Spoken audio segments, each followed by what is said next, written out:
Donkey Kong Country, a series about a giant ape fighting cantankerous crocodiles and perilous penguins, and also one of the greatest set of platforming games ever made. Over the 5 games in the series, Donkey Kong has developed a reputation for some of the best 2D level design ever put to screen. But which level is truly the best? And equally as important, which one is the worst?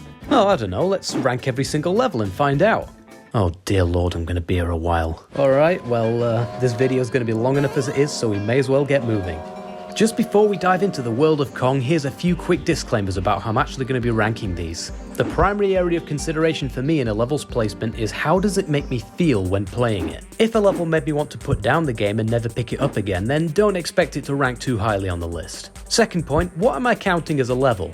I'm aware that certain ports and re-releases have some differences, but this ranking is focused solely on the main series of games. Sorry to the 12 Donkey Kong Land fans out there, I'm not playing all of them for this video. Finally, if I'm talking about a level negatively that you really like, try not to let your jimmies get rustled too much. Remember, it's just a 2D monkey jumping across a screen. Do apes count as monkeys? 2D primate? Donkey Kong Country is one of my favourite video game series of all time, so just know that everything I say about these levels is coming from a place of love. Anyway, without further ado, this is all 270 Donkey Kong Country levels and bosses ranked.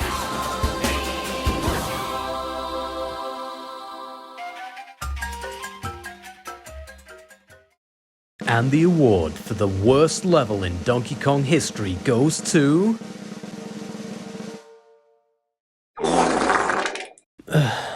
Poison Pond.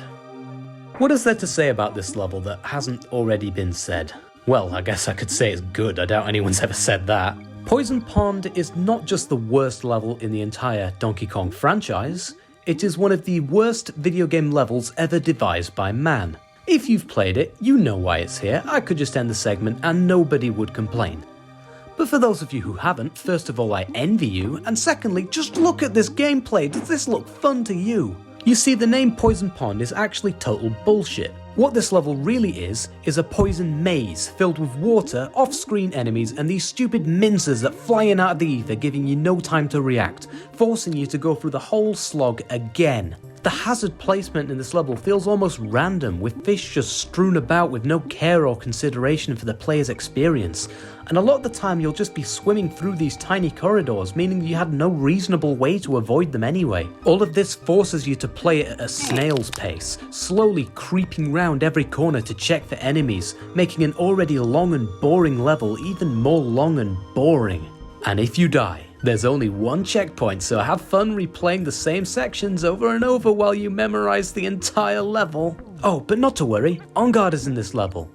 If you can see through walls, that is. Perhaps the worst part is that even if you removed all the fish and the mincers, the layout is just boring, with nothing interesting or special happening anywhere.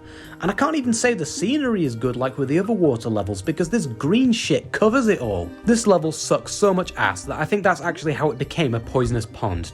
F tier. Number 269. Nice. Oh, I was talking about the number, not this level. This level's awful. Just escaping the bottom spot, Webbed Woods is one of the few levels in the series where I can say the idea behind it was genuinely terrible. Here, you have to use Squitter's platforms to climb over an insta-kill pit, every now and again jumping over some zingers laying about in your path. Now, Squitter was never my favourite animal buddy to begin with, and this level does him no favours because my god, it is so slow. The level isn't even that long, but the speed at which you move through it is so glacial that every inch feels like a mile. At the same time though, the time it takes for your platforms to disappear is so inconsistent that you're also constantly in a rush to make a new one and jump to it. And if you get bored and try and skip over some of the few obstacles like I did, sometimes the level will freak out and pull you back to the bottom, which usually means death. And the absolute worst part, only one checkpoint, placed before the last long stretch of nothingness. This level is hard too, so I can't even say it's just a nothing level, because what it is bad. Did the guy who was making this level clock out for lunch halfway and forget to come back? There's a reason I'm not a level designer. Give me some platforms to use.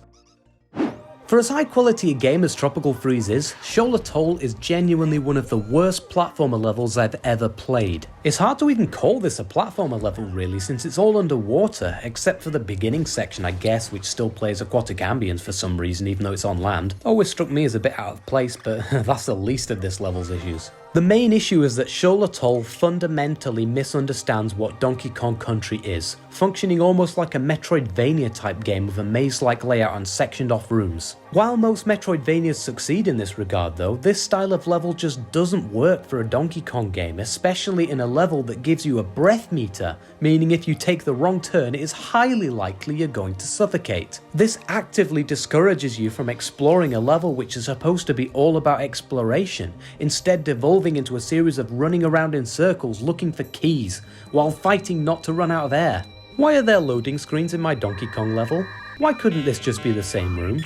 What makes this worse is that some of these rooms are fairly complicated given the strict breath limit. I mean, look at this room here, right? You'd think you just have to swim through the big door at the end and you get the key. Oh, you fool, how could you be so stupid? Turns out that brings you right back to the start. You see, what you actually have to do is swim around in circles a few times to collect all the moving bananas, which somehow opens up a secret portal in the ceiling even though that's never happened in the game before, and then you can open a chest to get the next key, and then run through the next set of doors which finally leads you back to where you were before. How could you possibly mess that up? I mean, it's so simple. Oh, and don't take the wrong door at any point either, or you'll probably die and have to do it all again. Screw this, if I wanted to play a game about going through random doors, I'd play Hotel Mario.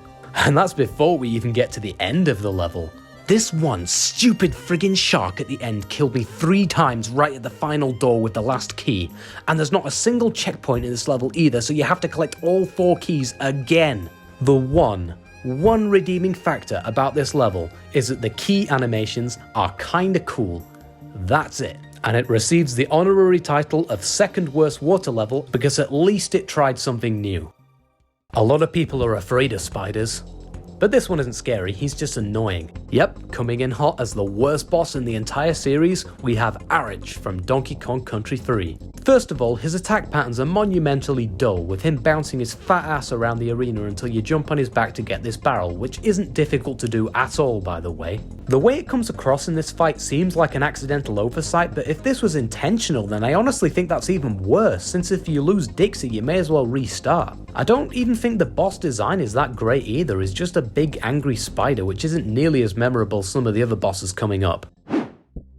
The 2 secret levels preceding Tyrant Twin Tussle also featured the unique enemies for this stage, the titular Tyrant Twins, and in both cases they were easily the worst part of those levels. So imagine my horror when I found out the very next level was filled with a whole brood of them. The main problem here is obviously the enemies themselves, and in particular the fact that the twins are funnily enough always found in pairs. The ones that run at you aren't too bad, I mean just jump over them and let them be on their way.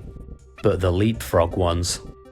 Their movement patterns are so off-putting that to this day I have absolutely no idea how the game expected you to get past some of these guys without getting hit. Even if it looks like you managed to scrape past both of them, somehow along the way their entire hitbox appears to have become detached from their body, because I have died countless times in this dogshit level when I haven't even touched any of them. Who thought this was a good idea? Who looked at these terrible, wonky-ass enemies and thought, yeah, I'll take 50 of those, drop them into a bland-ass cave, and call it a day, that's worth 15 creme coins for sure. No, this is not worth 15 coins, in fact it's not even worth the 30 seconds I've already spent talking about it, but goddamn these stupid jumping twins are the worst enemies in this entire series. Worse than the fish. Worse than those coin dozers, and worse than these Sonic looking things from Donkey Kong Country 2. Okay, they may actually have some competition on that front. Number 265, Stronghold Showdown. Does this count as a level? Well, it's on the world map, and you enter it like usual, so if it looks like a level, eats like a level, and what, the footage ran out already? Oh, well, this is a bit awkward. Sure, here's some background footage I had lying around. So given that the whole level is just K. Rool admitting to being into BDSM, you might be wondering why it's even this high. Well, that's because this one cutscene here is more entertaining than anything in any of the levels we've talked about already. If you gave me a choice between playing Webbed Woods again or watching K. Rool climb that ladder, I'd have my eyes glued to that chubby croc in under 5 seconds. I understand if you don't agree with this being here, but if anything, just use it as a sort of milestone for this ranking. Now you can rest assured that all of the levels from now on are better than literally doing nothing. Red Hot Ride is a level that exists. That is probably the biggest compliment I can possibly give it. This may just be the most bland, uninteresting, forgettable level of all time. It's not nearly as bad as something like Poison Pond, don't get me wrong, but at least Poison Pond had character. Red Hot Ride has nothing. What you feel as you sit on this hot air balloon for an eternity is nothing.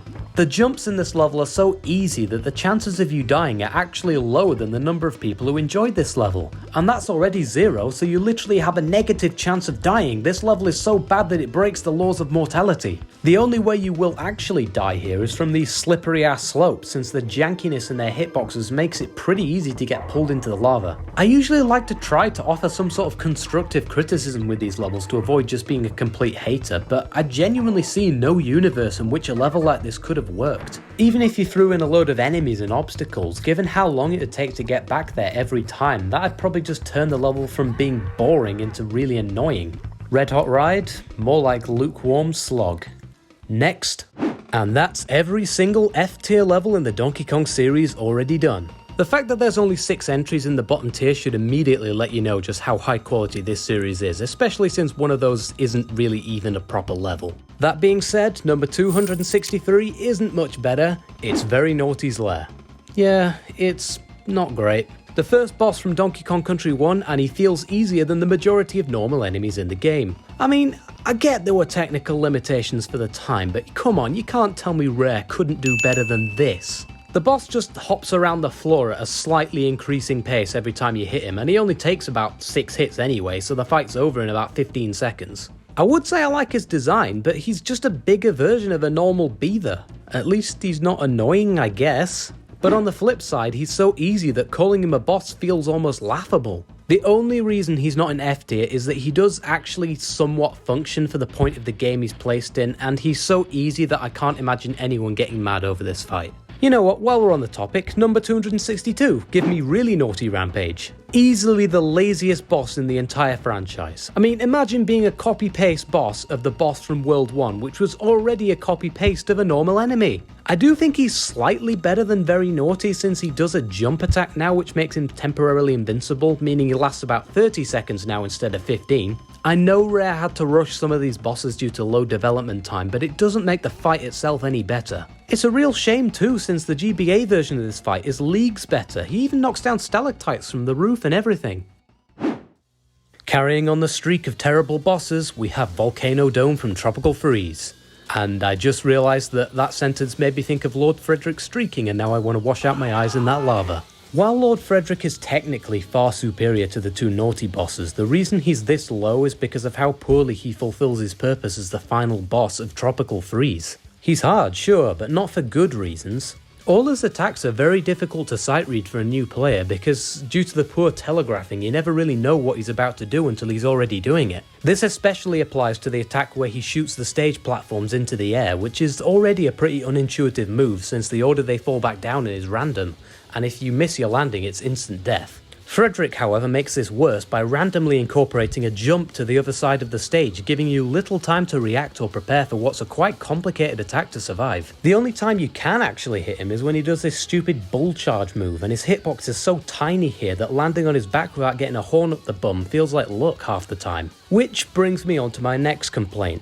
The boss takes way too many hits. To actually get Frederick into a state where you could damage him, you have to do this silly little minigame where you throw a penguin into the background, which despite looking like it, doesn't actually count as a hit. He does do this dance, which is about the only thing I like about this boss because at least it's funny, but doesn't it feel a bit out of place for the literal big bad of the game to be practicing ballet while you're trying to kill him? Doing this once or twice could have been cool, but having to repeat it every time turns into a massive time waster and destroys any pacing that the fight had. Volcano Dome couldn't even get the flooring right with it. Yeah, that just about sums up Lord Frederick really, doesn't it? Volcano Dome couldn't even get the flooring right, with the basalt bobbing up and down every time he jumps, which eliminates the possibility of rolling under him since you'll bonk into the side of the block and die. Perhaps most disappointingly, I can't even say the music is that good, which believe me isn't a complaint you can make about many levels in this game. Lord Frederick isn't terrible, the arena at least looks nice, but he is a really underwhelming end to Tropical Freeze and I never look forward to beating him whenever I reach DK Island. Mudhole Marsh has the unfortunate distinction of being an utterly forgettable level in a world full of some of the best levels in the series. Literally the one new thing this stage adds are those annoying Sonic enemies we talked about earlier, which grab you and spin around and throw you off in random directions. You never really know when you can kill them and when they'll latch onto you and chuck you into the swamp, which makes getting around on this already dull as a doornail level a massive pain. And that's the main sin from Mudhole Marsh. It's just soul-suckingly boring. I even put a video on in the background to stop myself falling asleep when I was playing it. And this level's fairly hard too, so you'll be replaying the same pointless sections over and over. And to think Rare gave up a spot in Crazy Kremland for this. Black Ice Battle is perhaps the most inaccurate level name of all time, since you will not find a single shred of ice in this level that is not white. You know what else is inaccurate? The value that the developers placed on unlocking this level. The fact you have to pay 15 Krem coins to access this stage is utter highway robbery. Heck, you'd have to pay me 15 coins to play this level again. I honestly think the only level with more off-screen enemies than this one is Poison Pond, and while Black Ice Battle doesn't quite make me want to inhale the poison like its predecessor did, if I'm even speaking about your level in the same sentence as Poison Pond, then something serious has gone wrong somewhere. Even when the enemies are on screen, the gameplay is hardly fun. Their placements are also awkward and weird, and with the ice physics, sometimes even if you catch an off-screen enemy in time, you'll overcorrect and slide into another. Special shout out to this specific zinger on top of this hill. The guy who put him there must really hate humanity. If I had to say one good thing about this level, I do like the crook placements in these tight corridors where the hooks chase you through. That was quite creative, so I'll give this level credit for that. But still, the best thing about this level is that it's in the secret world, and therefore less people have had to endure it. Spend your hard-earned coins somewhere else. This one isn't worth your time. I have no idea why the developers put an exclamation mark in the title of Clam City, since I cannot imagine a single person being excited to play this. Maybe they would shout it to warn people that it's coming up?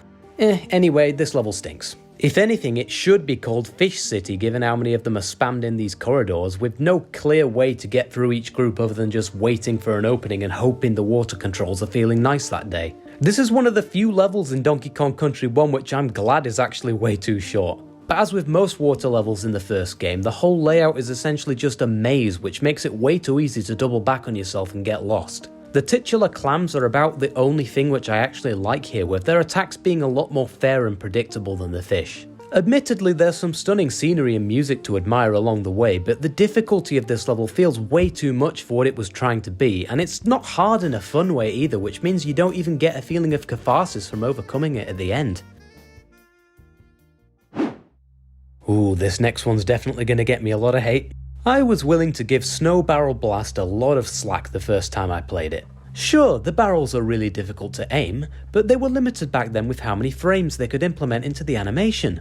But after this last section, with all the barrels above an insta-kill pit in this long-ass level, I was pretty much done. The first half of this level is good. It sets up a great eerie feeling with some unique barrel gameplay alongside it with that great music in the background. The second half, however, is in my opinion one of the worst sections in any Donkey Kong game ever made. Perhaps in Returns or Tropical Freeze this concept could have worked a lot better, since I do think some parts like these zingers guarding the barrels are great. But the lack of frames in these spinning cannons makes shooting them accurately, especially on the ones facing down, a nightmare. Yes, I know you can skip the hardest part, but if a level is so infuriating that it makes you want to skip it in the first place, then that's not a great sign of quality. Before everyone gets their pitchforks out, I know a lot of people like Snow Barrel Blast, and if that's the case, I'm glad you enjoyed it more than me, because other than Poison Pond, this is my least favourite level to replay in the first game. Bear in mind I said least favourite. I don't think it's objectively the worst. But even something like Volcano Dome I would rather play over this. Crockhead Clamber is a level which had a really interesting concept, but manages to squander it all by doing absolutely nothing special with it. In fact, thinking about it now, I can't really remember much about this level which I like. I like the way you bounce off these dragonflies. I like the idea of the crocodile barrels. Yep, that's pretty much it. First of all, this level starts with one of the most weird and goofy secrets in the whole series, with a chest that takes about 7 hits to actually break behind a wall of zingers. Then after that, you've got a ton of tiny platforms and enemies that move out of the way right before you're about to jump on them and plunge you right into the swamp. The second half of this level does save it a little bit since it incorporates some tricky timings with the crocodile barrels, but in practice, trying to move fast over the awful hitboxes of these crocs feels a lot like the glass floor minigame from Squid Game. You never really know if you've landed in the right place on the crocodile's head or if you're gonna smash right through.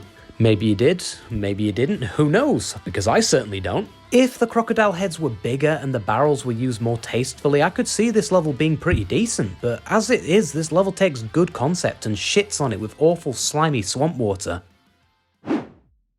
Belcher's Barn may just take the cake for the most confusing boss in the entire franchise, but our friend Belcher here isn't taking cake, he's taking bugs. Lots and lots of them. For whatever reason though, he seems to be allergic because he keeps throwing them up at you while slowly shuffling forward. To defeat him, all you have to do is jump on these bugs and force feed him them until he falls into a pit and dies. Sounds simple enough, right? Well, perhaps it would be if the game actually let you know what to do. Most people when they start this level are going to be playing as Dixie, since for the previous level she is easily the better Kong choice. So when I did the obvious thing and tried to throw the beetles back into his mouth, I was understandably a bit bamboozled when no matter what angle I chucked them at, they just weren't doing anything. That was until I switched over to Kiddy Kong. Turns out, you do have to feed him the bugs after all, but the way Dixie throws them aligns so poorly with his hitbox that getting them in is almost impossible. As Kiddy Kong, it's piss easy, you can practically force feed the bugs to him without even giving him a chance to move, continuing the trend of Donkey Kong 3 bosses making the fight way harder with one character for no reason. Thing is, even if you know exactly what to do, the fight is just boring. None of the barrels hurt you anyway, so the only way you'll die is from not knowing what the hell to do. It's also fairly annoying how when you jump on a bug, if you land on it again, you'll crush it and you have to find another one. The one redeeming factor this boss has is his design, which is admittedly pretty cool. I mean, he's a burping barrel. If only there were more burping and less bugs. I wanted to like Treetop Town. I really did. The forest theme is one of my favourites from the first game, and it's a shame we didn't get to see more of it where all the trees aren't purple for some reason. So when I entered the level, I was actually pretty excited. A cool, quick barrel blasting level, what could go wrong? And it's true, the main gameplay of this level is great. But man, these falling enemies ruin everything. Every other tree has a bouncing Kremling hiding up there just waiting to fall on your head when you were least expecting it. The level feels like it's meant to be played fast, but you can't do that because every 3 seconds an enemy decides it's time to launch a surprise attack from off screen, giving you a concussion and making you forget just how annoying this level is, until you go back to it and then you're like, oh yeah, this level sucks. It also just happens to have one of the worst parts of the whole game in it, with this blind barrel shot through one of those ones that immediately shoots you out and you can't see where you're going. The majority of barrels in this level are great, and if there were more of those and less Viet Cong crocodiles hiding in the trees, then this level would be much higher. But sadly, this is what we got.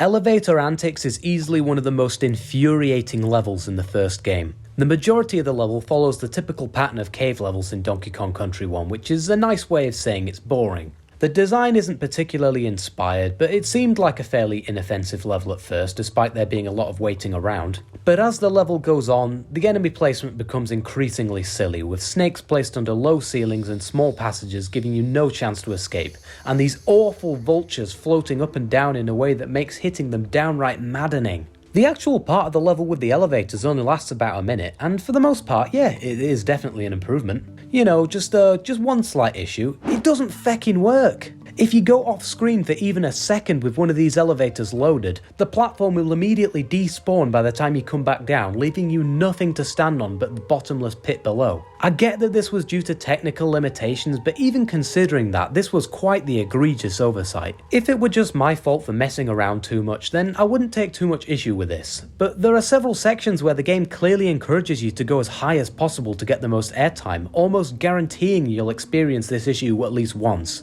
This concept could have been done in a way which kept all the elevators on screen no matter what, and the level would have been much better too if there were actual elevators in a level called Elevator Antics. You hear that, Rare? More elevators, less snakes. Thank you. Buzzer Barrage had better be damn pleased that it's in the same game as Tyrant Twin Tussle, because if it wasn't, then this would easily be the worst level in the entire game. And that's strange, because I liked this level at first. It does use the purple parrot, which is clearly the inferior of the two birds since he can't shoot, but the puzzles centered around picking up and rolling the barrels were in fact really well done. But then, you encounter them.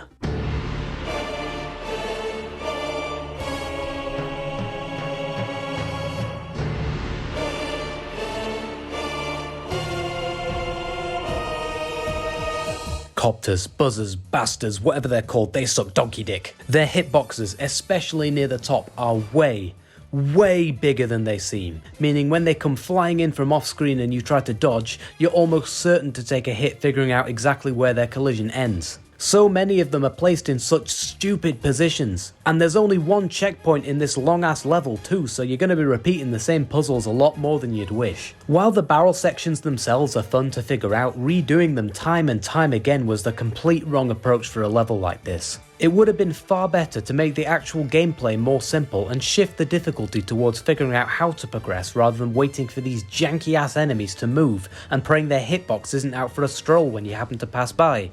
Screw these copters, all my homies hate copters. Donkey Kong Country 2 was doing so well with its water levels.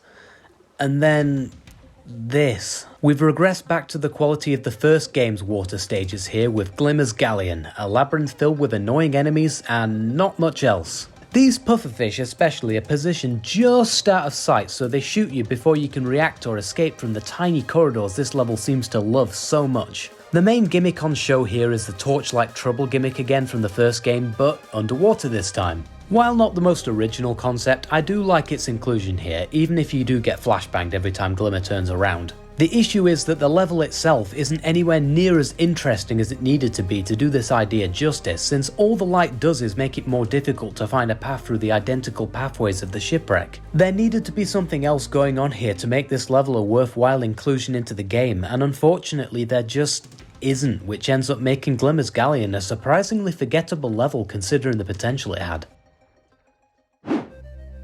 You know when you're trying to annoy someone by spamming a sound on your phone, and it keeps looping and cutting off all the other ones halfway through and turning it into an awful cacophony of noise? Well, that is unironically exactly what playing Barrel Shield Bust Up sounds like. My god, these monkeys are annoying. Did they really have to be that loud? It's a shame too, since the forest music in this game is gas and all you can hear is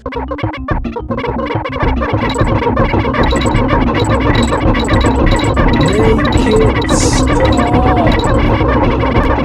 The gameplay too isn't much to write home about. You essentially just use these barrels as shields from the monkey's projectiles, only this doesn't really change the way you play it all and just makes getting around a bit of a slog. There are some moving barrels near the end which are a little bit more interesting, but they're too small for how floaty the rope physics are in this game, which makes getting through this monkey bullet hell a real pain. I do like some of the secrets. Having to blow open the trees with TNT barrels is kinda cool, but let's just say I'll probably be using that skip barrel in future playthroughs from now on. RIP loud monkeys, maybe we'll see you in another game eventually. But hopefully not. So we've had entries from quite a few games on this list now, but doesn't it feel like something is missing? Something newer. Oh yeah, Returns is on this list too.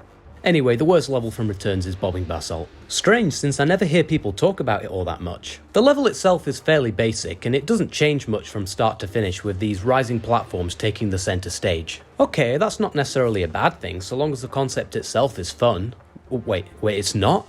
Oh no, that means this level's actually pretty terrible. Yeah, I don't know who designed the animations for these rising blocks, because whoever they were, I don't think they had access to the damage data telling them when the basalt actually hurts you. The visual cue of the stone cooling off doesn't actually represent anything at all, since sometimes you can jump on one that's completely dark and still take damage. You never really know. The fireballs in this level feel like something out of a bad Mario Maker level, flying up and jump scaring you at the most inconvenient times, and these crushing blocks have to have the worst hitboxes in the entire game. That's not to say there aren't cool sections in this level. I mean, the falling maze is a great addition to break up the repetitive gimmick, and there's even like a difficult puzzle piece if you manage to collect all the bananas. But even still, there isn't enough here to make Bobbing Basalt stand out. Although I don't think the volcano world in Returns is necessarily awful, it does have a major issue with a lot of the levels lacking individuality and kinda just melding into one collective existence of those levels that have lava in them. And it's levels like Bobbing Basalt where I really think this issue is at its most prevalent. I can see some people liking this one if they really enjoyed the basalt gimmick, but for me this has always been my least favourite level to come back and play.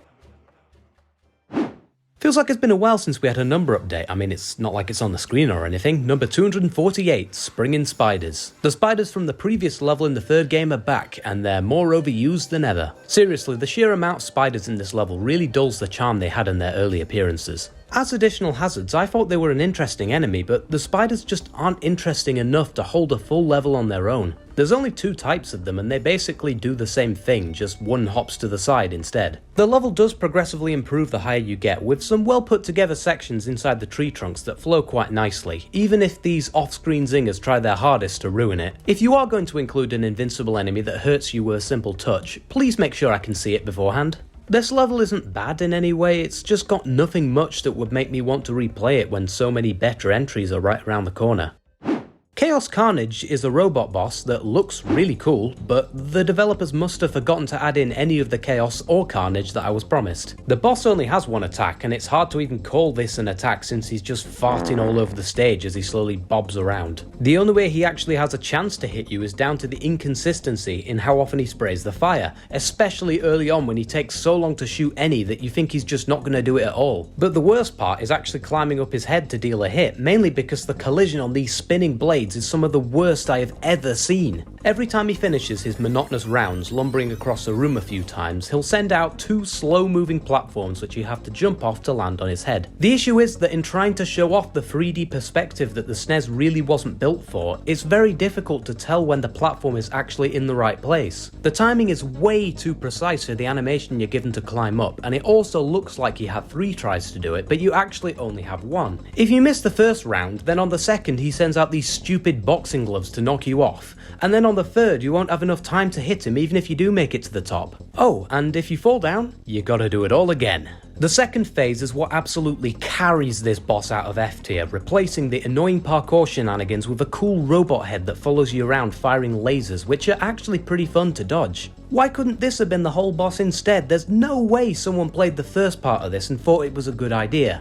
If waiting around for a robot to move side to side is carnage, then in future I'd like my Donkey Kong games to be as carnage free as possible. Bramble Blast has one of the best atmospheres in the original 3 games. The mesmerizing soundtrack complements the environment beautifully, and you feel like you could just float in these barrels forever. Anyway, let's talk about why this level sucks. Essentially all of it is just one big barrel maze, shooting from one to another while questioning what else you could have accomplished in the amount of time you've spent on it. Now this concept could have been cool if it was just one section of a larger level, but as an entire level on its own, it gets old and fast. I do like that there are bananas showing you which way to go, but let's just say you take a wrong turn after collecting them all. Well, I hope you remember where you came from. I don't hate this level as much as some other people do, since the atmosphere does a lot of heavy lifting here to distract you from the gameplay, but it does seem like the kind of level that gets worse the more times you play it. A cool gimmick to be sure, but one that massively overstays its welcome. Your experience playing Coindosa Clamber is going to greatly depend on which Kong you're using. As Dixie, the level isn't great, but at least it's passable. It's a fairly uneventful D-tier placement. But these Coindosas need serious prison time because goddamn do they bum Kiddy Kong hard in this level. The best way to approach these guys by far is from above, but because Kiddy Kong's jump makes an elephant look athletic, you're more likely to get bonked into the pit instead. The enemies feel almost strategically designed to make playing as Kiddy Kong as painful as possible, with tons of them waiting after these bottomless pits that the toddler can barely clear anyway, and then these guys are stood here to bonk you back in. You can't win, I tell you. Even the bazooka enemies have it in for him, with a section near the end that requires you to wait for the right barrel timing. But every time you leave Kiddy Kong idle, he gets bored and sits down, expanding his hitbox and killing him instantly. Structuring the difficulty like this seems like a really weird decision, since he was already the worst Kong in the franchise anyway. Except for Lanky Kong, we don't talk about him. There's some fun to be had here, and it's kinda funny watching Kiddy Kong get constantly shoved around, but dying repeatedly due to tiny mistakes doesn't feel fun at all. Next time, just play as Dixie and glide over them all. Your brain cells will thank you. Number 244, Squirt Showdown. The bosses in Donkey Kong Country 3 really aren't off to a great start. 25 places in and we've already seen 3 of them. Rather than it being annoying like the other two though, this one is mainly just so dull that fighting against falling asleep feels like more of a boss than this guy. The idea of using the elephant for a boss is something I'm a big fan of, and I think using the waterfall theme to replenish the water is a really good way to incorporate the elephant's abilities into the fight. The problem is that all you do is run around in circles while Squirt spits water at you, waiting for him to finish so that you can attack his eyes. Not only is this gross, but it's also its only attack, and it's laughably easy to avoid. If somehow it does hit you, it doesn't do any damage, and you could just spam jump anyway to avoid being knocked back, so you're never really under any pressure to hurry up and hit him. Most of the time, due to how off the hitboxes on his eyes feel, it takes more than one cycle to deal a hit, which means more running around in circles and more time down the drain. The only reason Squirt even got this high is because at least he's easy, which means he's not going to cause you any trouble. Having a water level where your controls are reversed is such a downright evil idea that I almost respect Poisonous Pipeline for being brave enough to actually do it. And I cannot stress that word enough.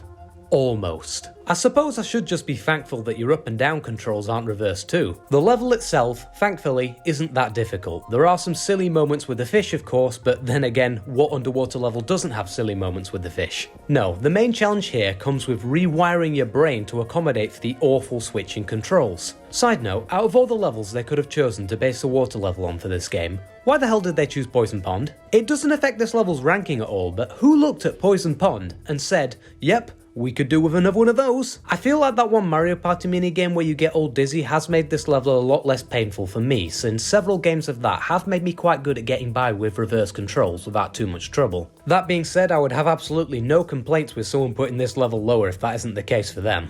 Oh yeah, did I mention that this is the penultimate level of Donkey Kong Country 3? I almost forgot since you wouldn't know by playing it. Having such a weird and slow level on the lead up to K. Rool is such an anticlimactic way to end the game, and I was even surprised when I got to K. Rool because the previous levels gave me no indication that I was coming up on the final boss. It's such a shame too, since in general Donkey Kong Country 3's water levels were a major improvement from the first two installments, and for the most part I think the water stages in this game are actually good. Trust the legacy of Poison Pond to live on and ruin that from beyond the grave. Speaking of final levels from the third game, in the very next spot we have the actual final level, Rocket Rush. I don't hate this level nearly as much as some other people do, mainly just because I don't find it all that hard. But if someone were to say that they hated this level, I'm in no way going to be riding out for its defense, because goddamn do the rocket controls here suck out loud. Reversing your inputs for a water level was bad enough in Poisonous Pipeline, but doing it for a rocket level in the very next level? Why? Just why? What was the point? What's worse is that this is the first Rocket Barrel level ever, and it's practically a miracle that we got this ultimately fantastic level theme back in Returns, given how bad a job that this one does at introducing it. The worst section here for me is easily the first, slowly crawling down a mountain while the rocket randomly shoots up for no reason, grabbing these fuel canisters along the way even though you're already going down, so having to get them makes no sense. And then once you reach the bottom, you power forward and blast all the way to the top, which admittedly is a bit better because of the impressive spectacle of it. Avoiding these cliffs though is practically just memorization, and while I can mostly get the pattern down first try now, learning the pattern over tens of pointless deaths is not a fun time at all. The best thing about this level by far is that it's short, and not too hard once you get the hang of the terrible controls, and I guess I will give it credit for trying something new, especially since the rocket barrel mechanic would eventually go on to be one of the best level themes from the modern games.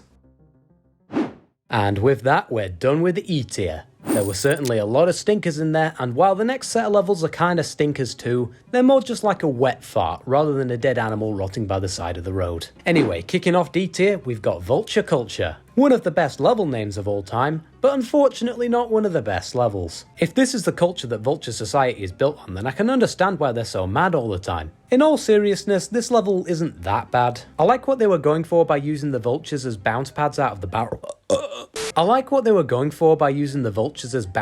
Coming out of the barrels, and the vultures were easily some of the most annoying enemies in the first game anyway, so I'm not about to complain at the opportunity to kill a load of them. The problems arise when they start to kill you, and not in a fair way when you can learn and improve for your next try, more like an inconsistent trajectory out of the bounce kind of way, where it's difficult to know where jumping off the birds is going to take you. There's also this one zinger late into the level which is really misleading. Throughout most of the game, when a barrel's angled up, you shoot over the enemies ahead of it, but for some reason, in this one random case, they make it so you have to go under him. Again, I really wish we got more of the forest theme in this game, given how good this one looks. Just make it better than this one. Number 239, King Zing's Sting. This boss had great potential. He was set up perfectly at the end of the last honey level to be a really intimidating foe, but it's all ruined by the fact that you can only hit him in this teeny tiny little stinger at the end of his ass. This means to get a meaningful chance of actually hitting him, you need to either be right below the stinger where he's likely to fall on top of you, or you have to get directly behind him, which is harder to get to than you might think with how quickly he moves around. Doing this is all fine at first, but once he speeds up, keeping onto that stinger soon becomes a miserable experience. Credit to the man Squawks, he's out here trying his best, but his vertical speed just isn't enough, which means you have to kinda set traps for the boss to fall into and hope he shows up on time. The boss wouldn't even be half bad if they just turned his hitbox into his whole ass instead. It's definitely big enough, let me tell you. That's especially considering this cool part at the end where he summons this whole ring of minions to defend himself and you have to break your way in, and these bits where he shoots barbs out to the side. It proves that this boss was a good concept, just marred by bad hitbox and annoying AI. Next up we have... I can't remember what the next level is. How could I forget something as important as this? It's Rope Bridge Rumble. Okay, that makes sense. Yeah, Rope Bridge Rumble is easily one of the most forgettable levels from the first game. So much so that I had to rewatch my footage to remember what it actually was. The only thing that really sticks out to me about this stage are the visuals, and not in a good way either. The colours look strange and washed out in my opinion, like you threw them in a washing machine with a load of purple dye just to see what happens. This weird whitish purple colour scheme just doesn't fit the forest theme as well as the normal palette did. Yes, I know it's in Gorilla Glacier and it's supposed to be ice. I don't care, the original theme looked better. The gameplay itself feels a little lazy all around too. I swear there's actually like 3 points where the exact same orientation of Kremlings are on the exact same reused platforms. I do like some of these later tire jumping sections, but they're few and far between. And this last one with the 3 zingers was a bit of a punch in the balls to end the level. Not a bad stage necessarily, it's just so bland that there's no reason to feel good about playing it. As I'm sure you've noticed by now, I'm not exactly the biggest fan of water levels. And I'm probably giving the very first water level in the franchise a bit too much credit here, but I don't mind Coral Capers too much. It does suffer from a lot of the problems of early water levels, with enemies floating in off screen which limits how fast you can move. And the entire layout is like a maze too, and not one of those cool mazes you get like when you're a kid waiting for food at a restaurant, more like the oh my god another dead end type of maze. The main reason this one is higher than the others is that since it's the first water level, it's also really easy, which by proxy means it's far less annoying. It's still really boring, so it's not going higher than D tier, but this one has a little bit more charm to me than the others, given the relaxing atmosphere and stellar music.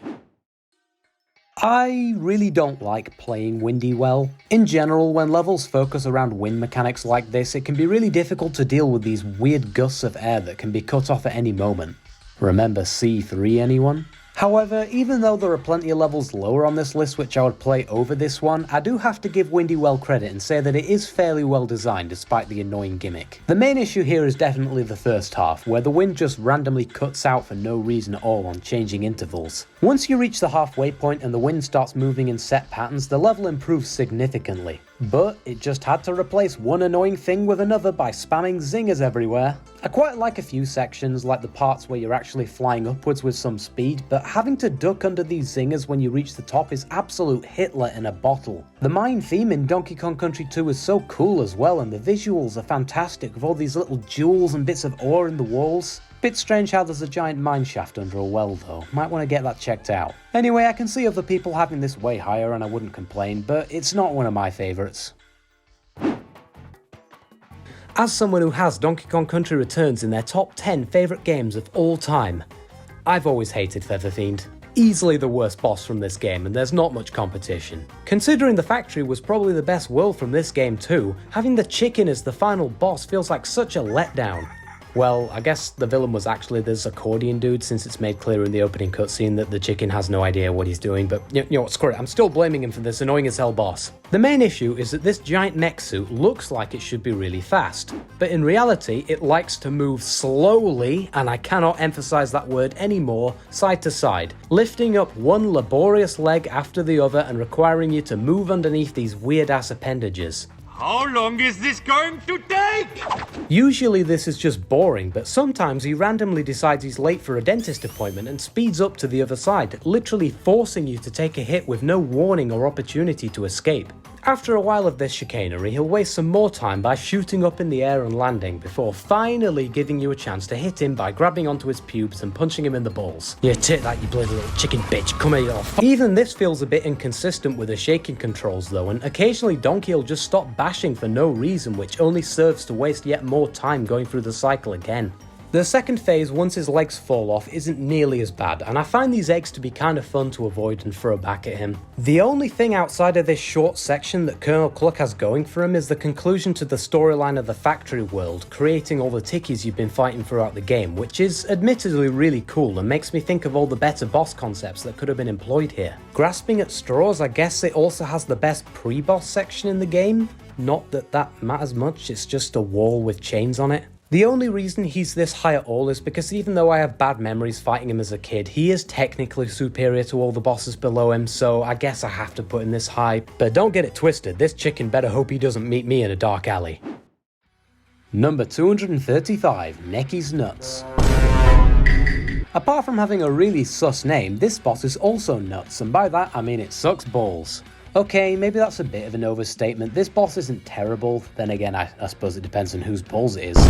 All you do is bounce from side to side for a few seconds and wait for him to lower his head low enough so you can hit it. He does spit nuts at you as the name would suggest, but they're pitifully easy to dodge and he doesn't change anything up as the fight progresses. At least he has his own design and theme this time rather than just being a fat version of a normal enemy. Even with that though, he just repeats the same thing over and over again until he dies, usually in under 20 seconds by the way. Necky is definitely a much more lazy boss than someone like Colonel Cluck or Lord Frederick, but what can I say, bouncing off his beak is fun, even if it's literally all you do. While we're on the topic, might as well get this one out of the way, number 234, Necky's Revenge. It's Necky again, but, and get this, he's purple this time. Innovation! Geez, Cranky definitely had it right on this one. Considering this guy's called Master Necky, he really isn't all that much smarter than his counterpart. He took one look at how quickly the normal bird died and decided to do it again. Master Necky's version is slightly better because at least now he shoots way more nuts, which does make him somewhat challenging. But he's still way too easy to kill considering he only has 5 hit points. What's worse is that this guy is technically the boss of the final world, yet he's easier than Queen Bee in World 3. Can you imagine if K. Rool wasn't in this game and this guy was the final boss? Next up is another boss, but it's from a different game this time. It's Triple Trouble. Feels like it's been a while since we've seen Tropical Freeze, just goes to show how quality that game is. Just as a personal note, the way these monkeys stick their tongues out when you get hit really pisses me off, which is what they were going for, I guess. The fight overall isn't that great though. As with a lot of Tropical Freeze bosses, the monkeys take way too many hits. Or rather, there are way too few opportunities to actually deal a hit. The only time you can damage these stupid baboons is either when they eventually come down from the frame, or when they swing upside down and forget to brandish the hammer. Keeping track of 3 of these guys at the same time could have made for a really cool fight, I think. The possibilities with mixing different simultaneous attacks together were endless. But where this boss falls flat is that the attacks that these guys do perform just aren't very interesting. Yeah, this one is good, and it's probably the best part of the battle, but most of the others involve a lot of waiting around and very little time to actually hit one of them back. A good idea for a fight, but due to poor execution it ends up as nothing more than a boss you have to beat to get to the next world. Before I played Donkey Kong Country 3, I heard a lot of people hyping up Ripsaw Rage as one of the worst levels in the whole franchise. A behemoth of bad design that will make even the biggest Donkey Kong fans squirm. So imagine my disappointment when I got to it and found nothing more than a fairly annoying auto-scroller. I've legit seen people say this level is worse than Poison Pond, which for the life of me I can't agree with. For a start, Ripsaw Rage has one of the best level themes in the original trilogy, with this cool saw chasing you up the entire tree for the whole level. It's such a unique and awesome theme that whatever else you might think of it, you can't say Ripsaw Rage is unmemorable. There's just one slight issue with that though, just one tiny little gripe. Why the hell does the saw take up 2/3 of the screen? Seriously, the saw was already intimidating enough. We did not need to see so much of it all the time when that space could have been much better allocated to, I don't know, the actual gameplay. Being an auto-scroller, Ripsaw Rage quite clearly wants you to stay near the top of the screen, especially given the weird inconsistencies in how quickly you can move up the tree. Sometimes you'll have so many ways to get to the top that it's hard to decide which one to take, but other times you'll have to run along an entire tree branch before you even get to move up a single inch. To be able to stay ahead, you need to stay at the top of the screen. But this saw taking up so much real estate actively punishes you for doing that because you can't see 5 feet above you. So you have to hang around in this awkward midway limbo waiting for the screen to scroll before rushing to the top and hoping some evil developer didn't put a rat off screen up there. With its aggressive theming, this level had the potential to be an all-time classic, but it's instead cemented itself as one of the most hated levels in the series due to a few minor mistakes that could have been ironed out so easily. Just take this saw, move it down like 30 pixels, and the level is already miles better. Still doesn't fix the tree branch problem, but you know, it's a start. Slipside Ride is not nearly as bad as the other two Gorilla Glacier levels we've already talked about. That being said, it's not something I'd call a good level either. It started out with some nice platforming and an interesting gimmick with these ropes going up and down. The ropes are used pretty well early on, and I was enjoying the unique theming of this level and the great song in the background. But then it got silly. Off-screen zingers placed at the bottom and tops of the ropes, blind jumps onto platforms that you would have no idea were there, and of course, it's the ice world, so we have to make all these platforms slippery. There's this one section in particular where you have to go up past 3 zingers moving side to side, and it plays horribly. The level looks great, and I would have liked to have seen this ice theme appear in a better level since it's the only time it actually appears in the first game. At the end of the day, Slipside Ride doesn't so much reek of missed potential since the ropes are definitely there and they're doing stuff, but it definitely didn't turn out as good as it could have been.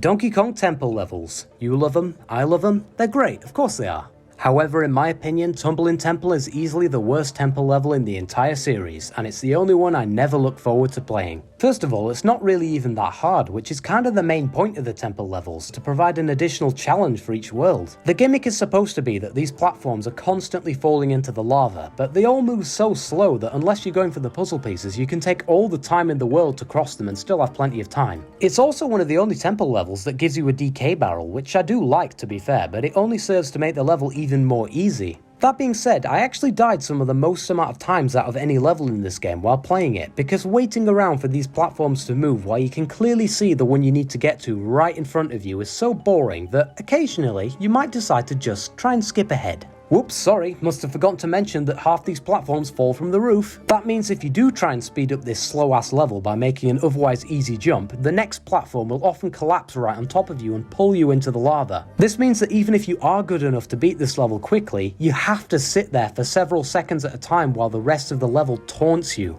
waiting for the path to open up to avoid being pulled under by one of the falling islands. There are some really cool puzzle pieces in this level that do spice up the gameplay a bit, but to be fair, there's also some really janky ones too involving these bats that sometimes decide they just don't want to appear, making it impossible. This doesn't affect its ranking at all, but this level doesn't feel like a beach temple in the slightest. Like, why are there cliff enemies in the second world, or lava in a world that's supposed to be all about water? Weird.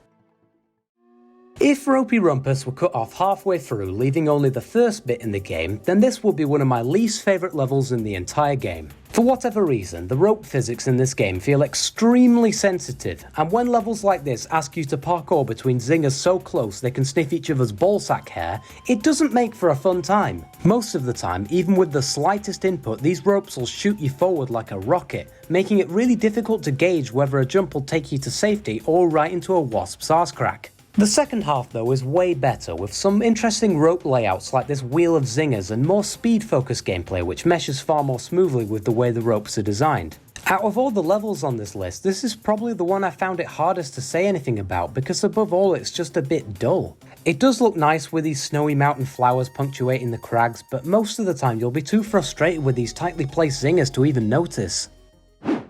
Moving on to C tier now, that means from this point on all of the levels are officially more good than bad, even if only by a slight margin. So if you've been watching this video getting frustrated that everything has been so negative, don't worry, because every level from now on is at least decent.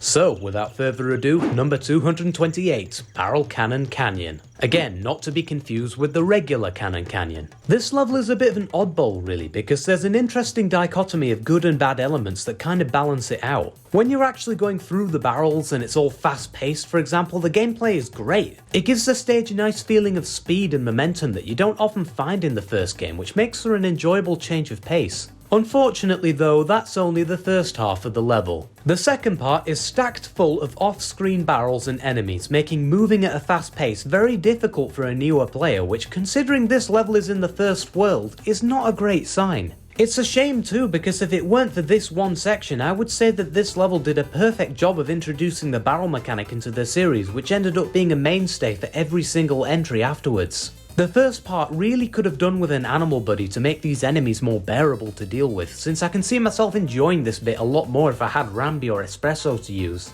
I do like this one cheeky little jumping Kremling at the end though. I can imagine the developers laughing to themselves when they put that guy there. Bouncy Bonanza is probably the most nothing level in the entire series, given how little it has that makes it different from just any other generic cave level. There are one, or perhaps if we're being generous, two interesting tire rolling puzzles which you can do if you want to, but they don't really go anywhere, and you can usually just get all the Kong letters by rolling around or bouncing off enemies anyway, so they all feel a bit pointless. The whole level essentially just feels like it was thrown together in an afternoon to pad out the second world, which sucks because Monkey Mines is probably the best world in the first game and this one just adds nothing to it. I can't technically say it's bad because it doesn't really do anything wrong, but then again it doesn't do anything at all. It's so basic that it's hard to find anything to feel anything about. It has a secret room with Winky in it, I guess, but let's just say there's a reason why Rare never brought back the frog animal buddy after this game. Goodbye, Winky. Gone and pretty much forgotten. While we're on the subject of bonanzas, let's throw in Baobab Bonanza while we're at it. Baobab? Bobab? Bebab, boobab? Baobab. I don't know how it's pronounced, you know what I mean, those rolling fruits in this level. In comparison to most of the excellent levels in Tropical Freeze, this one has always come across as a really lazy addition to fluff out the third world for me. There's very little that actually stands out from it. Most of it is just these rolling fruits, which are initially a nice hazard to jump over with their uneven shape and all the hills that speed them up. The only issue is that the beginning of the level and the end of the level play exactly the same. Sure, there's the small baobabs, the big baobabs, the bigger baobab, but there's nothing else to play them off against other than these annoying flowers and this god-awful puzzle piece where you have to grab all these banana bubbles. I'm getting PTSD just thinking about it. The level almost feels like a scuffed boulder roller from Returns, only missing any of the off-the-wall craziness and creative design that made that one so memorable. The one section that even comes close to resembling Boulder Roller is this final chase, which is decent, I guess, but it doesn't last long enough to make a significant impact. This is another one of those levels which is absolutely carried by the fact that it's in Tropical Freeze, a game which is so good that making a bad level inside it is somewhat of an achievement in itself. So congrats to Sholatol, I guess, at least you win in that. Rather unfortunately for Donkey Kong Country 3, the mill level theme isn't one of the better ones, featuring some of the most mid levels in the entire series. And the worst one, in my opinion, has to be the Thirst, Doorstop Dash. The main gimmick on show here is pulling these switches to crank open these really nice looking metal doors. I mean, just look at that door animation, especially for the SNES, that's really nice. Wait, what were we talking about again? Oh, right, this level. Only issue is, I don't find this gimmick to be nearly as interesting as the developers thought it was. Most of it is just waiting for the path to open wide enough so you can squeeze through, or waiting for these wooden platforms to come down on their extremely long movement cycles. I mean, seriously, if you miss one of these things, you're waiting there for at least 15 seconds. You're gonna see a lot of low C-tier levels on this list being not exactly bad, but not memorable or different enough to be good either, and this level certainly fits the bill in that account. There are a few well-designed jumps with the zingers or whatever they're renamed to in this game, I don't care, they're zingers to me. But overall, it's a long level that is exactly the same from beginning to end. As the second level in the entire game, I don't think it does a good job of teaching you how to play either, since it doesn't really introduce anything that wasn't already taught to you by the first level. This is not a bad level by any means, but it is 100% a flavorless one. That is one kick-ass door animation though, goddamn. Arctic Abyss is a water level from the second Donkey Kong Country game that you can play. That's basically the best way of describing this one because it doesn't do anything really to stand out. The maze-like layout and lack of anything happening on the screen is a bit too reminiscent of a Donkey Kong Country 1 water level for me, and while it's not nearly as bad as most of those levels, that wasn't exactly a high bar to pass. The rising and falling water is an interesting gimmick, I'll give them that, and I like some of the secrets you can find by getting on guard onto the land, but it never changes how you play the level since for the most part you're still fully submerged. There's no floating hazards or enemies that move with the water as it goes up and down, which makes me question why they even bothered to code it in if they didn't plan on doing anything with it. Or maybe they did and they just ran out of time? I don't know. Either way, this level is just meh, and I don't think anything would be noticeably missing if it was just not included in the game at all. It is kinda cool that they give you a choice whether to play as Enguarde or not, but then again, who's gonna choose not to play as him in this annoying as hell level full of these pufferfish? Screw you, pufferfish.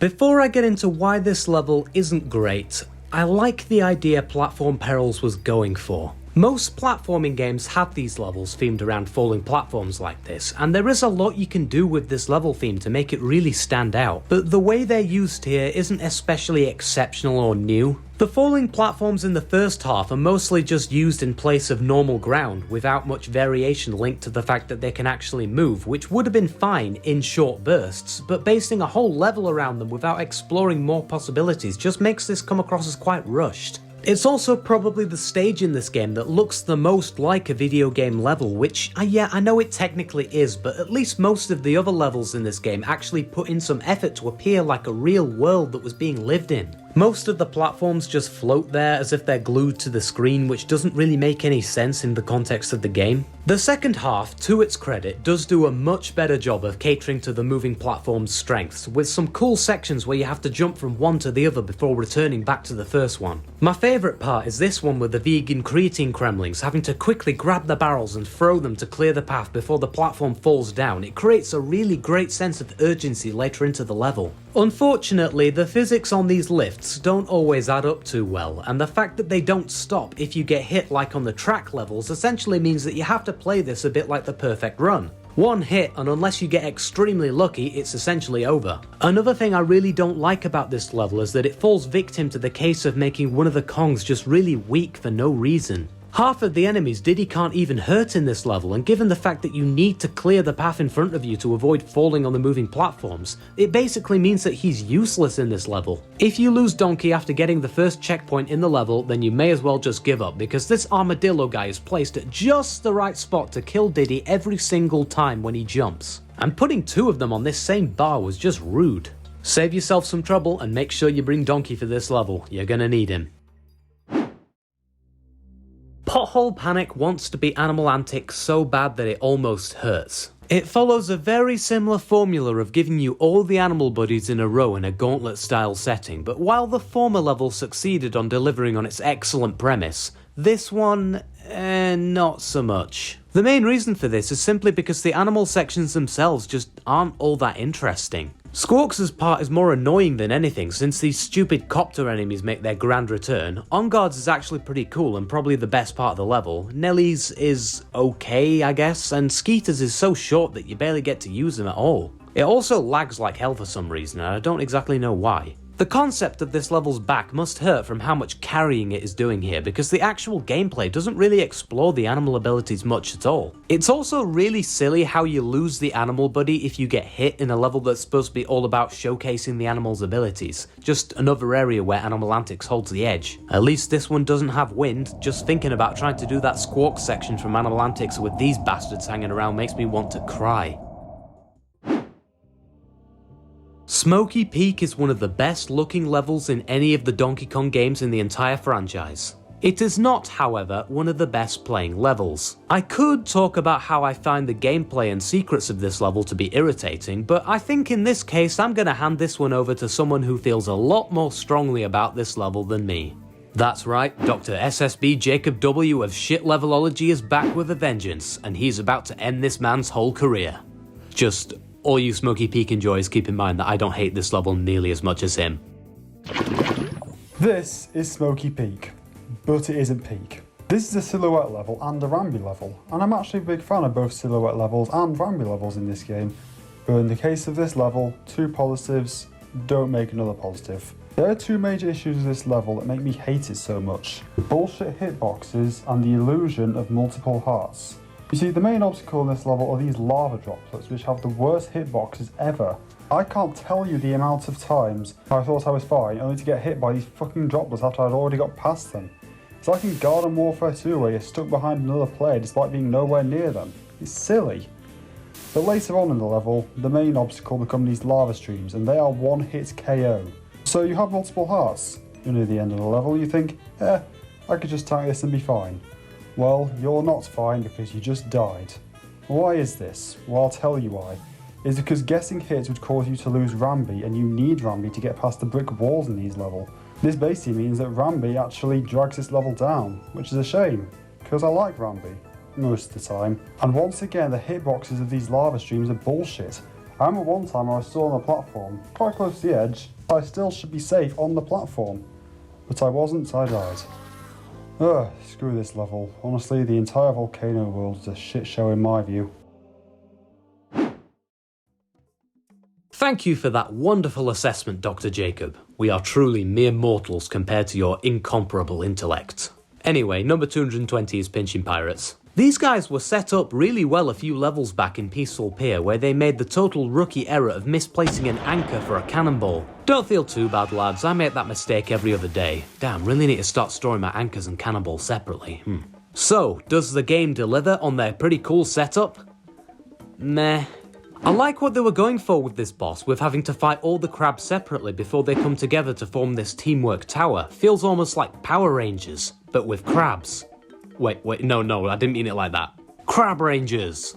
Using a wide variety of Donkey's abilities to flip the crabs over is great, but each crab is virtually identical and doesn't really require any change in strategy to defeat the next one. It's also fairly annoying that you don't know when they're about to do this hissing move, and sometimes they'll do it right before you're about to jump on them, which leads to a cutlass right up the bum. The tower is definitely the most creative part of the fight, requiring you to wait until they hiss before you roll into them and knock them all down, like bowling. What's here is fine, the primary issue is that there's hardly any variety. You have to do all of this twice, by the way, and literally nothing changes on the second time. They're not even faster or anything, you just have to do it again because the game says so. Now, if you'll excuse me, I'm gonna go pitch the Crab Rangers TV show before someone else steals it. Dumb Drum is probably one of the best bosses from Donkey Kong Country 1, which just goes to show how terrible the fights from that game really are. It at least has a unique attack method this time, which immediately makes him better than the likes of Neki and the two Naughty Twins. The idea of him summoning enemies is a good one, and they do get progressively more difficult to deal with as time goes on. It's a decent time killing his minions, but at the end he just slams down and kills himself for no reason. Genuinely, what was the point? Did he just run out of enemies to summon, or did he get bored, or was he just so dishonoured by the fact that he wasn't able to kill you he chose to commit seppuku on the spot? I'm gonna go with the latter one on that, because a Samurai Dumb Drum actually sounds awesome. In every single Donkey Kong game that has featured pufferfish, they always appear to be some of the most annoying enemies in the game. So going ahead and making one into a boss was probably not the greatest idea. Fugu Face-Off is an interesting boss, to be fair, because he does have quite a few well thought out attacks, such as the mixture of sucking and blowing he does, that's what she said, which sends Donkey flying around the arena. Whacking his own fish right back into his stupid face feels really satisfying, and all with some badass boss music in the background. His design is also really funny with how silly he looks. It's hard to take him seriously with this facial expression he pulls. I mean, whatever you might think of Fugu, you can't say that he isn't unique. Unfortunately for him though, being different doesn't always make something good. Alongside the interesting attacks he has, there's also a load of tedious elements too. For one, having to constantly refill your breath meter while battling a giant pufferfish is very distracting. If I were designing the fight, heck the whole game actually, I would have removed the breath mechanic entirely. This attack where he rolls around the arena takes way too long, and it can be very finicky to dodge too with the underwater controls. The only opportunity you have to hit him is when he shows you his bare ass, and it's very difficult to get into position to spank it consistently. The swimming in Tropical Freeze just isn't precise enough to do a boss like this justice, so while I wouldn't say he is bad by any means, he is held back significantly by the circumstances the game puts him in. Here's a fun fact for you all, Winky's Walkway is the shortest level in Donkey Kong Country 1, a game which already featured tons of levels which were way too short. Speedrunners can literally beat this level in under 20 seconds, and it's hard to find a video of someone taking longer than a minute to beat it. This makes it great for farming lives, but not so great to actually play. I think it's fairly well agreed upon that Winky is definitely one of the weaker animal buddies in the series, and although I don't think he's terrible, he doesn't add nearly as much to the gameplay as a buddy like Rambi or On Guard. He's mostly just there. Thankfully, the level is so basic and short that playing it without him really doesn't make all that much difference. I would say it's short and sweet, but if this level were a food, it'd probably taste more like a cream cracker, to be honest. And now I'd better wrap this up quickly or I'm gonna run out of background footage. So, yeah, Winky's Walkway. It's okay.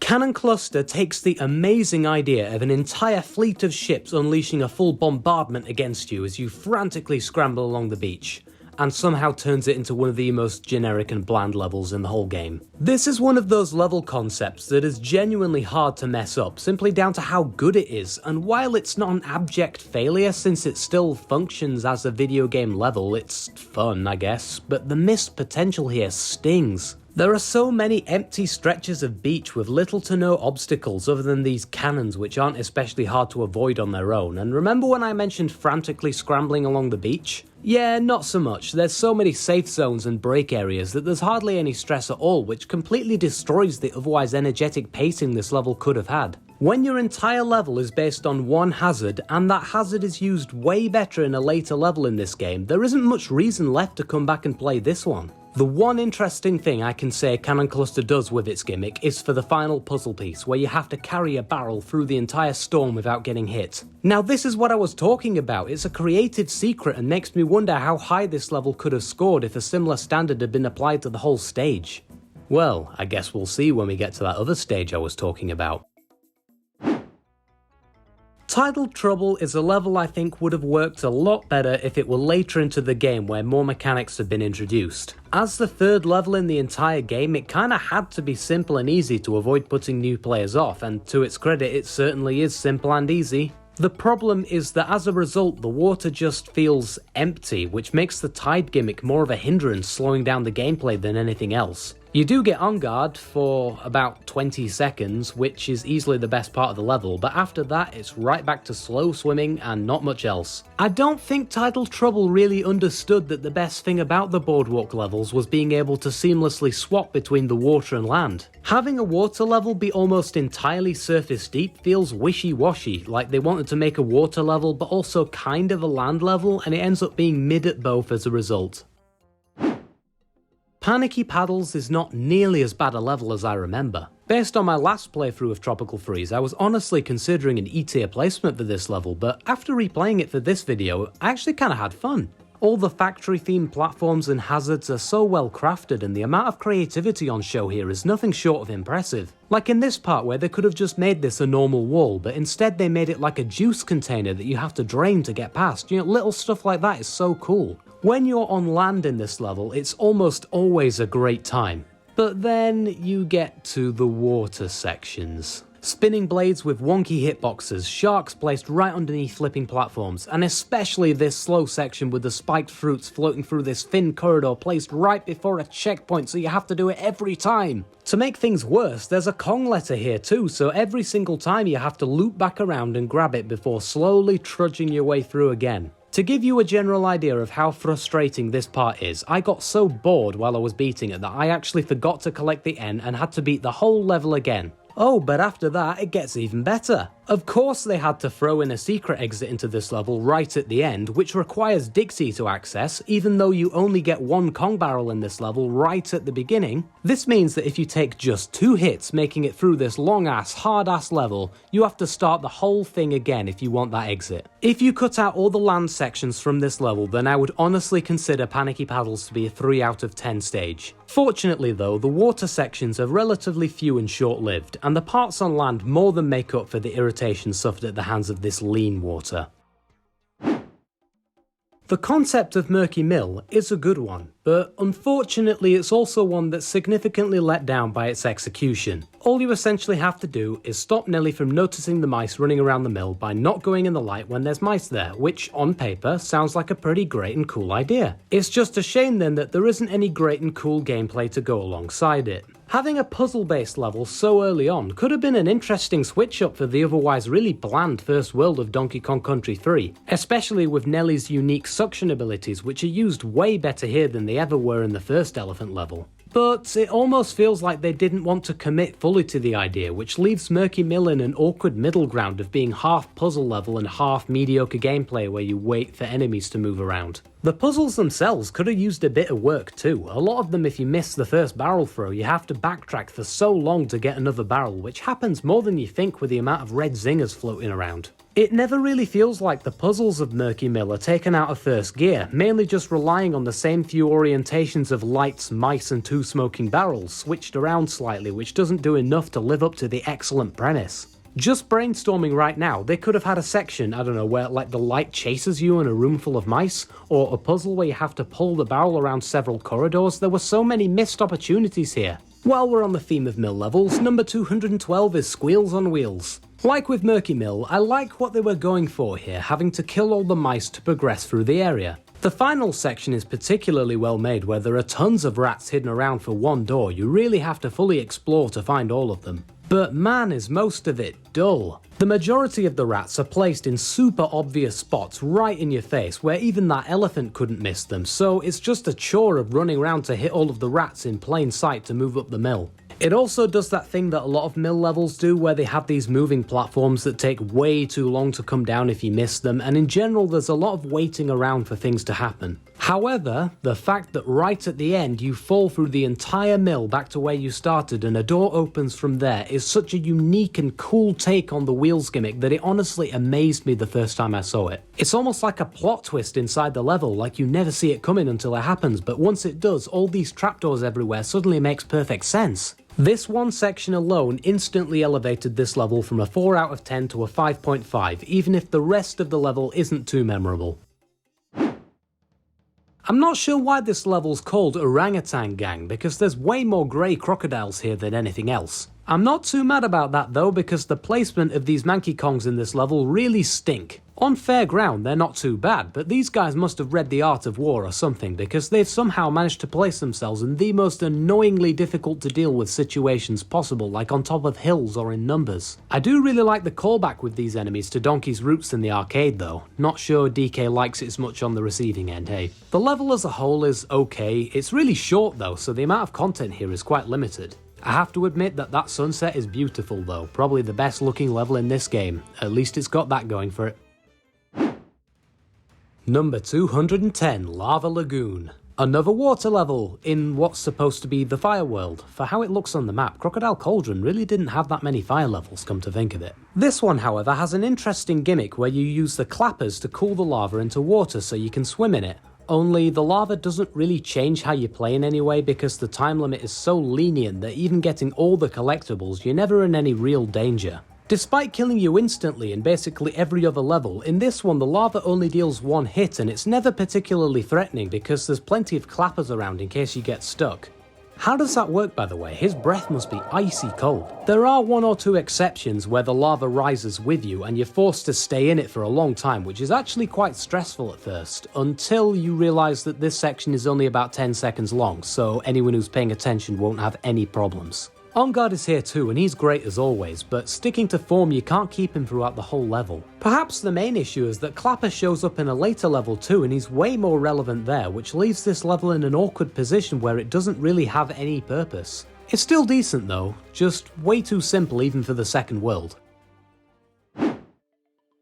The choice to design Creeping Clasps as a boardwalk level comes across as a bit strange to me, as you can't actually use the water due to the fact it's inhabited by this pink nibbler. Gotta make sure to really enunciate that L, don't want to get cancelled. It's not really even the case where you can risk going in the water for a short time like in say like a Mario level with a Porcupuffer, because if you go in that water there is a 99.9% chance you are getting your arse bitten. The fish is nice and all for variety, but mechanically it could have just been a pit of spikes and the same effect would have been achieved. The first half is quite fun with the fast-paced rope sections, even if it is a bit simple for World 4, but the second half in my opinion goes a little too ham with the TNT barrel guys. We've already talked about how imprecise the rope physics feel in this game, so just look at how many guys there are climbing on these things and you should be able to see the problem.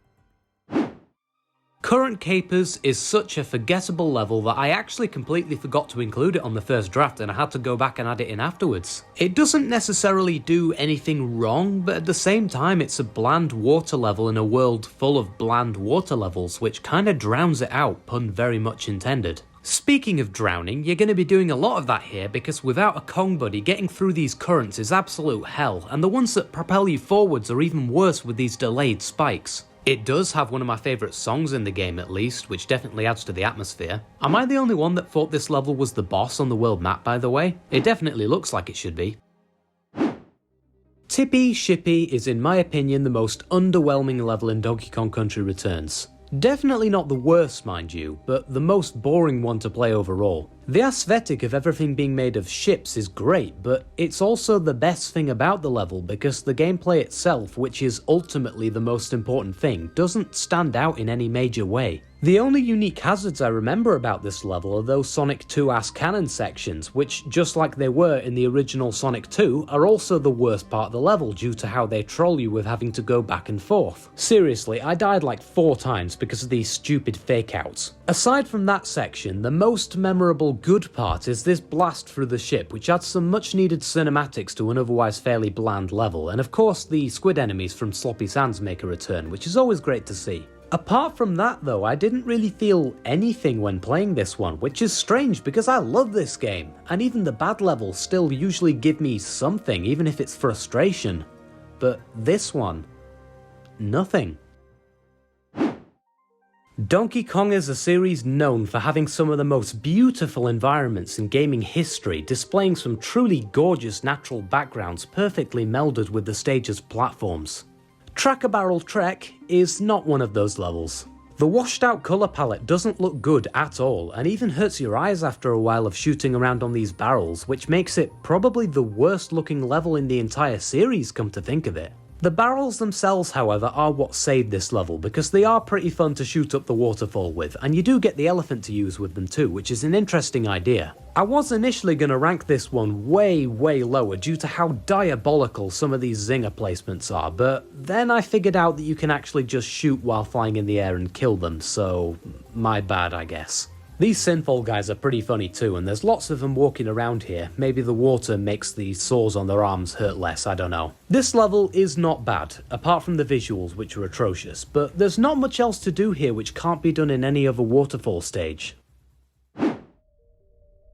This next spot is probably going to make a lot of people mad, but I don't mind Croctopus Chase. I know a lot of people hate this one and were probably just assuming that I forgot to mention it in the E tier section, and I can definitely understand why. It's a water level with some good old Donkey Kong Country 1 enemy spam, but in general the enemy spam here seems to be a bit more reserved due to the focus being shifted to the titular Croctopi.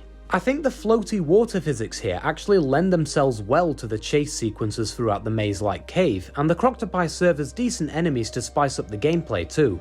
That being said, I did end up turning back on myself quite a few times due to how few signposts there are separating one part of the cave from another. There's nothing more annoying than swimming backwards for a whole minute only to meet a Croctopus spinning the other way. And those enemy spam sections that I mentioned are still quite frequent because, of course they are, it's a Donkey Kong Country 1 water level, it's to be expected. The name Croctopus Chase is also a bit misleading because the movement is still very slow due to the water physics, but overall I think this one is one of the better water levels in the original trilogy and easily the best in the first game. Again, that's not really a high bar to pass, but still congratulations to Croctopus Chase because it's not going to be winning many other awards, that's for sure. Every now and then I'll see people arguing over what the hardest Donkey Kong level of all time is, and in my opinion the one that I found the hardest by far is Fiery Furnace from Donkey Kong Country 2. That's the main thing that sticks out about this level really, how bleeding hard it is. You're gonna die, and I mean a lot. So, does it do enough to justify its extended runtime as a result of its difficulty? Well, yes and no. On the one hand, moving these barrels is a novel idea, and they're used pretty well in the later crazy sections of the level where all the time limits are short and stressful. But especially in the earlier parts where the barrel timers are longer, moving them feels extremely slow, which becomes increasingly dull as you have to do it again and again.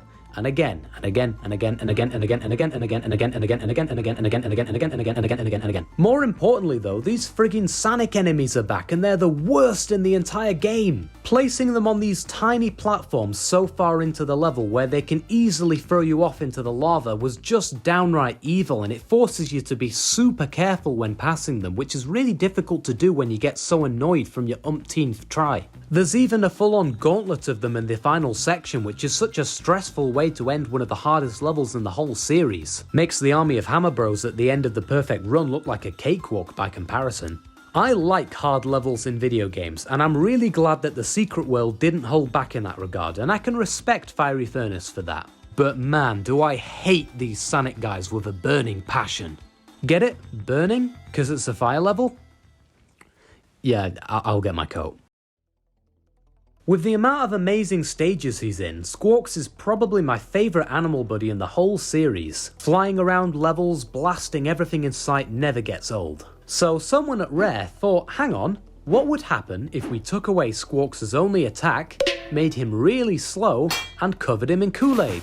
Well, the answer is you get Parachute Panic. The gimmick here is a little bit silly. All you have to do is gradually float down this hive while attached to Squawks' shittier brother Quarks, moving from side to side slowly to avoid the zingers, with the main caveat being that you can't attack back and you can't go back up. Initially this seems decent, and it is certainly unique. It's an interesting change of pace after a lot of the more frantic hive stages earlier. Fairly quickly though, this level changes from Parachute Panic to Parachute Please will this level just end already. Seriously, this level goes on for way too long given how samey it all is. There's only so many times you can fall down very similar looking hive sections before your brain starts to shut down. Quarks' hitbox also feels really off, extending way above his head and usually into a zinger as you try and focus on the ones beneath you. Heck, if you can manage to get past him, this level is 10 times easier without the bird. How are you gonna have a level called Parachute Panic when you're better off not using the parachute at all? I will give it credit though and say that the first time you play it, the creative concept does do a good job of carrying it a little bit. Certainly a better job of carrying than Quarks did with Diddy and Dixie.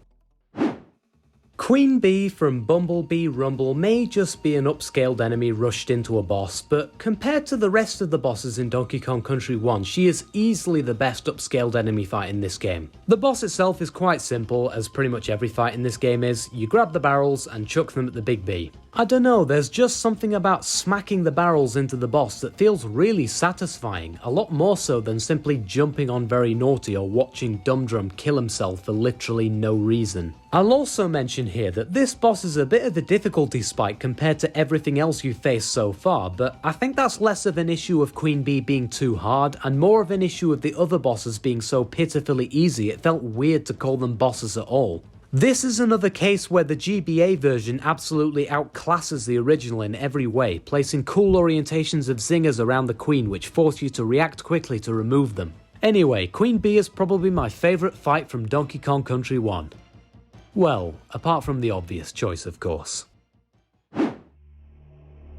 I'll stop short of calling Baz's Blockade a good level, but I will say it is certainly one of the better water levels in the original trilogy. First off, the visuals here are absolutely stunning. With all the coral growing on the walls and the background, it really makes the atmosphere feel like a living, breathing world as opposed to just a video game level. And the music, man, it's so eerie, it almost sounds like something out of Super Metroid. Another great change from your average water level is the inclusion of these little vents which the Bazzers swim in and out of, almost completely eliminating the glaring issue of off-screen enemies, since you can always tell where they're going to be even if you can't see the fish themselves yet. I really wish these came back in future levels, since off-screen enemies, particularly in the 4:3 aspect ratio games, were almost always the worst part of this type of level theme.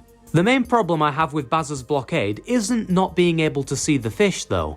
It's seeing the fish, swimming past them, and then still taking damage due to how big their hitboxes are. This makes playing the level extremely slow since you have to give the Bazzers such a wide berth to ensure the game has no opportunities to use the wonky hitboxes against you, although the second half does do a much better job of presenting challenges which allow you to move a bit more freely. On Guard's section is probably my favourite part of the level, as it is in most water levels. His secret area plays similar to a whack-a-mole where you have to kill all of the fish before time runs out. It's surprisingly fun, and you even get to keep him afterwards too, which means you get to go on a Bazzer murder spree before the level inevitably confiscates him halfway through. This blockade stands no chance against the might of On Guard's nose. And finally, we've reached the big number 200, and it's Bramble Scramble. Or as I like to call it, the level that's in Crazy Kremland, but it's not a Crazy Kremland level, and you want it to play more roller coasters, so it sucks, even though it's actually not that bad. While I was a little disappointed by how few theme park style levels we got in World 4, this one has some decent ideas of its own. For starters, it's probably the longest level in the game actually, aside from maybe Castle Crush, and the difficulty definitely isn't turned down at all to match the extended runtime. If you haven't played this one before, you're gonna have a tough time. Most of it has you playing as Squawks, flying through some really tight bramble sections with the mesmerising Stickerbush Symphony in the background and some great nighttime scenery, which, despite this level not being calming in the slightest, actually works perfectly here. You do also get Skeeter later on, but his section is so short, which I won't complain about since this kind of level definitely fits Squawks' playstyle better. The main problem I have with this level though is that it struggles to fill its long runtime with much unique gameplay. For the most part, it's just hard flying section after hard flying section with little variation, and apart from this really dumb secret where you have to no-clip through some brambles, I can't really pick out one section from another. Squawk's levels are usually pretty fun anyway, since he's just a great animal buddy, but I think they made this one way too long for what it was. It's clear a lot of effort was put in here just from how much of it there is, but is it too much to ask for a Crazy Kremland level to actually be about Crazy Kremland? Donkey Kong as a franchise is fortunate in that every single one of its final bosses has at least been good. Except for Frederick, just ignore him. Bashmaster was the real boss of Tropical Freeze anyway. So the question then comes down to, which one of them is the second worst? Place your bets now. It's Castle Chaos from Donkey Kong Country 3. And strap in because I've got a lot to say about this one. This fight is one of the least final feeling bosses I have ever seen in a video game. Yes, he's hard, but that's literally the only thing that separates him from any of the other bosses. First of all, disregarding the boss itself for a second, there's not even any indication that you're at the final boss when you enter it on the map. It's just some random castle set in the forest world without any fanfare or suspense leading up to it. Donkey Kong Country 2, for example, perfectly built up its final world by challenging you with increasingly epic castle levels before ascending even higher into the sky to K. Rool's airship. But here you kinda just stumble onto K. Rool like he wasn't even expecting you. Then once you do enter the fight, you begin by facing this awful boss from earlier. Let me tell you, when I saw this guy reappear, the mixture of disappointment and anticipated frustration that filled my soul is hard to put into words. Thank God this time he's piss easy. A refight with this guy would have been a one-way trip to F tier. But, plot twist, as soon as he dies, K. Rool appears from behind a curtain like the Wizard of Oz and starts moaning about his wife. K. Rool has a wife now? And since when did any of these two speak? The whole vibe is just so jarring and weird, it feels like it came from a whole other franchise. This cutscene goes on for way too long, by the way, for what's actually being discussed, and I'm very glad that they don't repeat it after every try, because that may just have forced my hand with the save states after going 3 games without using them. Anyway, the fight itself it's alright. The first phase simply consists of Baron von Rulenstein, or whatever he's calling himself now, floating around the room, requiring you to pull on one of these switches to receive a barrel. You then have to wait until his back is turned to make a super precise throw onto his jetpack, and when I say precise, I really mean it. If your barrel misses even slightly, it won't count, and you'll have to spend ages getting a new one. The next few sections are essentially just more complicated versions of this, dodging electricity and climbing across switches to get more barrels and gradually deal more hits. The main issue with this is that K. Rool never feels like an active threat. There are so many safe areas around the arena where K. Rool will look right at you and then turn back around that his presence as the big bad is extraordinarily lacking, which devolves the boss into a series of waiting and throwing, waiting and throwing. It never feels like you're actually fighting K. Rool here, more like you're just trapped in a room with him and he's lost his keys flying around looking for them. The later stages of this boss are a lot better than the earlier ones, mainly because this electrical Tesla machine does a far better job of being an antagonist than K. Rool himself, which is pretty funny. I'm a big fan of the difficulty of this fight, and if there were more electrical pylon stuff and less waiting around for K. Rool to float away, then this boss would have been far higher, especially since it's the last time we saw the fat crocodile in a Donkey Kong Country game. But as it is, the fight is just okay. Not bad, not great, but definitely very weird. Thinking about it, if K. Rool's wife did kill him, then maybe that's why he never came back. Oh, can't wait for the next DK game in 10 years. K. Rool's wife returns. The Clobbers were some of the most annoying enemies in Donkey Kong Country 2, knocking you around and even stealing your bananas and balloons in some cases, greedy buggers. So why not fill a whole level with them and see what happens? Where the Clobbers are present in Clobber Carnage, the level is certainly very annoying, with a special mention to this section of the two life stealers playing a deadly game of ping pong with you anytime you try and rush through. However, other sections, and in particular these barrel parts where you have to shoot in and out on this moving track, are super smart and make me wish the level was just barrel carnage instead of being focused on these guys. This is another one of the hardest levels in the hardest game in the Donkey Kong series, so you're going to be playing it perhaps more than you'd like. But fortunately, the hardest and funnily enough best parts of the level feature absolutely no clobbers. Placing two of the life stealers right at the end was a massive dick move though. Thankfully by the time I reached the secret world I had tons of lives left over, because getting a game over here would really stink. Stormy Shore is one of the most epic levels in the entirety of Donkey Kong Country Returns, and don't worry, I'm not putting Stormy Shore in C tier. So when I saw that Squidicus was making a return in Tropical Freeze, you can bet your ass that I was hyped.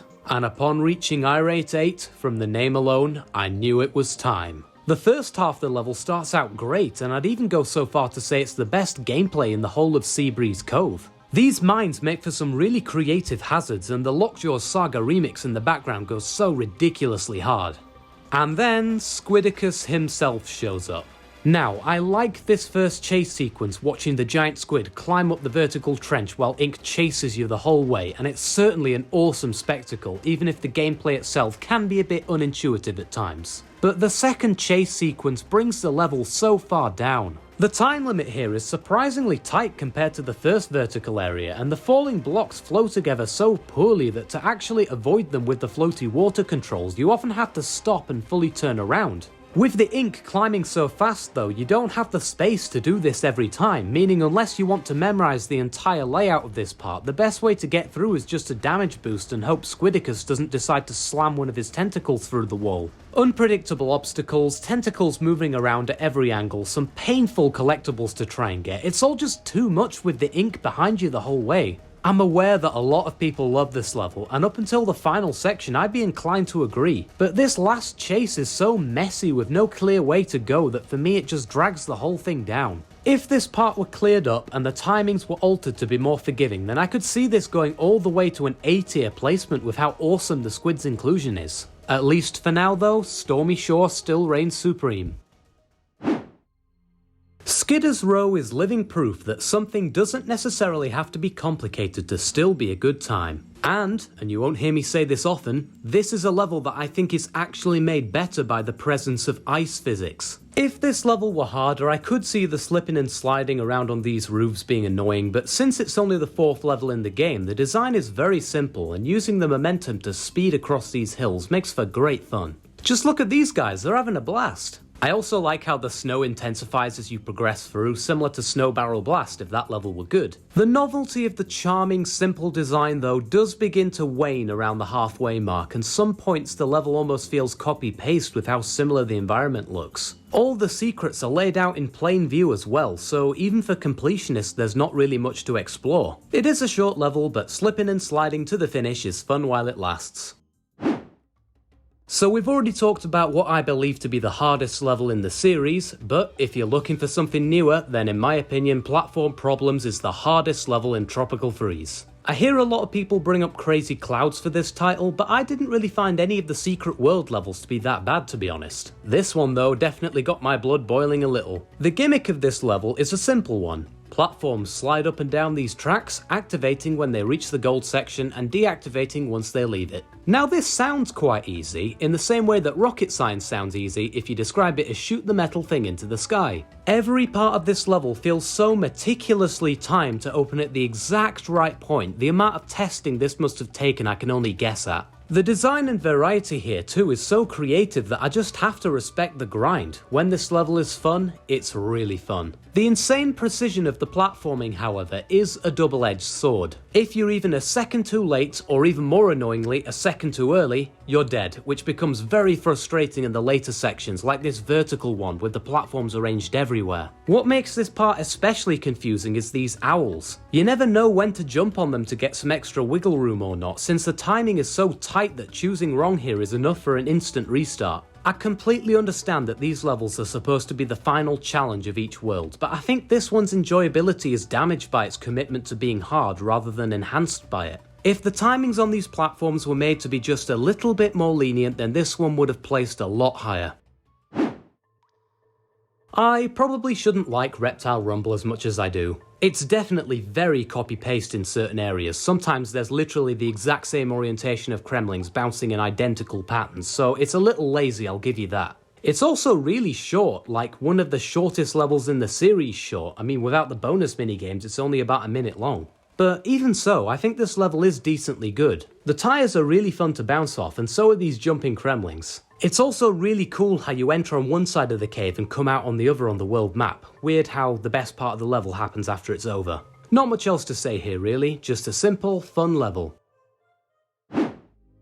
Forest Interlude is widely regarded as one of, if not the greatest Donkey Kong soundtrack in the series, so the fact that Ghostly Grove gets to be the level to introduce it to the world grants it a very privileged position that not many levels can top. Boy, I sure am glad they don't have a load of ghost ropes hanging around here to screech over the whole level. Oh wait. In all seriousness, the ghost ropes are an interesting idea. They offer up some fast-paced gameplay with having to jump off them quickly before they disappear, even if sometimes they do disappear right before you're about to jump on them. The second half especially seems to have a thing where if you rush through the level, the ropes load in as soon as you scroll over to them, which, accidental or not, really allows you to speed through, which I'm definitely a fan of. Playing it slow, this level isn't nearly as fun, since it can lead to some awkward timings with the ropes not lining up or generally just having to wait for things, so if you are going to play this level, make sure to play it fast. I really appreciate the creepy forest atmosphere here too. It fits the music brilliantly, and it's also probably one of the best looking levels in the game too, with the light filtering through the trees. Also, fun fact, if you wait around at the start for long enough, this guy will show up and start throwing logs at you with lives inside them. I completely didn't realise this until I went to go have a poo and I came back to see this guy chucking things. Cheers to my poo for having good timing, I guess. Thank you, poo.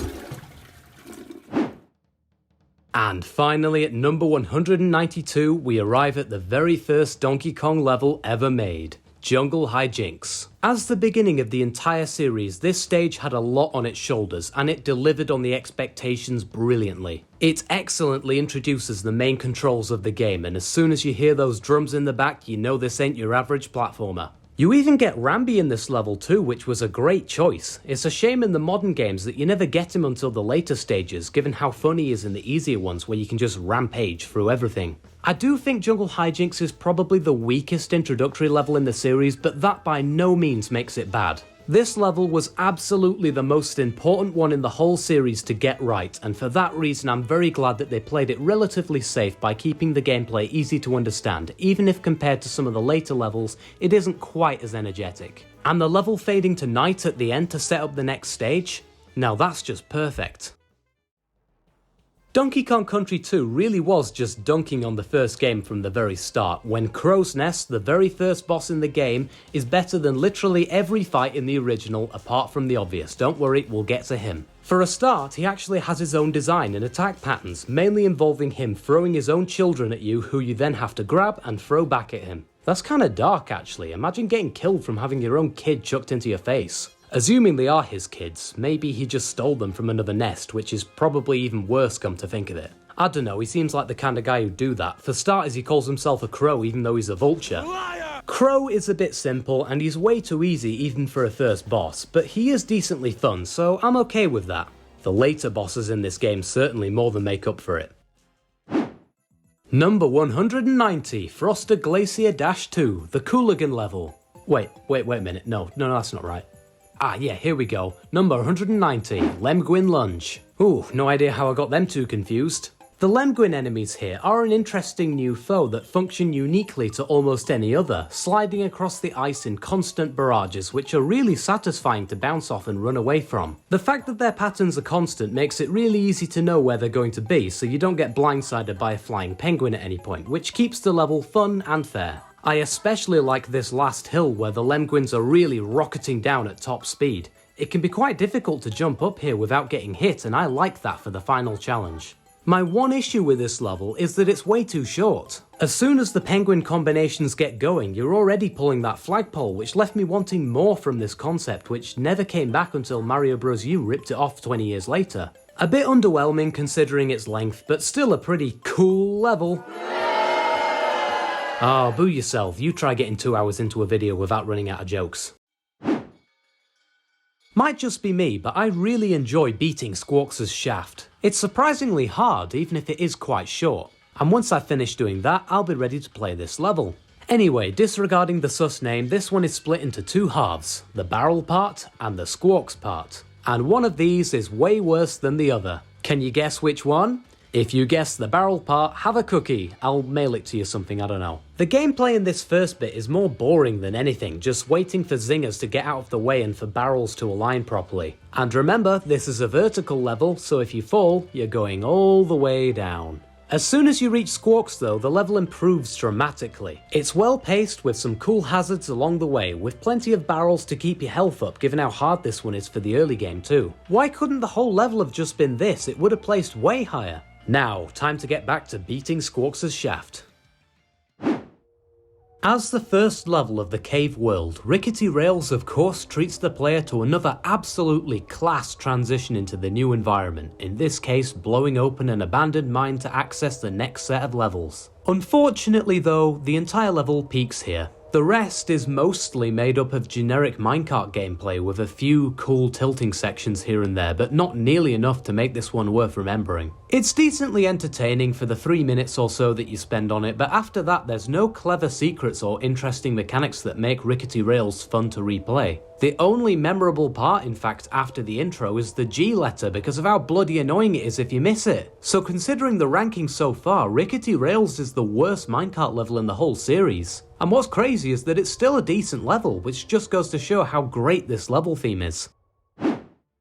First time we've seen Tropical Freeze in a while, and it's Mountaintop Tussle. Not a great boss by any means, but it's still in Tropical Freeze, and that game's formula is just so good that it carries the gameplay hard. So essentially like modern Pokemon games really. Scowl the Startling really should be called Scowl the Fiddly, especially in its third phase where these smaller owls start flying into the foreground. See, the gimmick of this fight is that in every phase you rise up the tree, almost like a cool reverse of Fugly's High Rise from Returns. Unfortunately for Mountaintop Tussle though, the gameplay overall doesn't hold up as well as the change in scenery. The first phase is more slow than anything, with very few opportunities to speed things up through skillful play like you could in something like Savoury Stew for example, which is a little disappointing considering how tastefully this similar concept was handled in that boss. The second phase is easily my favourite, mainly due to this innovative wind attack where you have to bounce off 3 of these guys' heads to use one of the baby owls to hit Daddy Scowl. What is it with these birds taking all their kids out of nursery to fight to the death? Really isn't going to look good on that social services report, mate. This boss doesn't necessarily do anything wrong, but it doesn't do much to excel either. It's perfectly serviceable and a decent time, but nothing you'll be itching to replay once you beat it.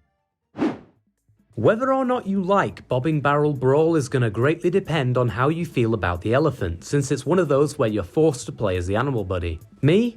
I think the elephant is good. Definitely a downgrade from Rambi, but better than say a Skeeter for example. This level essentially acts as a tutorial for Nellie's water mechanics, which are fun to use in this level but aren't taught particularly well. I had to experiment for myself to find out how to shoot at different angles, and it took me a while to realise you can just refill your water using the trunk without jumping fully into the water each time. Shooting the droplets is a bit inaccurate too, but this is something you do get used to as the level goes along and more zingers start appearing in the path, which you have to get rid of. There are some neat puzzles to be had here, and the fish below is a constant threat, which I appreciate, even though he did take quite a few undeserved bites out of Nellie due to these wonky barrel hitboxes. Won't be the last time we're talking about those, let me tell you. I've always found Slippy Spikes to be a fairly annoying temple level in my opinion. As the level name suggests, there's a ton of spikes and these platforms are all covered in ice, and you know what that means. Ice physics! This makes precision platforming on these tiny ass little bits of wood an arduous task, and without one of the Kongs it's really hard too. With Dixie or Cranky it's piss easy, heck you can just bounce over most of the obstacles on the cane if you want to. So with that said, why is this level so high up?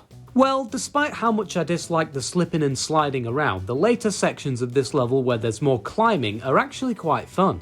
There's lots of these interesting house-like structures with challenging arrangements of owls littered around, which I found to be much more enjoyable and the saving grace of the whole stage. And of course again, Tropical Freeze has such a great formula that it's actually hard to make a bad level in this game. Discounting Shoal Atoll of course, throw enough shit in the sea and I guess some of it will turn into a weird key hunting maze. When I was writing the script for this ranking, I initially got Rocket Barrel Ride and Rocket Rush mixed up in their placements, leading to an awkward moment when I reviewed it at the end and wondered how the hell Rocket Rush had made it out of E tier.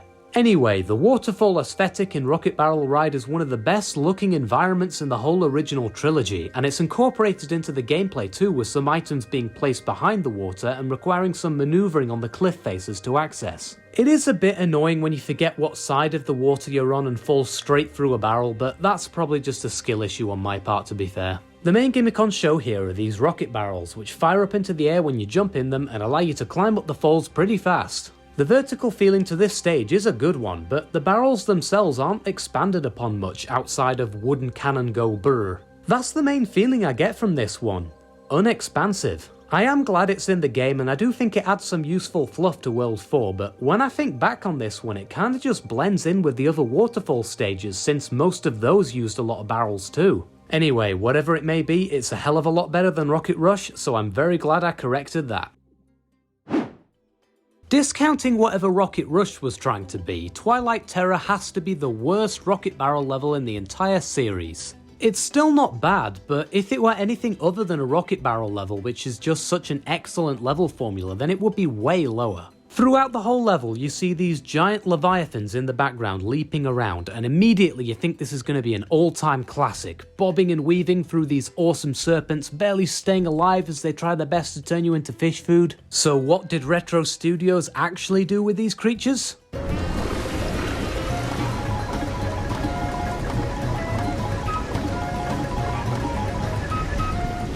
So you're telling me the best Retro Studios could do with this level concept is have them catapult some coins into the air?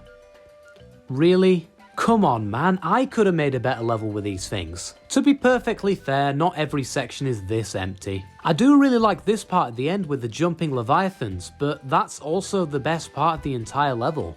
There's so much missed potential here with how much effort was put into the character models for these fish, since most of the time you're not actually dodging anything, you're just flying in a straight line. It is a rocket barrel level in Tropical Freeze, you know, it's still a decent time. The problem is though, is that to 100% this game, you have to beat this one 3 times. No, you didn't mishear me. 3 times. Come on, let's count them together. 1, 2... Seriously, I think counting the amount of times you have to beat this snooze fest is better than counting sheep. I was bored after playing this level once, let alone 3 times. Who thought it would be a good idea to put 2 secret exits in this level? Seriously, would it not have been better to split them up and put the other one in a more interesting stage? The secret exits aren't even hidden especially well either. Look, you can literally see this one without even leaving the main path. If you're gonna ask me to play a level 3 times in a row, you better make damn sure it's one fantastic level. And fantastic, this is not. Number 182, Roasting Rails. By far the hardest minecart level in Returns. Heck, I'd even put it forward for the hardest minecart level in the series too, with how tight some of these lava jumps are. Carrying on from when it was first introduced in Crazy Kremland, Returns also features a few levels where you're not strapped into the minecart but instead balancing on top of it, allowing you to jump out of the cart at the end of the track and hopefully make it to the next one. Are those coals on fire, by the way? That must really hurt his feet. Roasting Rails takes this mechanic and quite literally turns up the heat, throwing minecart after minecart in your direction in quick succession, which requires you to react lightning fast if you want to avoid overshooting your next ride. There's even a part where the minecart goes under the lava briefly. I don't know what it is, but I've always really liked that detail. This whole level just feels so hectic, which is great for the final world, always forcing you forward to the next area with no breathing room in between. The minecart gameplay is only half the trouble though, since there's also plenty of traditional platforming and climbing across collapsing stone islands to reach the next cart before you're plunged into the magma below. And unfortunately, I don't think these land sections are nearly as good. There's a lot of Mario Maker troll level-esque fake outs in them, like these fireballs that shoot up when the level was clearly encouraging you to rush forward, or when the ceiling falls down before you get a chance to grab onto it. I find these parts overall to just be more annoying than anything. Moreover, I also tend to prefer the minecart levels where you jump with the cart itself, since jumping out of it, while interesting, doesn't always feel intuitive, and a lot of the time it's hard to control exactly where you're gonna land with the momentum of the track still ongoing. To all the completionists out there, I feel your pain on this one. Trying to get that G on your first try is awful. You missed me. If you didn't already know the name of the level, you'd be forgiven for thinking that Crumble Canyon took place in an everyday normal-ass ravine, because the only real canyon crumbling here happens in the background. The idea of all the platforms collapsing and the stage almost tearing itself apart as you run through it is one that fits the cliff theme very well, and the beginning where the very first boulder splits open to the touch immediately gets you thinking what else is in store for you as you traverse this trepidatious terrain. The problem is that this terrain isn't all that trepidatious at all, because they don't really do anything with the mechanic. This level's whole identity is that it's meant to be falling apart, yet most of the time the ground doesn't feel that much more unstable than any other cliff level. Heck, the difference in the amount of crumbling going on in the stage itself and the background makes me wish I was playing back there instead. The thing that raises this level up from the bottom of C tier is this weird fiery ball near the end, kicking the pacing into high gear and finally causing some actual carnage as it chases you down the cliff. The timing on this is actually pretty hard, especially if you're a big boy and you want to get all the puzzle pieces, because the developers anticipated that and put 3 of them in this section alone. It's just a shame it's the only part I can fully remember. Actually, there is this one cool sliding section where you play a little tune on these bones too. That part's straight gas, instant S tier, you can play a song on dinosaur bones. I really wanted to love Cogjog.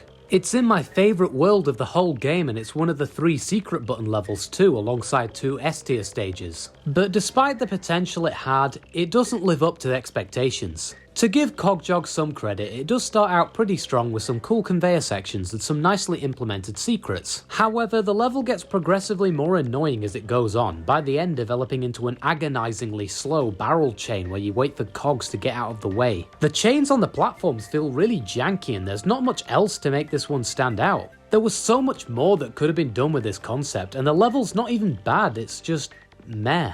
The name is at least appropriate, because while it should be hitting its stride, the level never makes it out of a slow, passable jog.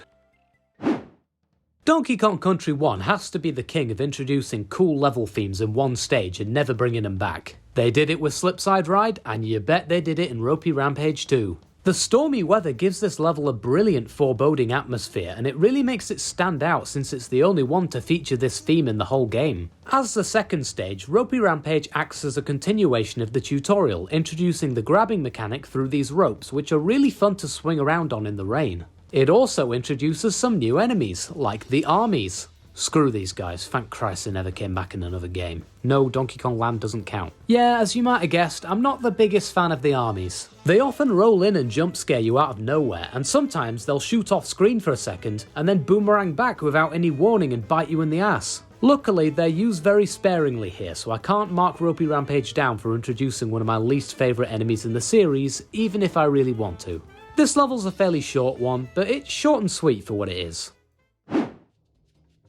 Manga Ruby Run is maybe the weirdest boss in Donkey Kong Country Returns, and that game literally had you fight a naked chicken in a pot. His design to begin with is really odd, almost like a set of electrified pink anal beads with a dragon head stuck on the end. But I don't know, I kinda like it.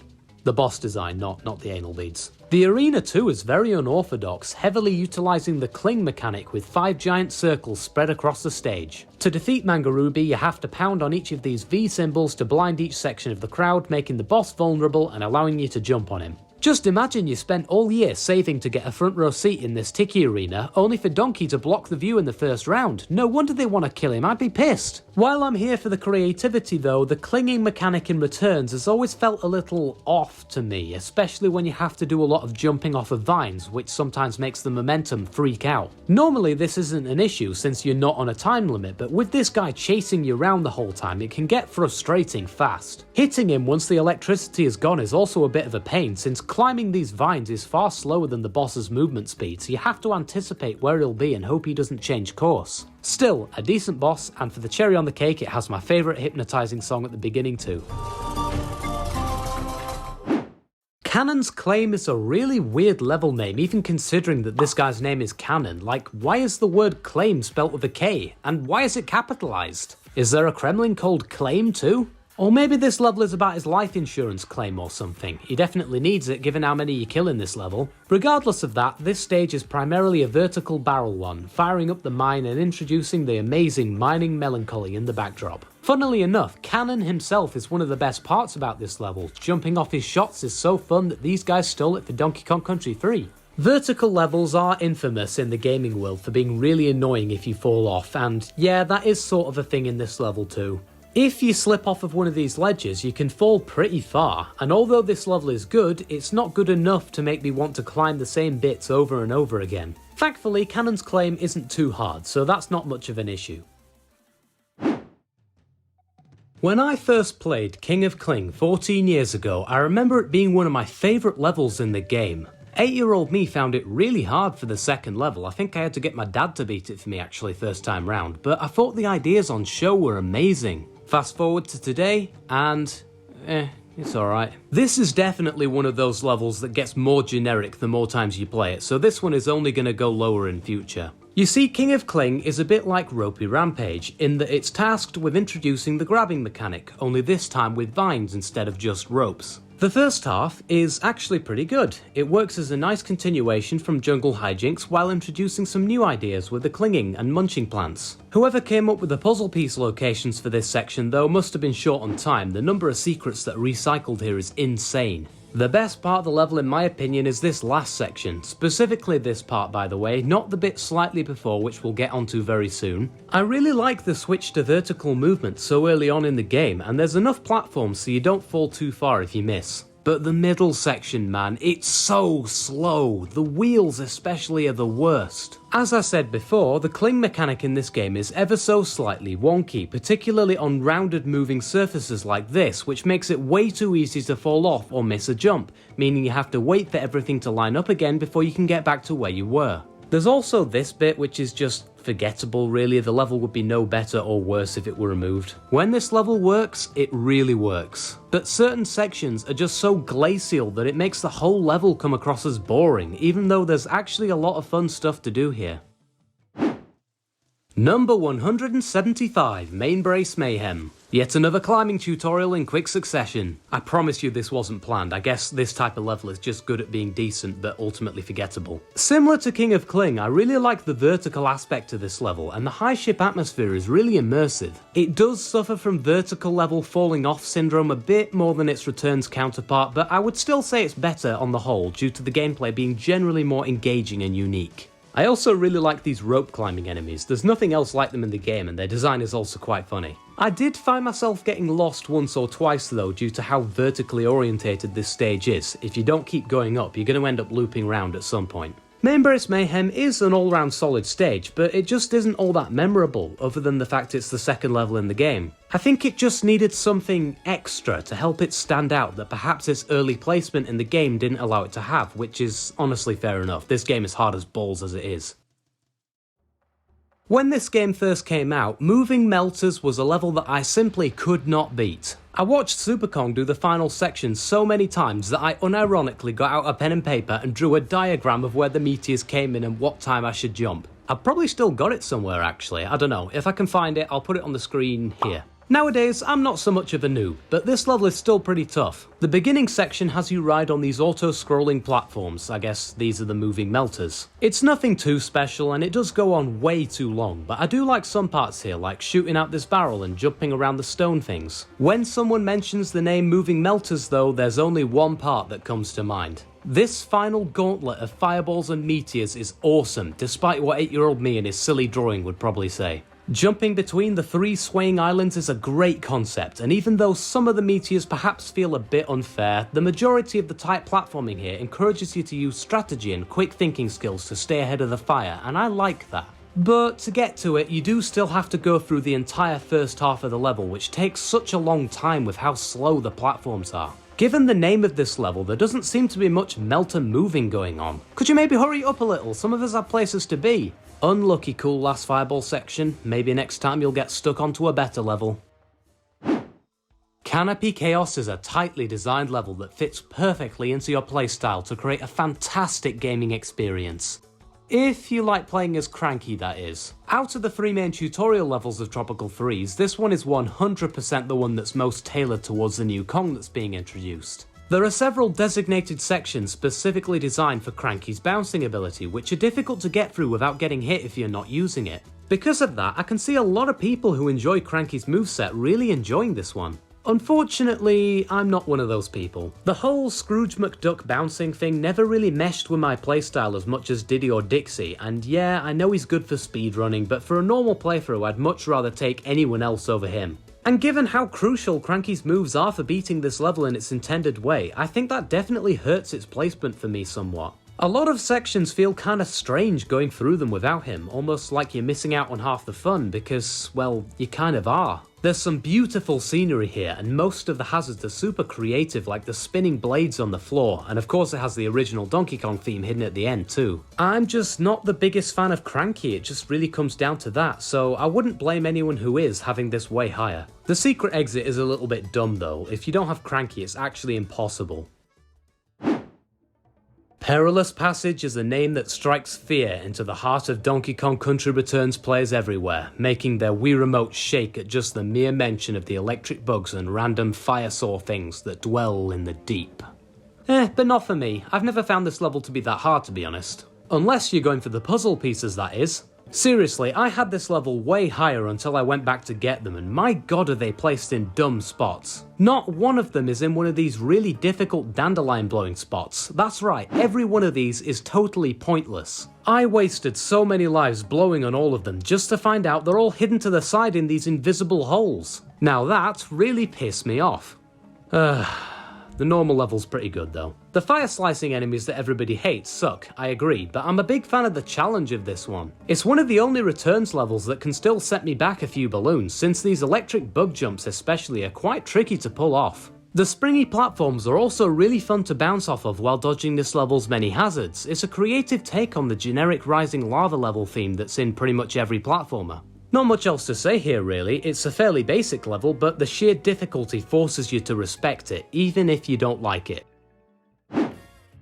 And with that, we bring C tier to a close. In the majority of series, C tier tends to be average, but here there are only 100 levels in the middle tier or below, with 170 yet to go. And kicking off the B tier, we have the shortest level in the modern duology, Lift-Off Launch. Now this level is what Rocket Rush was trying to be, finally perfected 14 years later. You know what they say, better late than never. Not only do the controls no longer shoot you off in random directions, there's also no terrible section where you have to fall down for some reason, and get this, you can actually see the obstacles before you get to them. Using the ticky airships and launch frame as hazards is really creative, which gives this level a really unique flair to it. So with that said, why is it not in A tier? Simple really, it's just too short. The whole level only lasts about 40 seconds, and it's so simple that only the last 10 seconds of the Game Explain tutorial for this level actually focuses on the level. There's not even any Kong letters or puzzle pieces to collect either, so it's kinda just shoot upwards for half a minute and have a fun time.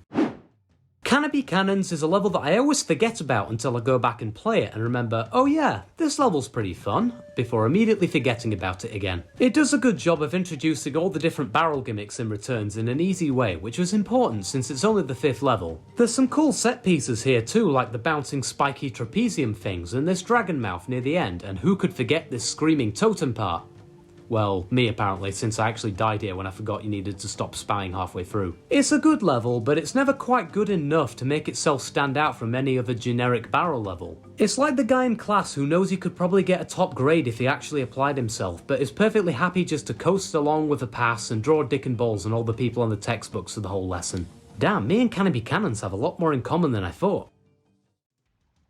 I'm sure by now it's clear how I feel about Donkey Kong Country water levels. But the first one from the second game is actually alright. Rare seem to have learned their lesson from DKC1 because the layout of Lockjaw's locker isn't just a big maze, there's purpose and meaning to the design which makes it easy to understand. There's also less enemies spammed off screen, which is always nice, and On Guard isn't hidden in a random wall this time, so you can really power through if you know what you're doing. It's still a water level, but as water levels go, this is one of the better ones. And of course it introduces the absolute hood classic Lockjaw's Saga 2. It's a good job this stage is in water, cause this music is fire.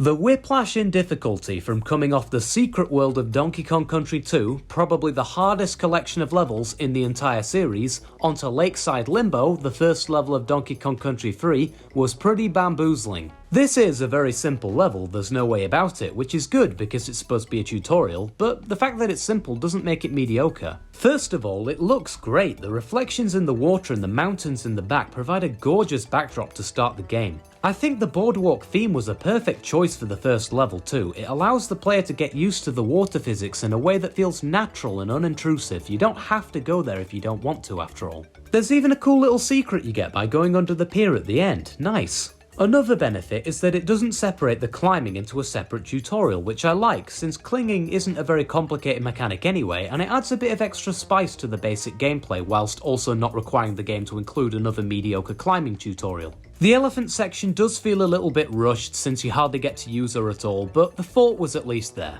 The music for me though is a bit hit and miss. On the one hand, it sounds really silly and stupid, but then again, the fact that it's silly and stupid made it somewhat of a meme among me and my friends, so now I find it funny. I'm not hating on Evelyn Novakovic, by the way. Nuts and Bolts is one of my favourite tracks in the whole series, but let's just say I don't come back and listen to this one too often unless I'm in the mood for a laugh. When I first started playing Barboss Barrier, I had him down as a 2 out of 10. Not only is he an underwater boss, but he's also incredibly fiddly to learn. Once you do learn how to beat him though, he's actually really well designed, and I can respect that. First of all, he uses these lurchins as shields, and you have to play a weird game of ping pong with On Guard to remove them. At first, this isn't too hard, but then he moves down and starts firing homing shells at you instead, and after that he goes even deeper and starts firing his spines. These phases are all so creative that I just have to hand it to them, even if the gameplay is occasionally questionable. Sometimes after you hit him, especially in the homing section, Barboss will knock you back into an enemy where there was literally nothing you could have done. This is a long fight too, so dying at the end to Barboss's damage animation when you couldn't even move is so frustrating. The boss definitely gets better the more you play it, although I can't deny there is a fair bit of jank involved. It's far better than the other underwater boss in this series anyway. Although Cleaver's Kiln isn't the best boss in the game, with the exception of K. Rool, he is the most memorable. The fight starts out with this ominous hand floating in the lava, brandishing a giant cutlass at you while trying to cut you in two. What could be under there? What terrifying creature is holding that sword? It's nothing? Yep, as it turns out, the sword itself is the boss, and its design is kick-ass. Just look at this guy, he's literally a floating fire sword. If that ain't cool, I don't know what is. To beat him, all you have to do is throw cannonballs in his direction, which randomly spawn on either side of the lava, but Cleaver himself doesn't make it easy for you. As the fight progresses, you can practically feel him getting more angry, chasing after you more frantically every time as he slashes up and down. It's pretty nerve-wracking in the later phases, and I like that. My main problem though is the parkour element you have to do to switch between each side. This would have been good if it were only once or twice, but doing it every time gets a bit old, especially given that if you fall, it's instant death. Sometimes Cleaver can corner you and give you no way to escape too, although I guess that's just him not being dumb, so you can't really blame him for that, I suppose. Great design, great challenge, okay gameplay. If you want to talk about levels that are completely carried by their atmosphere, then Misty Mine is a good place to start. The gameplay is about as copy-paste as it gets, with dum-drums spammed around the cave in ways that don't really impede your path much at all, making this level by far the easiest in Chimp Caverns, and honestly one of the easiest Donkey Kong levels ever made. It's the most Little Timmy style level in the whole game for sure, but meanwhile the vibes, they're excellent. The creepy atmosphere combined with the deceptively effortless gameplay makes it feel like you're almost being lured into a trap, added to by the eerie music and fog floating over the stage. The trap never comes, of course, and the design is nothing special, so I'd understand someone calling this level boring. I don't know though, I've always enjoyed this one of the more memorable levels of Chimp Caverns for sure, which goes to show how forgettable that whole world is. Heck, I forgot it was there at all on my most recent playthrough. Wait, what's this? An actual good level from Gorilla Glacier? Surely not. Well, it is. It's a miracle. Ice Age Alley, in my opinion, is one of the only two good levels in the worst world in the series, mainly because it actually feels fair for once. Mostly. It does overuse the enemy spam a bit too much for my liking, especially with the mini vultures, and of course the ice physics make their grand return. But I'll take the ropes and chains of this level any day over Snow Barrel Blast. The combination of climbing and swinging here makes for a great time, and funnily enough I'm also actually a big fan of these Manky Kong climbing sections on the steep slopes. I mean, sure they're hard, but I've always liked a challenge, and it's totally fair since you can always see where you're going and where the threat is. I can understand why some people hate this level, it's certainly not for everyone. But it's definitely the best snow level in the game for me. Creepy Cannons is a level that takes the idea we saw in Ghostly Grove and says, but what if they were barrels? The gimmick of the ghost barrels is that they disappear and reappear on a set interval, requiring you to jump at the right time to either get into them or, more commonly, not get into them. The concept of using the barrels as something to be avoided is some cool innovation on the original ghost ropes, which were always good, even if sometimes they will appear from nowhere and blast you right into a spike. Squitter the Spider's here too, and it feels like Donkey Kong Country 3 really learned how to use him properly as opposed to the last game. His section is great, probably my favourite part actually, having to wait on the webs for the barrels to disappear and then quickly climb up before they come back. Good job, Squitter, I finally like one of your inclusions. That sort of alludes to the main problem of this level though, waiting.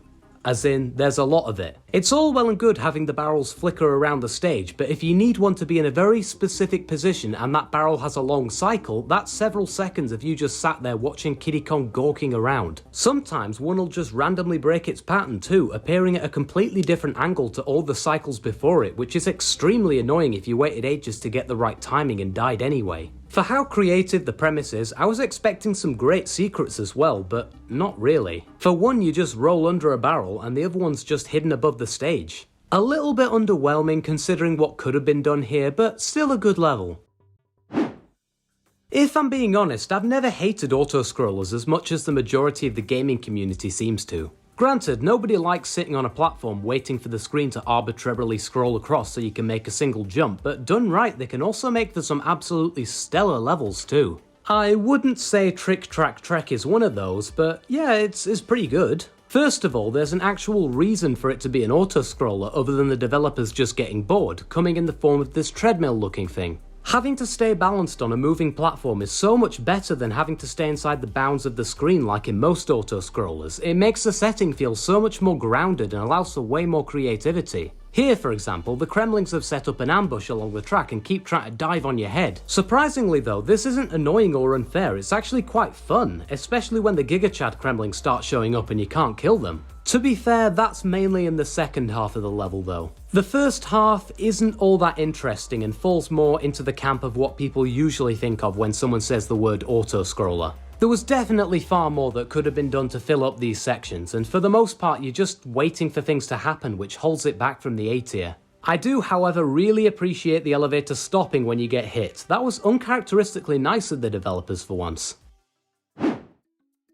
In the past, I've always seen Poppin' Planks as a bit of a forgettable opening level for the beach world, which in general was one of the more bland world themes in Returns already. But playing it again for this ranking, it's got a lot more cool stuff than I remember. My favourite part is when this whale shoots out all these bananas and the tide keeps flipping this bridge over, and not once in my countless playthroughs have I been able to collect all of them. Maybe there's a reason why there aren't so many collect every banana videos for Donkey Kong like there are with Mario games. Poppin' Planks is definitely a level that peaks closer to the end, since the final part with all the sharks and moving cranes is really creative, but writing this now I'm struggling to remember much that went on in the first half. There's this barrel part I guess, but looking at the gameplay I bet you can see why nobody remembers it. Poor shame, Poppin' Planks. Poor shame.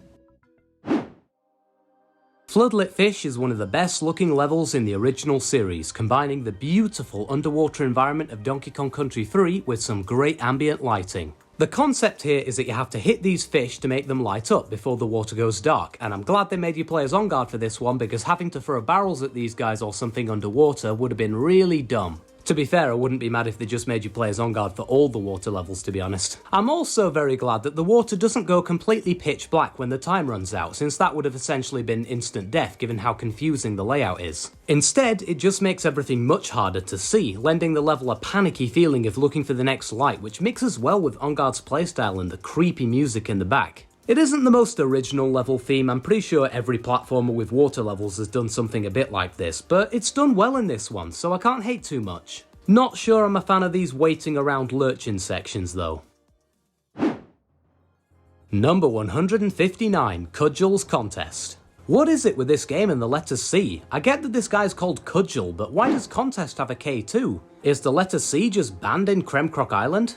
Anyway, I was initially going to put this guy way lower since his attacks are really unintuitive at first, and he's hard too, so it makes practicing him all the more difficult. But even so, as I was playing it, this boss really grew on me. Funnily enough, Cudgel's only weakness is barrels, which makes it very fortunate that they keep spawning in out of thin air. Actually getting the barrels to spawn though is a little bit silly. You have to wait for him to jump around and avoid going anywhere near him when he comes back down, because damn does this guy have long arms. If he even comes close to hitting you, you won't be rewarded with any barrels, with only one appearing if you manage to completely dodge the swing. And once you do get the barrel, things get even weirder. After that, if he lands anywhere near you, he'll immediately destroy your barrel, which makes hitting him a bit of a pain in the arse if you don't know that. However, once you do finally get how to beat him, this boss actually becomes a lot of fun. This is mostly down to his second phase, which is a lot easier to understand, where he hops around making the ground tremble beneath him, much easier to read. I do think that especially near the end of the first phase, he moves way too fast to accurately predict his movement, and his design is pretty much an exact copy of Clubber, likely due to time constraints. But still, fighting such a huge, intimidating foe makes for such a fantastic set piece. I also love the nice touch with his death animation in the swamp. Seeing him falling into that water which killed me so many times was very satisfying. The thing about Minecart Madness is that it's pretty good, but it gets completely overshadowed by that other level we'll be getting onto later on. What's even more bizarre is that it's by far the easiest of the two, and that other level we'll be getting onto was 3 worlds earlier. The lackluster difficulty definitely goes some way towards undermining this level's memorability, but it's still far from easy or basic. There's tons of tight jumps from rail to rail, and this one also feels quite a bit more vertical with higher peaks and faster drops, which provides it a unique flavour. Unfortunately, there are way too many off-screen enemies here, and this final jump before the end where you're going so fast you can't even see where you're going is so infuriating if you can't get the timing down. Still, in general, the minecart levels are just such a great concept that it's genuinely hard to screw one up. Minecart Madness may be on the weaker end of them, but it's definitely not a bad group to be a part of. Oh boy, I can see a lot of people getting mad about this one. I feel like it's become somewhat of a trend of me actually liking the infamously bad Donkey Kong levels, except for Poison Pond, but then again, I don't think there's a single sane person who actually likes that level. If I had to describe Barrel Drop Bounce in one word, it would be janky, I'll give you that. The barrel hitboxes are some of the most goofy in the entire series, especially when the level so frequently wants you to climb up lots of them in quick succession.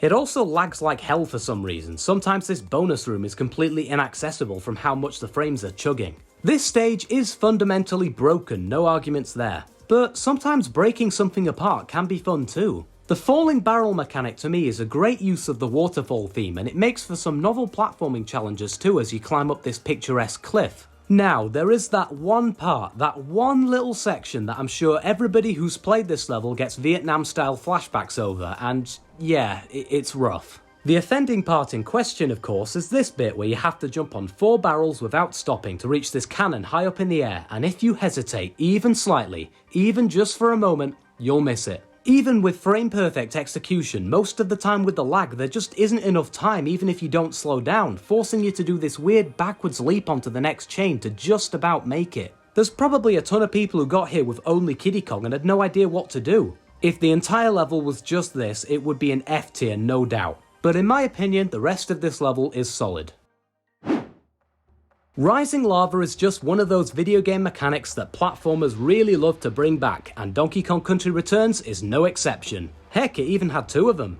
Out of the 2, however, I think most people would agree that Red Red Rising is the superior entry. The beginning of the level though, I don't think is actually that good. It primarily features these teeny tiny little platforms shooting up and out of the lava on irregular timings, but their momentum seems almost random, which makes predicting when you'll be dunked in the fire way more difficult than it should have been. This stage is carried hard by its final section, which feels weird to say since it takes up about 70% of the level, but I'm not about to complain since it's way better than whatever this was supposed to be. Here, you're tasked with frantically scaling the inside of a volcano, barely avoiding the boiling magma beneath on a burning hot time limit.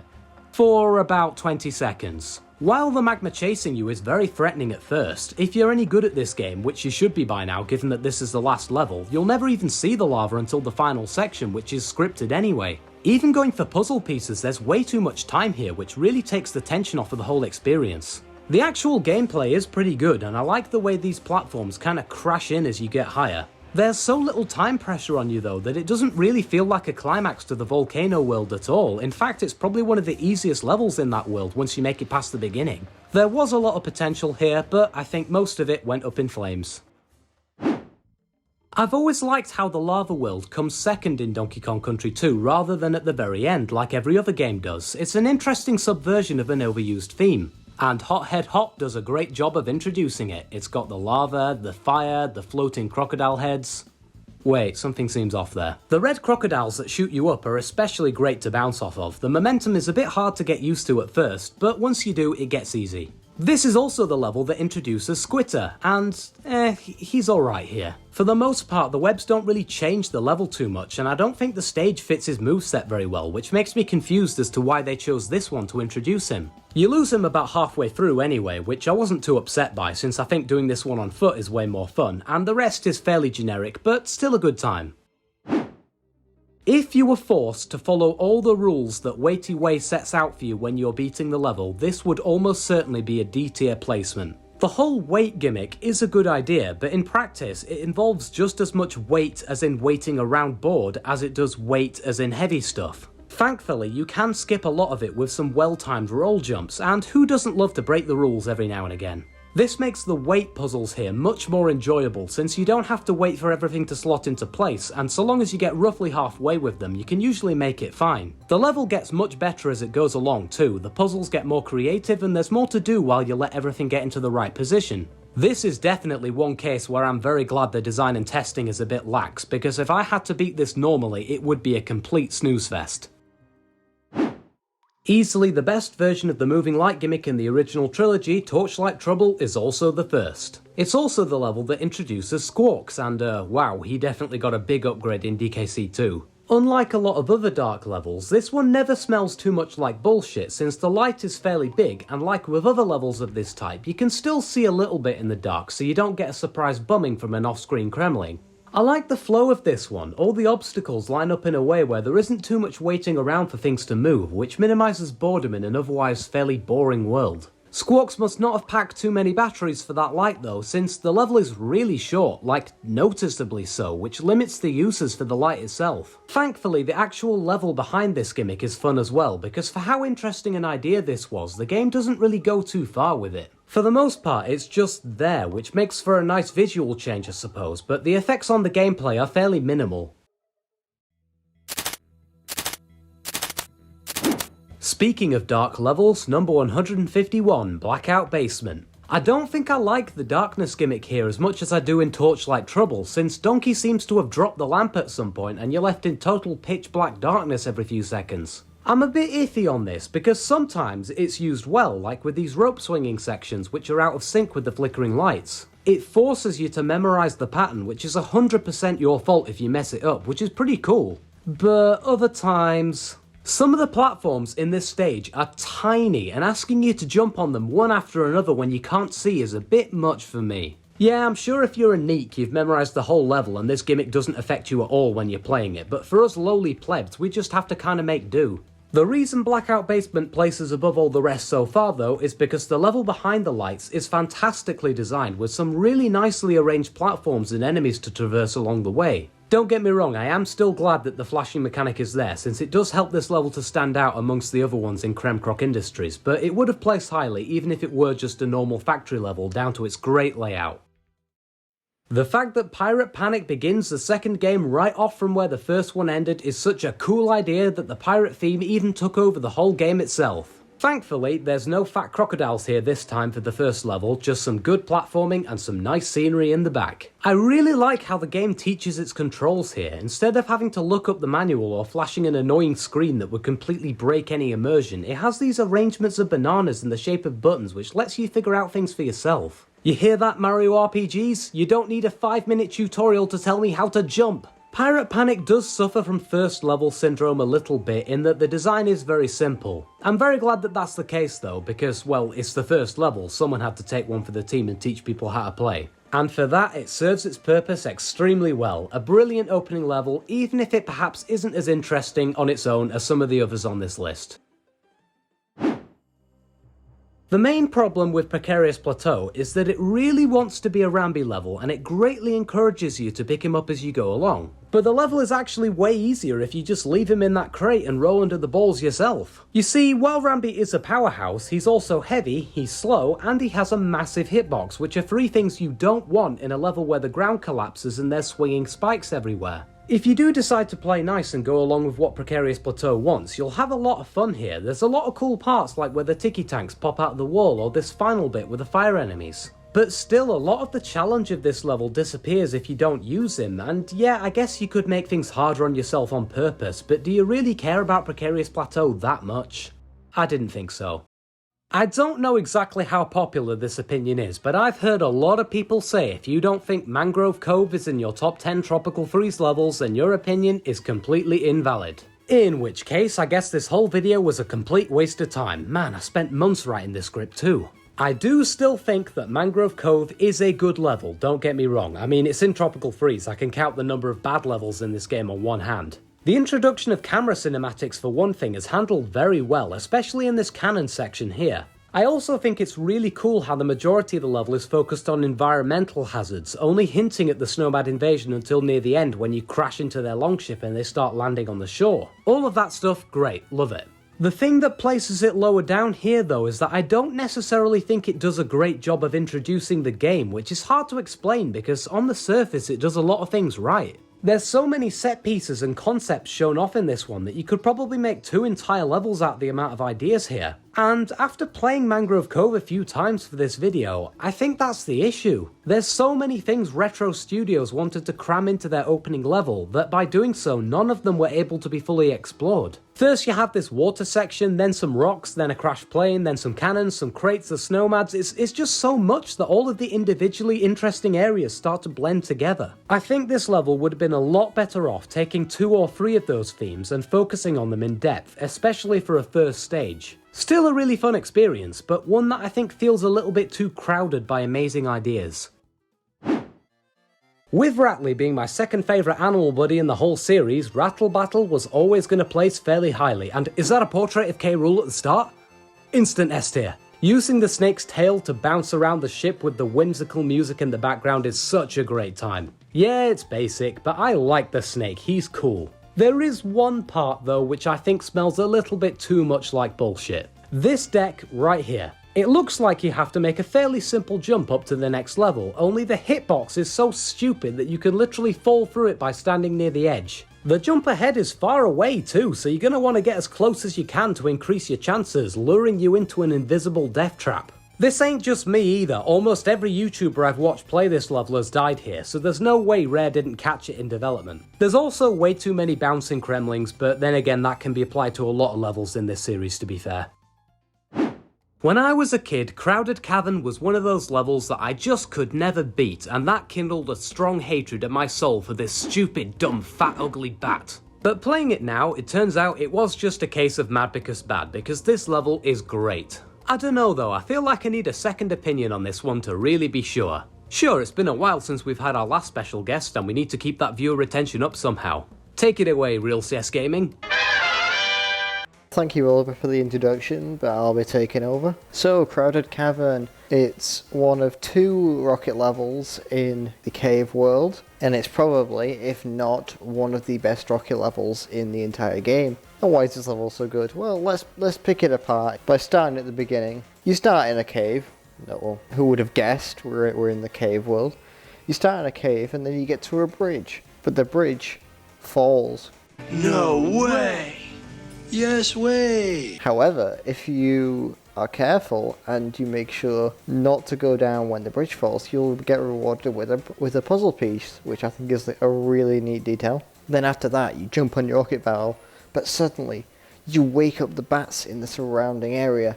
Well, now you've done it, they're all after you. I just think it's a really cool gimmick that you were the one who caused it. Like, the bats just don't appear in this level. They're angry for a reason. They're angry because you woke them up. Most of the enemies in this level are the bats, but they make for quite unique obstacles because you have to maneuver around them, and they do move a lot of the time. And partway through it, you encounter the big bat, Big Squeaky. Did you know that she's a girl? Yeah, and you didn't know that her name was Big Squeaky either. Just told you 2 facts you didn't know about a big flying bat. The bat is a really cool, probably the best addition in this level, because it makes it so it's a constant looming threat behind you. You always know, even at points where you can't see the bat, that it's always there. It's still pursuing you. My favourite part is especially the part where it jumps up out of the ground, you see it looking over at you, and then suddenly it's firing sonic laser blasts at you. It's just...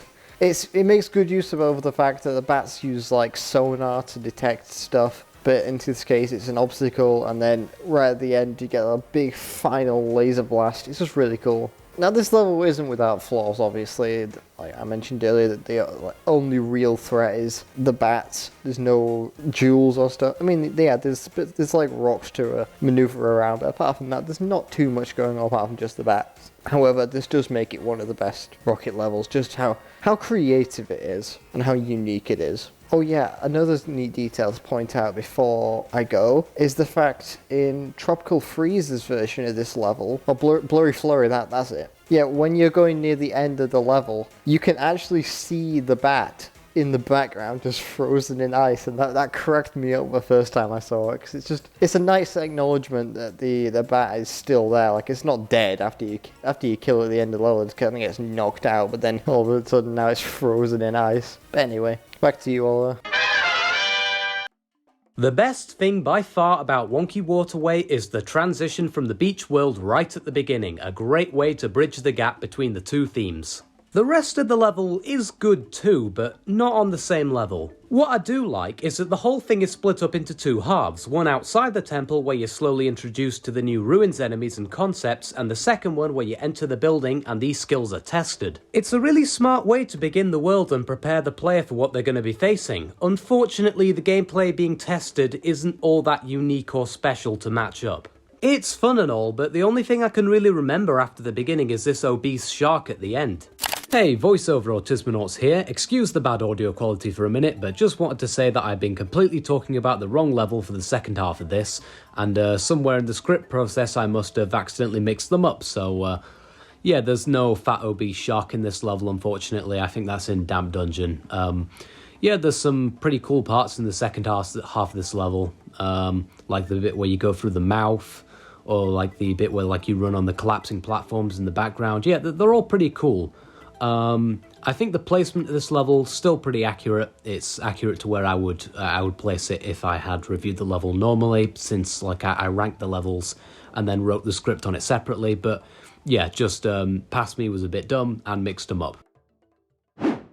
I wanted to place Gusty Glade higher than this, but that first section is just too much. Similar to Windy Well, the beginning has these gusts of air blowing in and cutting out at seemingly random intervals, meaning you have no way to memorize what's going to happen or how to prepare. It's made even worse since when the wind cuts out, you're often dumped right into the void below and given no opportunity to even recover. This inconsistency makes precise platforming near impossible. The later sections carry hard though and save Gusty Glade from E tier with some really unique uses of momentum and a set timer for the wind changes which feels so much fairer. My favourite is this barrel part, getting the timings right here feels great. The only other negative is that in the second half you can cheese a lot of parts with Dixie's overpowered hair glide. Heck, you can skip half the level if you can get high enough. Why couldn't this have been the case for the first half instead?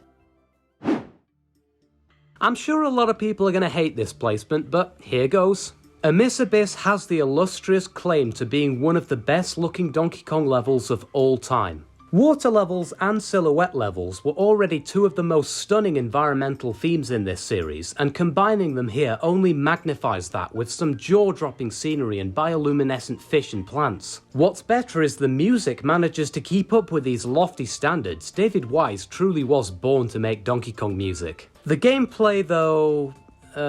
Look, I like some of the ideas here. Having to follow the fish to avoid the seaweed is a great concept, and this part where you have to spin the signs to open the path is a brilliant use of the hazard. But aside from that, how much of the gameplay can you actually remember? If you're anything like me, I'm guessing not much. I even completely forgot it had land sections until I rewatched the footage, since hardly anything goes on in them. Simply hanging around in Abyss Abyss and enjoying the serene atmosphere is some of the highest quality stuff in the series. But actually playing it, not so much I'm afraid. I want to see this guy again. I hope the next game in 50 years brings him back.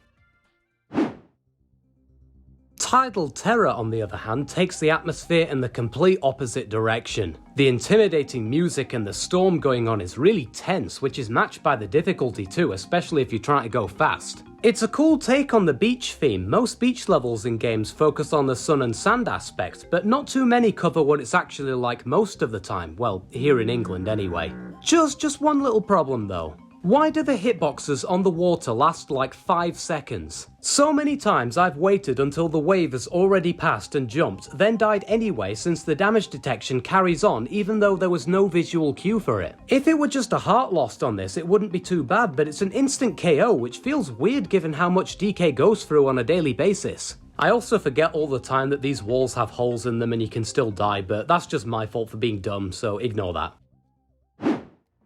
Number 140, Grip and Trip. The first surfing minecart level since Donkey Kong Country 2, having you jump out of the cart and onto these hanging platforms. A cool gimmick for sure. The train mechanic is pushed to its limit here, with tons of bouncing up and down between the two, although the parts outside of the ones focused on trains do get completely overshadowed. I do remember the last section with the barrels in the background, but that's mainly because of how stupid the final Kong letter is. I had to restart so many times to get this. The trains are really cool, but they're only half the level, which makes everything else essentially irrelevant, since the only reason you'd play this one is for the section that everyone knows. I'm glad these aren't Northern failed trains. Somehow I don't think a rail replacement bus platform would hit the same.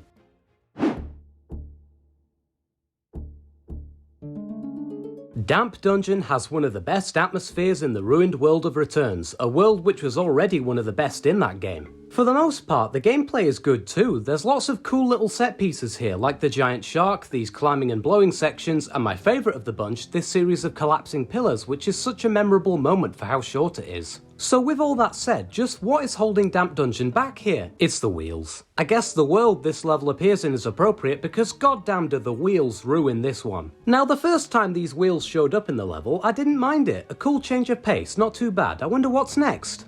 Okay, another 2 wheels with an annoying enemy in the middle. Not great, but surely, come on, there must be something else. Nope, it's more wheels. They never end. There's so many of them. Most of the gameplay in this level is so zany and unique, and then they went and filled the rest of it with these wheels. Why? I don't understand who thought this was a good idea. Take out half of the wheels, and this level might have been an A-tier placement. A lot shorter maybe, but a lot more interesting too.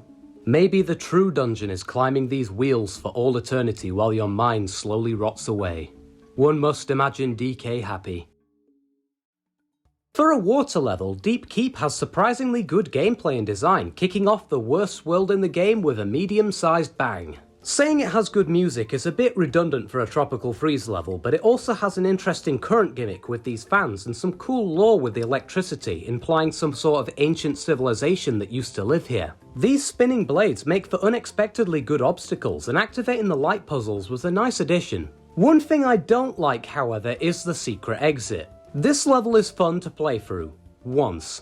Playing it through a second time right after is not, particularly with the slower pace of water levels and how you have to backtrack to go and get it. Retro really should have brought back On Guard alongside the water level, since he was the only thing that made some of those earlier ones bearable. He would have improved my time getting the secret exit tenfold.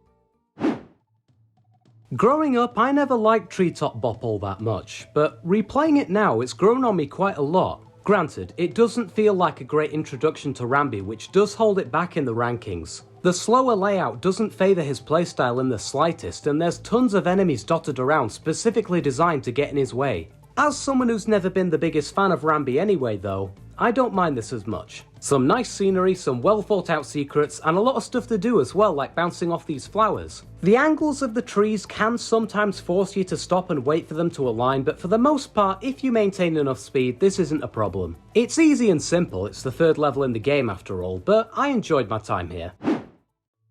Manic Mincers is definitely one of the harder levels in Donkey Kong Country 1, and I like that for the final world. Unlike the majority of difficult levels in this game though, the Mincers here are fun and fair, following predictable paths and never straying too far off screen. There's also no weird tunnels that the cave levels usually love, which slow the gameplay down to a crawl, allowing the gears to remain a constant threat and the main portion of the level. Not exactly sure why they chose this level to give you Rambi though. Aside from getting an extra hit, he doesn't help very much. In fact, he arguably makes it harder since you now have to contend with a bigger hitbox. This is another basic level that doesn't do a lot of unorthodox things, but is able to remain entertaining by using the few gimmicks it has in creative and challenging ways.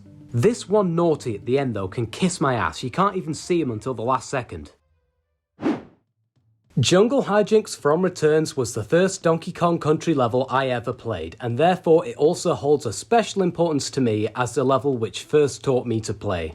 Well, I actually think my dad beat this level and I tried King of Kling, but still, it was the level which was my first exposure to the Big Ape. And what an excellent opening level it is, teaching the player all the basic moves they need to know in an interesting environment. Replaying it as a series veteran, it's not super complex or engaging, but for the role it was given, I think it did what it needed to do well, and part of that job was not being too ambitious and just letting the player figure things out for themselves. That being said, I also really appreciate how it doesn't baby the player like some other platforming series I could name. There is some legitimate challenge here if you haven't played before, and I think it got that balance just right. Good job, Jungle Hijinks. Remember that whale we saw back in Poppin' Planks? Well, now he's back with a vengeance. If you call vengeance riding on his back for a few minutes. Like with a few other entries on this list, Blowhole Bound is kind of an auto-scroller, but the parts on the whale aren't boring at all since the actual auto-scroller parts are split up between these cool little platforming sections. There's this one where the whale chases you across some collapsing wood, and there's even a bowling minigame halfway through this level. Is it a bit out of place? Maybe. But do I care? No, of course not. It's DK Bowling, that's friggin' awesome. Someone needs to make that game right now. Cancel Metroid Prime 4, get to work on DK Bowling Retro. The beginning before the whale lets this stage down slightly due to it being almost entirely forgettable. There's a reason why everyone focuses on the whale whenever they talk about Blowhole Bound. The remix of Aquatic Ambience, if you can even call it that, is also a bit strange since it sounds nothing like it.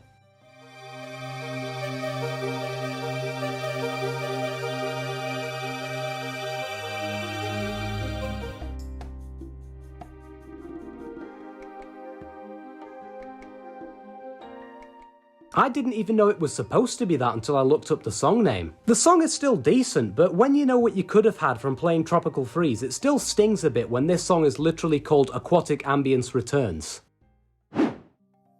Icicle Arsenal has the unfortunate distinction of being just a basic good level in a world full of some of the best 2D platformer levels ever made, leaving it mostly forgotten by people when they talk about Tropical Freeze. It's not badly designed at all. There's just no reason to play this level over the others on DK Island because it doesn't offer up anything new. The gimmick on show here is to do with these icicles, which to give this level credit do function as enjoyable hazards and are a little different from anything else in the game. There's a lot of cool sections where you shoot out from the barrels while they fall down, and near the end it gets pretty fast, so you have to be paying attention.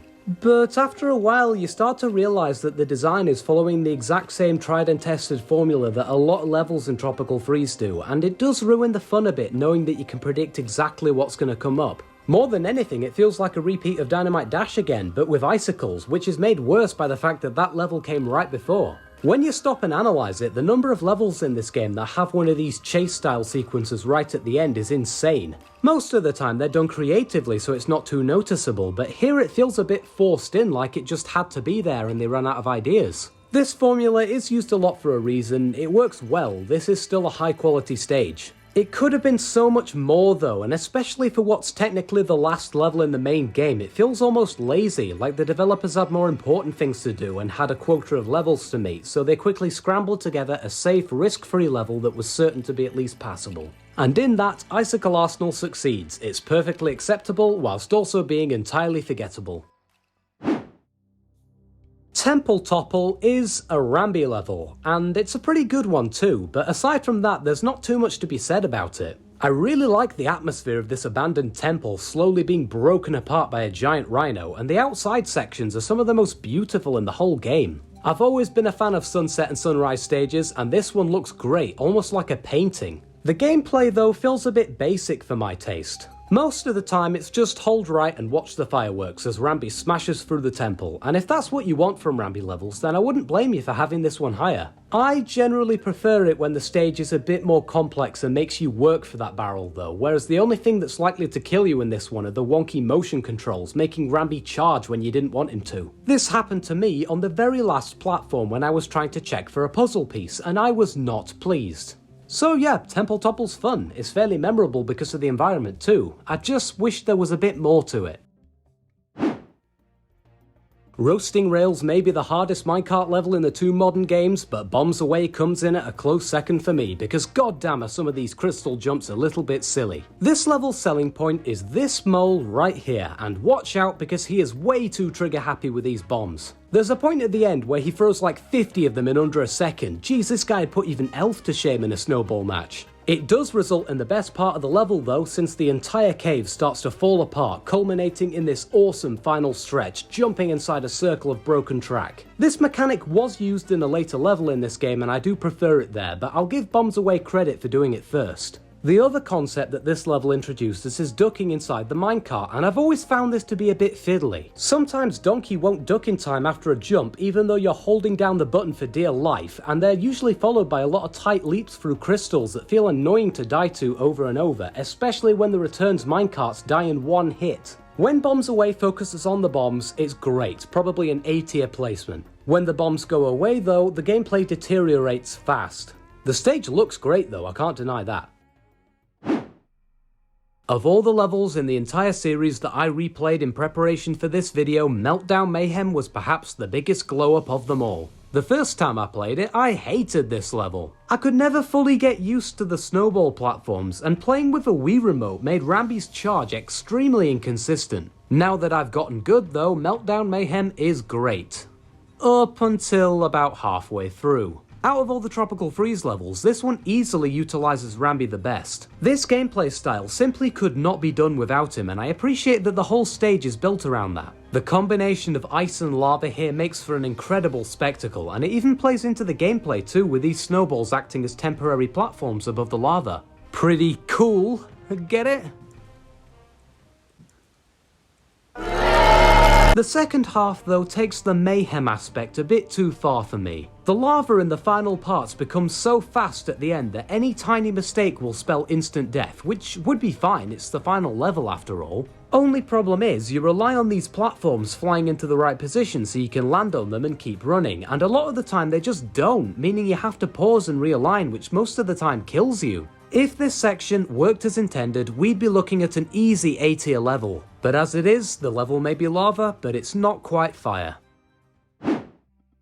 If we were judging Millstone Mayhem on how well these wheels fit into the rest of the level, it would probably be one of the lowest on the list. I suppose it helps that most other levels don't even have wheels, but thankfully we're judging it on how entertaining it is, and in that regard I give it a solid B. First off, the atmosphere in this level is spectacular. The spooky abandoned temple aesthetic with the creepy music only serves to make the ticking sounds of the wheels feel more intimidating. The millstones aren't super hard hazards or anything, but they are fun to dodge and they feel very unique to anything else in the game.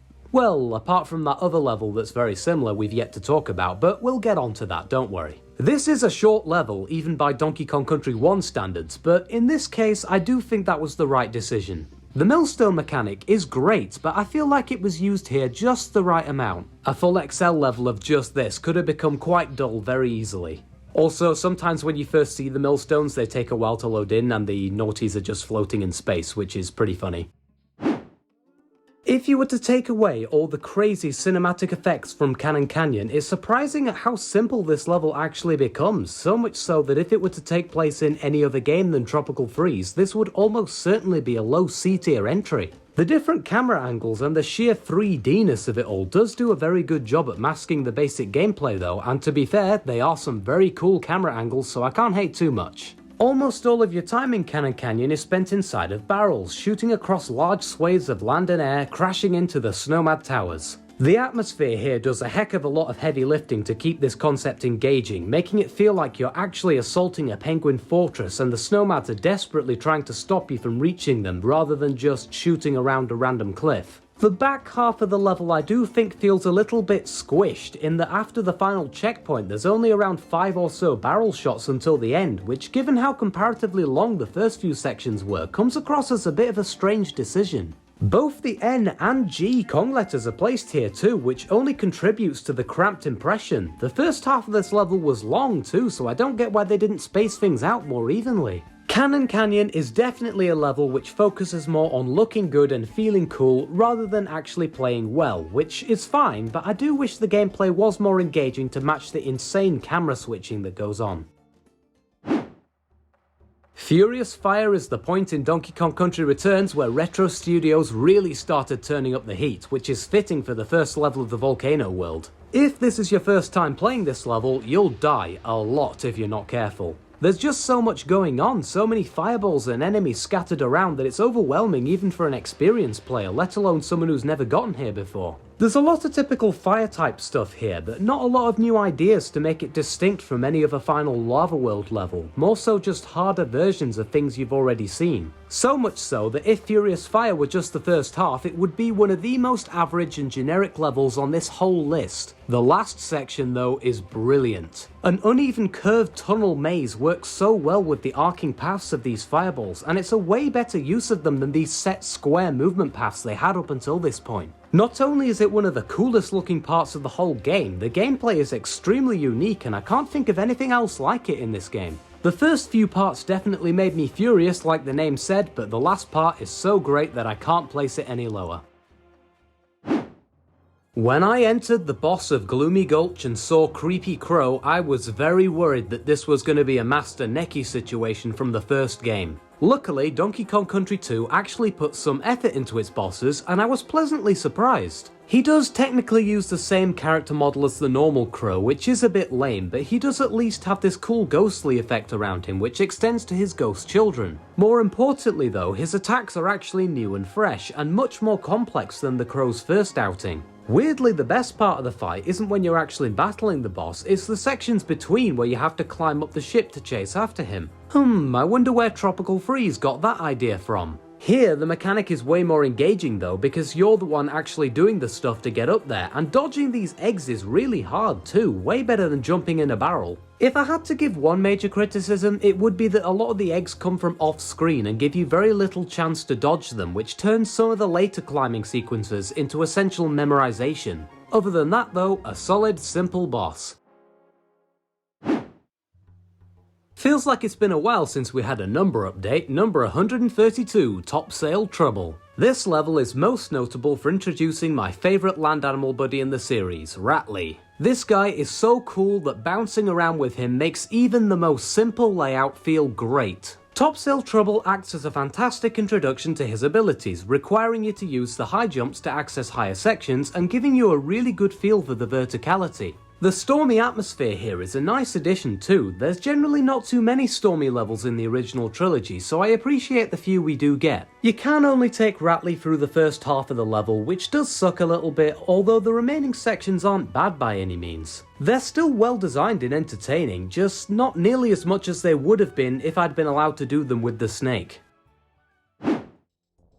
Number 123, Mr. Bleak's House. Wait a minute, where's the house? This is just a big field. Finally, a good boss from Donkey Kong Country 3. It only took 5 worlds. Immediately from the very moment you start the fight, the effort put in here is apparent. Rather than coding in another basic 2D enemy battle for this one, Rare went all out and created an entire 3D arena. And the gimmick of this battle? Snowball fighting. A snowball fight themed boss in an ice world is such a brilliant idea that I'm surprised more games haven't done it. The showcase of perspective here is very impressive for the SNES, and unlike Chaos Carnage for example, it doesn't intrude on the actual gameplay. Not to say this boss is easy, mind you, because Mr. Bleak here is a seasoned snowballing pro. This guy has several phases, each of which builds on the last in a meaningful way, like this one where he shoots snow from his hat. My main issue with this fight is that the boss's hitbox feels way too precise for how long it takes to throw a snowball. You have to hit him right on the button or it won't count, and his projectiles travel way faster than yours, so he's likely to hit you back. I also had absolutely no idea how to throw the snowballs at first. It took me a good while of spamming buttons to figure out you could shoot them further and lower with the up and down arrows.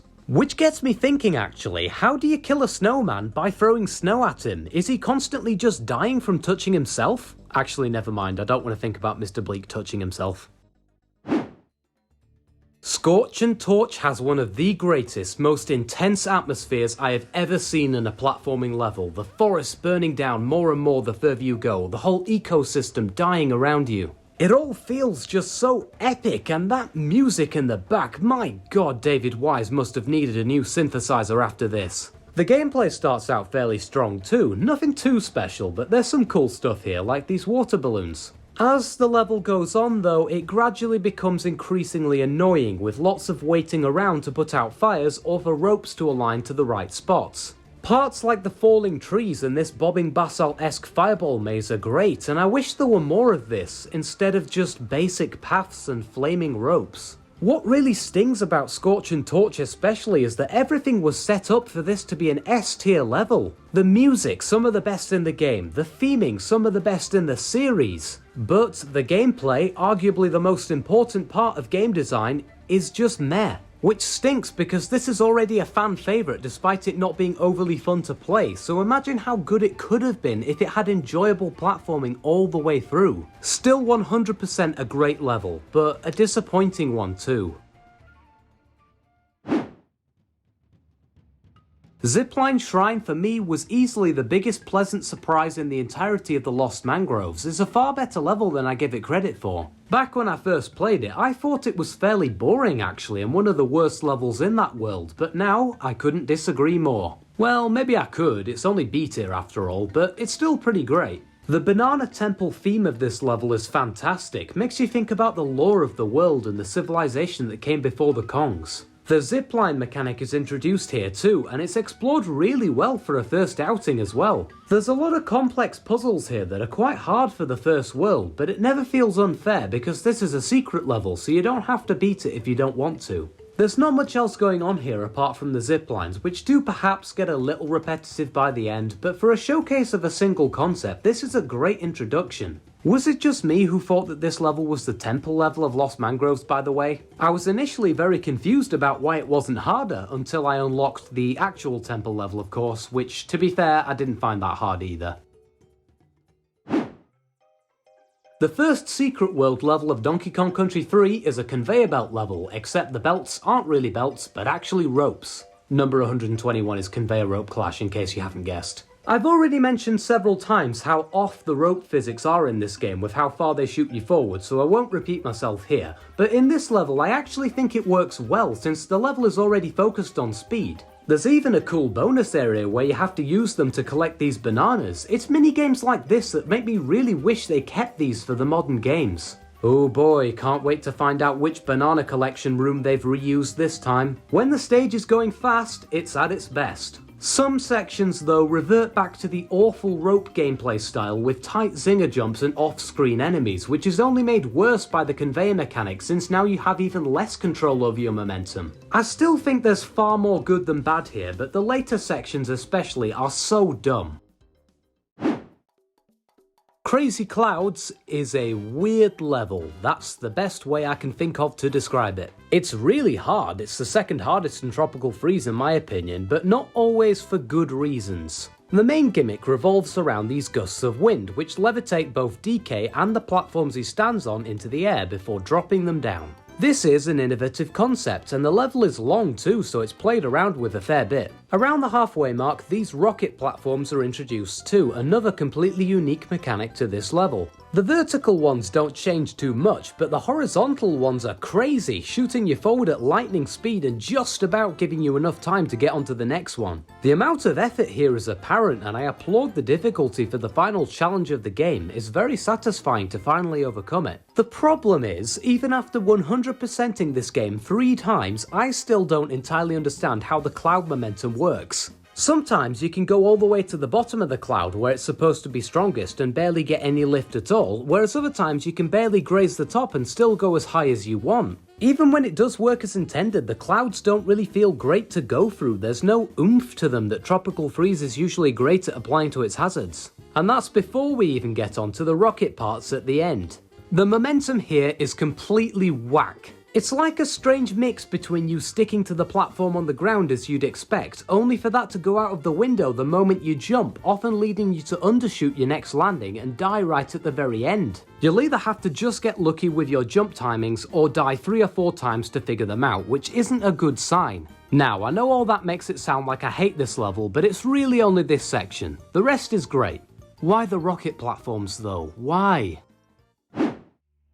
Another possible hot take? I like Fish Food Frenzy. I mean, I can see why people hate it. It's a water level after all, and even worse than that, it's a gimmick water level. Here you have to keep this greedy bugger fed by swimming around these fish, but be careful, he's a very picky eater, and if you serve him the wrong dish, he'll try to kill you. Jeez mate, I know food service ain't always the best, but that's taking it a bit far, don't you think? All of that sounds like a terrible level, and for most people it seems, it is. The weird thing is though, I like the fish gimmick. The amount of chances you get is more forgiving than you'd think, and so long as you're not messing around in a random corner, this level isn't that hard. Controlling the fish can be a little annoying since if you go anywhere near a lurchin, he'll gobble it right down. However, I generally found it to be a fairly responsive and predictable gimmick. Disregarding the gimmick for a minute, I also think that the layout is far superior to the majority of water levels, being more open with less enemy spam, which is always a plus.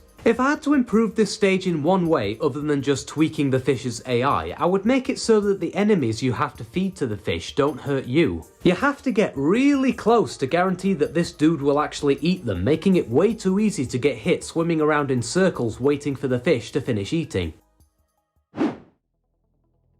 Ramby Rumble is the last of the honey levels in Donkey Kong Country 2, and it starts out a little bit slow. The early sections don't really stand out too much from Hornet Hole, and some of the climbing sections are really fiddly. The second half carries hard though, with a really great appearance from Ramby, which lets you wreak havoc upon all these zingers which have terrorized you throughout the game. That is until you run into Big Daddy Wasp. Or King Zing Sting, I guess, if you're boring. The chase with him itself isn't particularly hard, but with that intense music and the simple fact you know you're being chased, things definitely get kicked into high gear. Even though the section with Ramby is quite short, it's by far the best section in any of the honey levels, and an unforgettable spectacle that sets up the world boss in a cool way. A shame that that boss ended up sucking, but whatever, this level does a great job.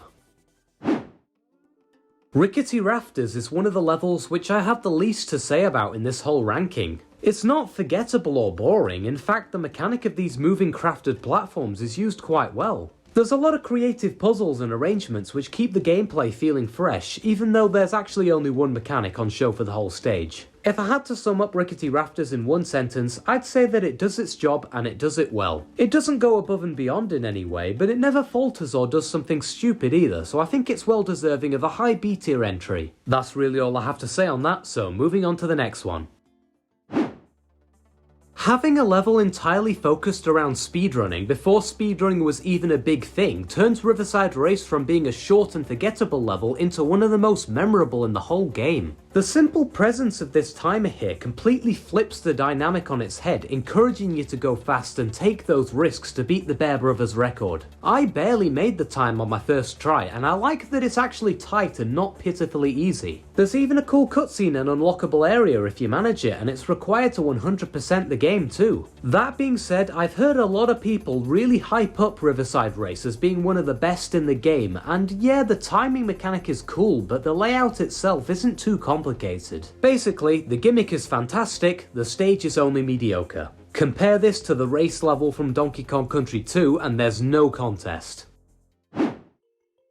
Before the Moon Kingdom in Mario Odyssey, we had Low G Labyrinth from Donkey Kong Country 3. The parts where you're jumping around like a space monkey in this level are great, and even though it makes walking really slow, the verticality more than makes up for that. It fundamentally changes the way you play, and it's a really nice change of pace from the rest of the game. Unfortunately, that's not the only thing in this level. There's one little part, one particular little section where you have to fall off screen down a big pipe, and you can't see a damn thing. Zingers are plastered all over this area too, and there's literally no way you could have known that first time you get here. Even with the slow gravity, it's essentially just luck whether or not you get hit here, and it's hard for the third world in the game too, so you'll be going through it several times, which isn't helped by the low gravity slowing down the walking speed. Jumping around in this level is a hell of a lot of fun, and going up the pipe is really cool. Going down the pipe is tedious and bullshit.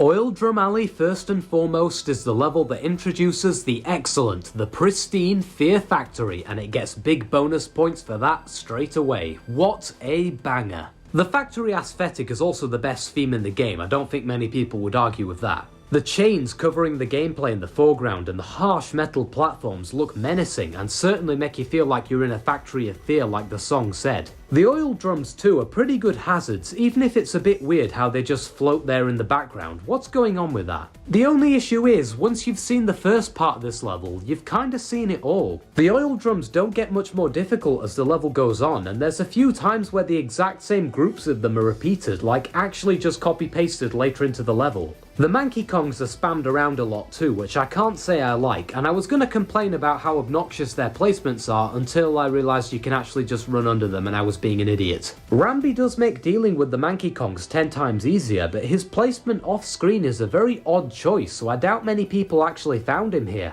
This one definitely had A-tier potential if the oil drums were switched up a bit more. Ultimately though, start to finish, very little in this stage actually changes.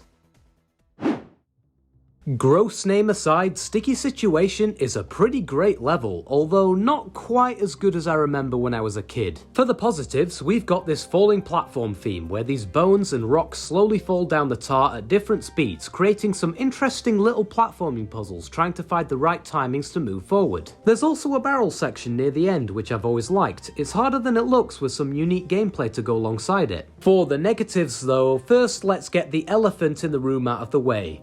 Wait, no, he was in the whale level, not this one. Let's get the zebra in the room out of the way. The tar stinks, both figuratively and literally. I guess I like how it references the forest world that came before it despite there being no cool transition here, but landing in this stuff is so annoying every time. There's even puzzle pieces which require it, and it slows your movement down to a crawl. Thankfully, if you're good at the game, you won't have to worry about this too much, but if you do fall in, then you have my sincerest condolences. Overall, some great concepts introduced here, even if they could have gone way harder on the whole dinosaur theme. Seriously, I friggin' love dinosaurs, man. I want to see a T-Rex in my Donkey Kong game.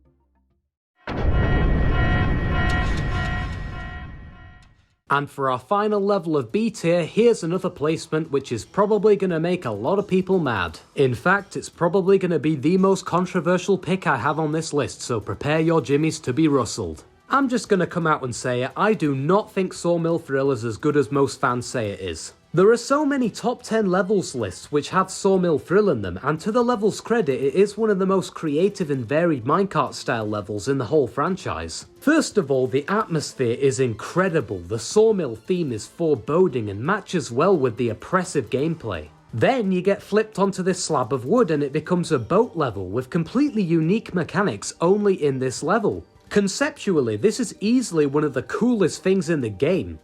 Conceptually. Finally, you turn back into a minecart and finish off with a giant saw ripping apart the level, eventually catching up to you and requiring you to jump across flying track. All of that is excellent. So why isn't this level in S tier? Well, the gameplay, in my opinion, is mid. This ain't always the case. The beginning section is pretty fun and the boat is introduced in a really sensible and enjoyable way. But from here on out, the design goes downhill in my opinion. The boat mechanic, for example, starts out strong but quickly devolves into some annoying timings and really annoying collectibles. Seriously, for how much effort was put into making this, I do not like using it. The final section gives me major early 2.0 Geometry Dash gameplay vibes in that the platforms move around into place in front of you and give you very little time to react. One mistake in the flying track section spells instant doom, and there's this one jump right at the end which is way further than any other in the whole game for seemingly no reason. I still really like this level, and watching people play it really sucks you into the amazing atmosphere. It's the top of B tier for a reason. I just don't love playing it.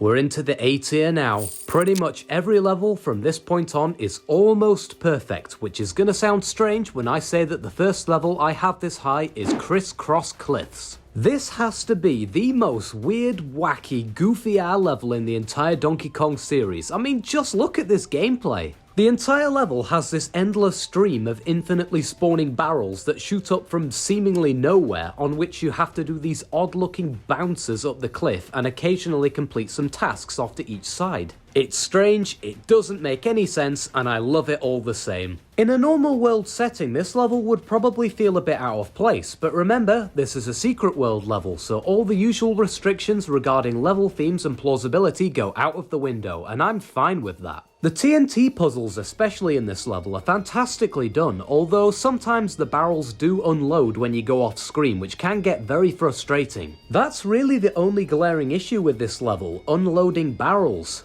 This happens a lot with the main stream of them too, making it impossible to progress unless you backtrack and recomplete the puzzle you just did. I mean, I get this was a hardware issue, but come on. The Tyrant twins are here as well, and they're awful as always, but thank God there's only 2 of them. If you ever want to ruin your level in just one simple step, just add a couple of these guys. Terrible glitchy ass enemies. Number 110, Forest Frenzy. Now this is how you do a Donkey Kong Country 1 forest level right. Is it kind of an auto-scroller? Yes. Do I care? No, this level's awesome.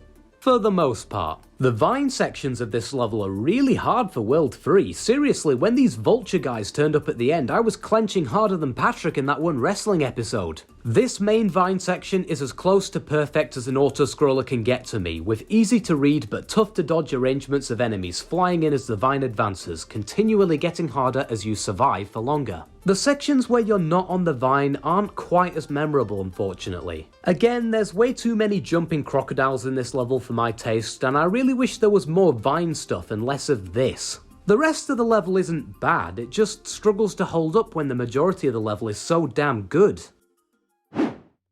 Sloppy Sands has always been one of those good old reliable levels that never fails to put a smile on my face. It was great 14 years ago and it's still great now. This level is primarily a showcase of these really cool enemies, wait, what are these guys actually called again? The Squidlies? Weird name, but okay. Yeah, it mainly acts as a showcase of the new Squidly enemies, and bouncing off of them is a blast. There's different variations of them too, which allows for some creative design figuring out which ones to jump on and where to steer clear, and there's a lot of cool secrets related to this as well. The most iconic part by far though is the ending, where it looks like you're gonna fly right up to the final barrel, but instead you're shot into the underground and you have to work your way back up. I've always been a big fan of this part, it's unique, atmospheric, and all around a great time. Sloppy Sands isn't the kind of level that's bursting with energy and constantly throwing new stuff at you, but it doesn't need to be. It's just a solid basic level that takes the enemy it was given and uses it brilliantly. Watching the tiny lizards in blazing bazookas lugging around these absolutely humongous cannons will never fail to make me laugh. Until they actually hit you, of course, because for the third or potentially fourth world in the game, the difficulty here is no joke. These guys will get you if you're not paying attention, and it gives you plenty to look at too, because the factory theme in this game is one of the coolest looking in the original trilogy. If the factory levels in this game demonstrate anything though, it's that despite all his misuses in the last game, Rare have finally realised how to make a fun spider level. Like Webbed Woods, you have to make your own platforms to traverse across these large pits of boiling metal, but unlike Webbed Woods, it's not a pile of steaming horseshit. The more cramped environment here suits Skeeter's playstyle so much better than the empty spaces Donkey Kong Country 2 often placed him in, and for once I can say that I'm so glad he was included in this level. The other main theme of Blazing Bazookas is using the bazooka barrels to bounce across long distances when you lose the spider, and they're all perfectly timed too, which makes it feel very satisfying to pull off. There's even some cool little puzzles where you have to disable the TNT barrels first, at least there would have been if Skeeter didn't allow you to skip over them all. The one part which I really don't like is the last barrel section here. It shoots you right up into the line of fire of a stream of TNT, which is really stupid because in a first playthrough there's no way you could have known that. The bazooka enemies can be a little janky at times too, but it's not a big issue at all, just a minor observation. One of the more underrated aspects of Donkey Kong Country Returns' level themes, I think, are the immaculate transitions between each world. You know, like Ruins has the docks to signify you leaving the shore, Cave has the part where you blow open the mine entrance, and even more minor ones like Cliff have the tar bogs to signify the dead trees. But the best of these by far is found in Vine Valley, finally exiting the cave and blasting up the husk of a tree to be greeted by the lush forest landscape and the amazing remix of Forest Frenzy. Every hazard and enemy here fits the environmental theme so well, it's hard not to be immersed in the serene atmosphere. Believe it or not, the main theme of Vine Valley are the vines, who would have thought? And they're used decently well here, although I wish they did do more with them. Most of the time you're just swinging across the stage, which feels satisfying with the massive swoosh across the level, but you're not exactly doing too much whilst on them. The entire gameplay retains a similar quality all the way through, great and fun, but nothing too standout or memorable. Just a great introduction to the forest world which sets you up for what's to come.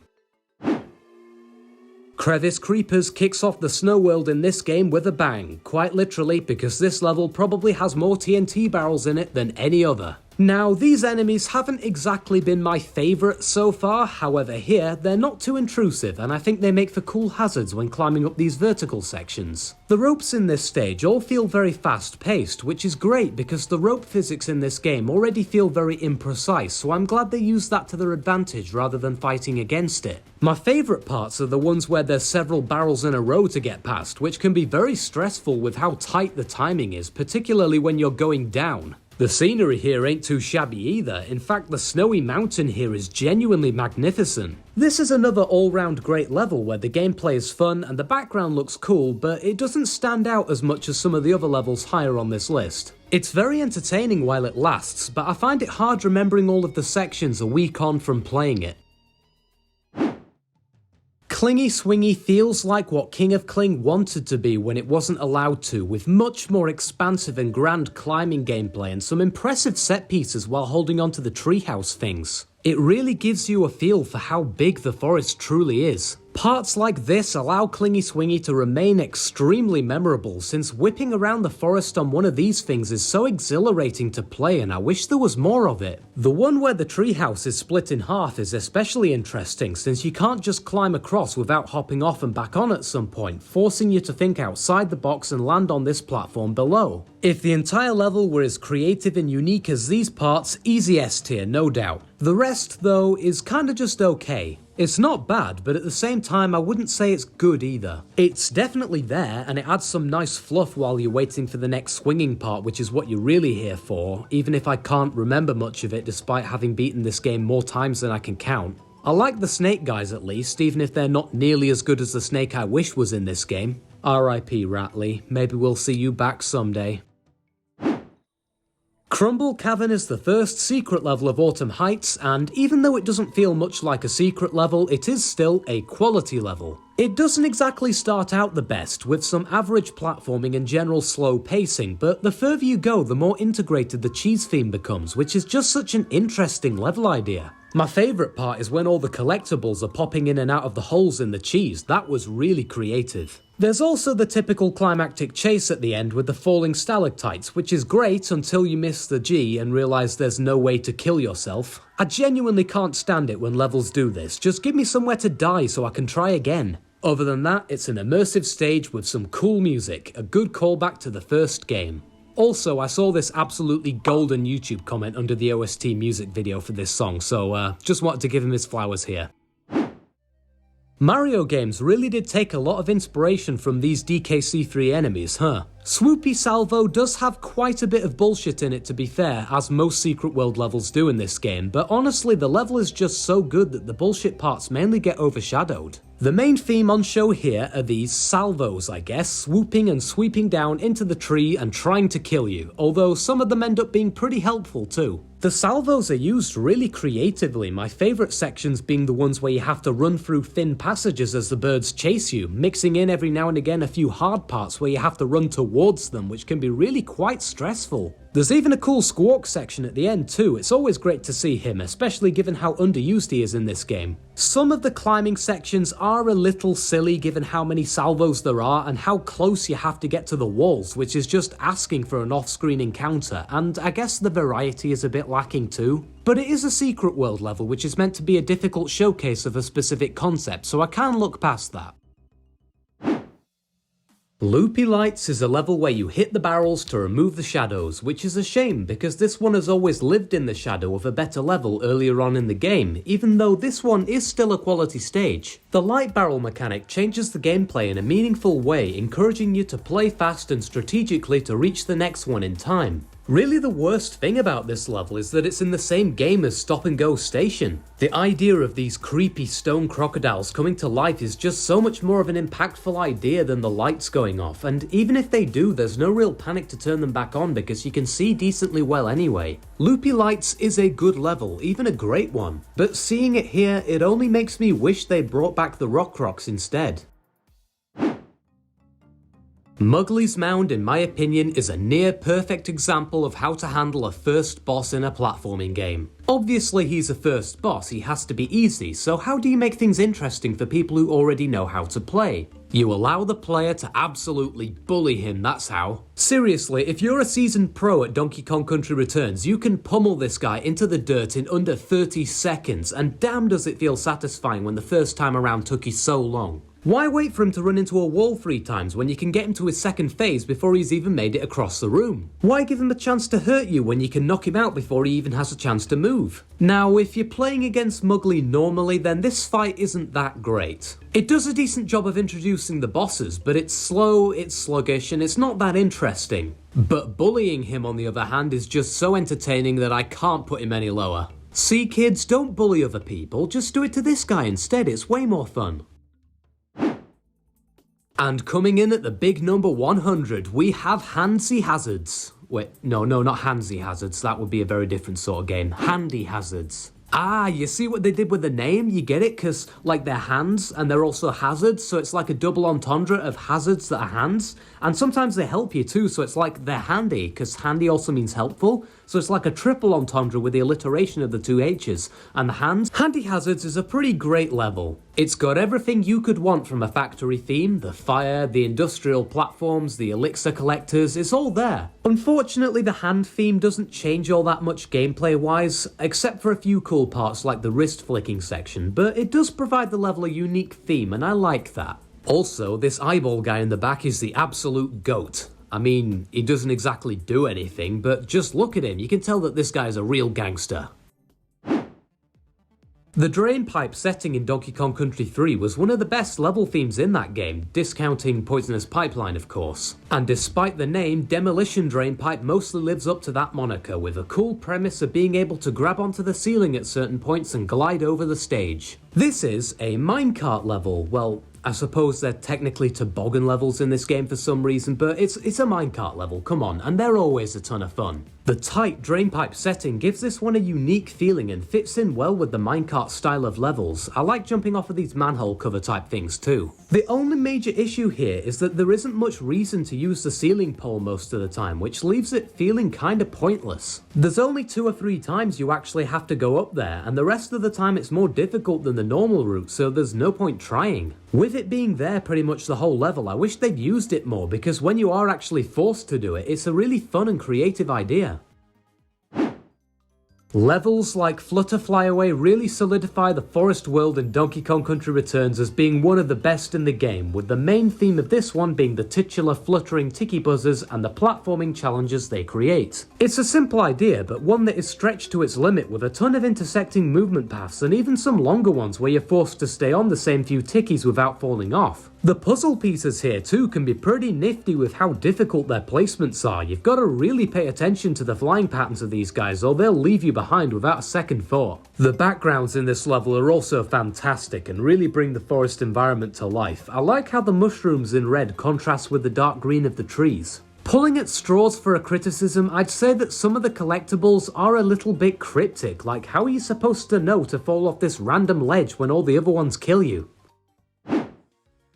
You ever wonder what it would be like if Robot Wars were in Donkey Kong? Well, wonder no more, because Reckless Ride has you covered. Except this time, one of them is controlled by a giant ape and the other one is a crazy penguin. I'm assuming he's crazy, I don't know, you don't see many other penguins doing stuff like this. This is easily one of the best looking levels in Tropical Freeze, a game where every level already looks fantastic. The fruits in this stage look so damn good, and that's coming from someone who hates fruit. The main focus of this one is quite obviously the penguin mech, and while I do wish he had a few more moves, he makes for a great mini-boss. Avoiding his huge meaty claws and his attempts to use the environment against you is super fun, even if the perspective does sometimes mess me up. But the best part comes right at the end, where if you wait before getting the final barrel, you can see your opponent slowly gliding down on his parachute until... Ouch, that's gotta hurt. As temple levels go, Spinning Spines isn't even one of the best ones, and it's still up this high because temple levels are awesome. This level does have its fair share of bullshit, to be fair. For example, why do these spikes kill you in one hit and these ones don't? For the most part though, the spines that are spinning make for cool hazards, especially in these climbing sections. Barely making it through some of these with the bees is a great feeling. The second half though switches things up with a new lava theme and a different type of spine, the metal ones. These are far more deadly and often come out of nowhere, which can be a little jarring, but once you get used to it, this part becomes a lot more enjoyable. Spinning Spines isn't too complicated and it's not so hard it'll have you pulling your hair out, but it is a fun challenge which will kill you if you don't show it the respect it deserves. What do you get if you take a crocodile, feed him 20,000 hamburgers, put him on a pirate ship and give him an unlimited supply of cannonballs? You get probably the most iconic fight in the series, of course. Gangplank Galleon is a great fight, I don't think that really needs saying. For starters, King K. Rool is such an incredible boss design. He's both hilarious and intimidating at the same time, which was a perfect choice for a Donkey Kong game. His attacks are mostly fair to dodge too, like the charge and the crown throwing, which doesn't make him easy mind you, because you will die here a lot if it's your first time up against the extremely scary regent who conquers us all. The song is epic, DK Island being in the background is epic, this whole fight just oozes epicness. Enough brown-nosing now though, I don't like the cannonball attack. It's weird, the hitboxes feel off, and there's a ton of waiting around. The fake credits ending too is fantastic, don't get me wrong, but him jumping right out of it at top speed killed me so many times, since, like most people would I imagine, I panicked at the sight of a naked fat crocodile's ass pelting towards me. Wow, that's a sentence I never expected to say. I don't know what it is about these mushrooms in Donkey Kong Country, but damn are they fun to bounce on. And Springy Spores has an absolute ton of them. Flipping around on these fungi flingers is a great time. There's more than mushrooms to be had here though. There's some cool sections with these hollowed out trees and the tiki zings, and possibly my favourite puzzle piece in the game where you have to kill all these hippopotamuses, and since I love to kill them all anyway, this is a big plus for me. Seriously, you do not want to be a hippo in this game when I'm around. It doesn't matter how tricky your position is, you're going down. This level is a bit samey with the sheer amount of springy spores laid around here, but they are used well, so I don't mind, and the final section with the most of them is super cool.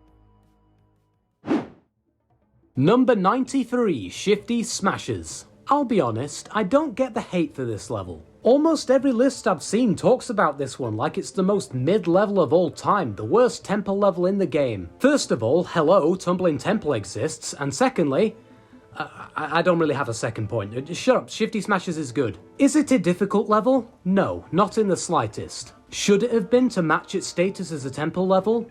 Probably. But that doesn't mean it can't be fun, and I always enjoy playing this one when I come back to it. This level just exudes such a great atmosphere. The way the platforms look with all the unique designs and the clinking and sliding sounds paired with the cool temple music make going through the smashing corridors feel like exploring a real ancient death trap. Only with a significant lack of death. My favourite sections have to be the longer ones though, the part with the huge spiked smasher where you have to time your ducks to avoid the tiki tank, and the final one where the slower pace is thrown out the window and you have to race to the finish. These are the only areas in Shifty Smashers where you'll have any trouble at all. Seriously, I could beat this level first try as an 8-year-old, I'm not even sure if I've ever died on it. The difficulty is easily the worst thing about this level, but I find the gameplay and atmosphere to more than make up for that.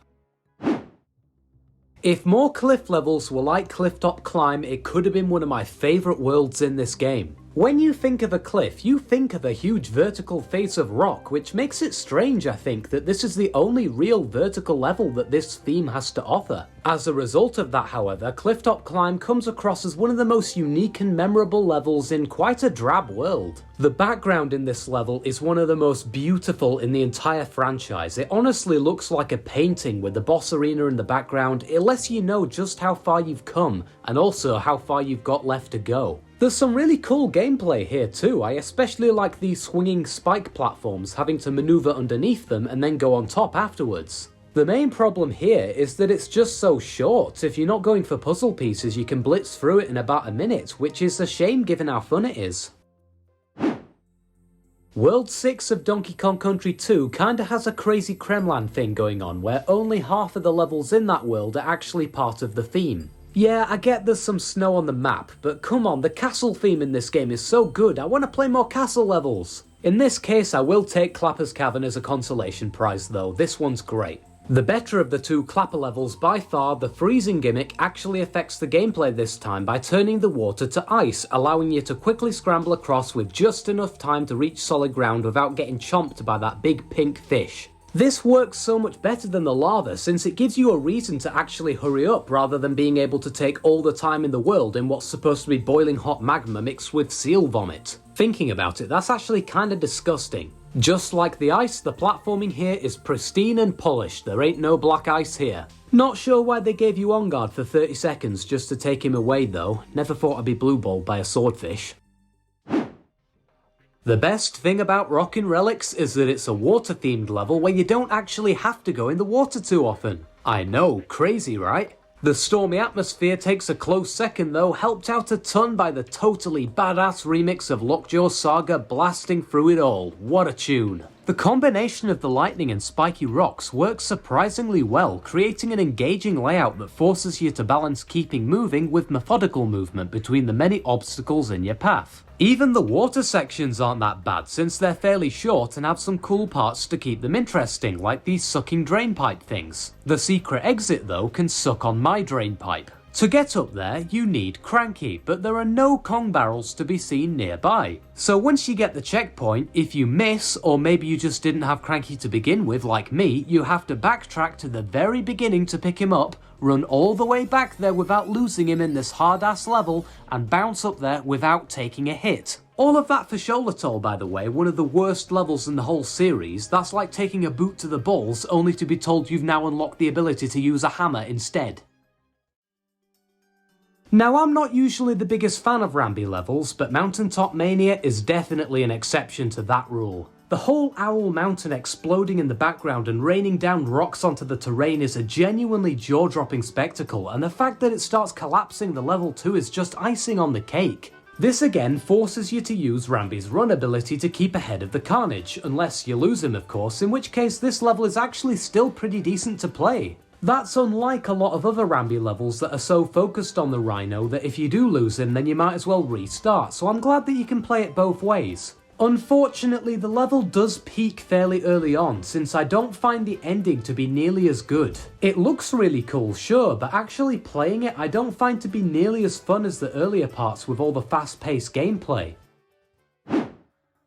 As someone who loved the factory world in Donkey Kong Country Returns, returning to the Returns in Frozen Frenzy was a welcome addition. A lot of the things which made Returns as factory world so engaging also apply here. The theming, the enemy design, and the subtle Fear Factory remix, they all come together brilliantly to create a new take on a familiar setting. We even get a Returns-esque intro sequence by turning on the factory and breaking off the ice, which looks fantastic, although I am very glad you only have to do it the first time. There's so many references and nods to Tropical Freeze's predecessor here. The absolute GOAT even makes his grand return from a few placements ago. What really cements Frozen Frenzy as an A-tier pick for me though is the gameplay. The electricity puzzles especially are so well crafted and only become more complex the further you get into the factory. However, this level isn't perfect by any means. While the electricity gimmick is cool, the stage does rely upon it very heavily without offering up too many new mechanics of its own, and I suppose a few of the puzzle pieces are a bit annoying too. But still, the gimmick being relied upon is extremely fun, so I can't imagine anyone hating this one unless they just find it too hard, I guess. And plus, it's purple. Purple's awesome.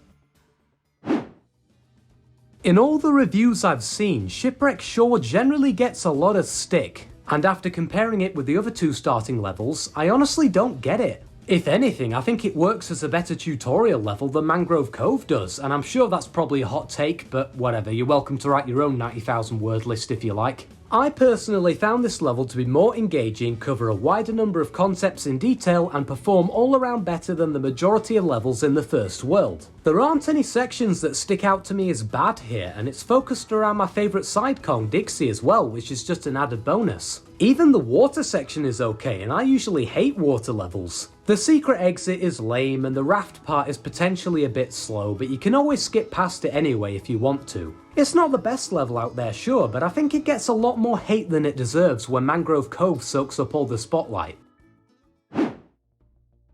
Crazy Kart marks the return of the minecart levels since they were replaced with toboggans for some reason in the third game, and like all minecart levels, it's awesome. It does start out fairly simple with this unassuming jungle area, but I like this beginning section where you blow open the cave. It feels really immersive and this giant jungle glade looks great.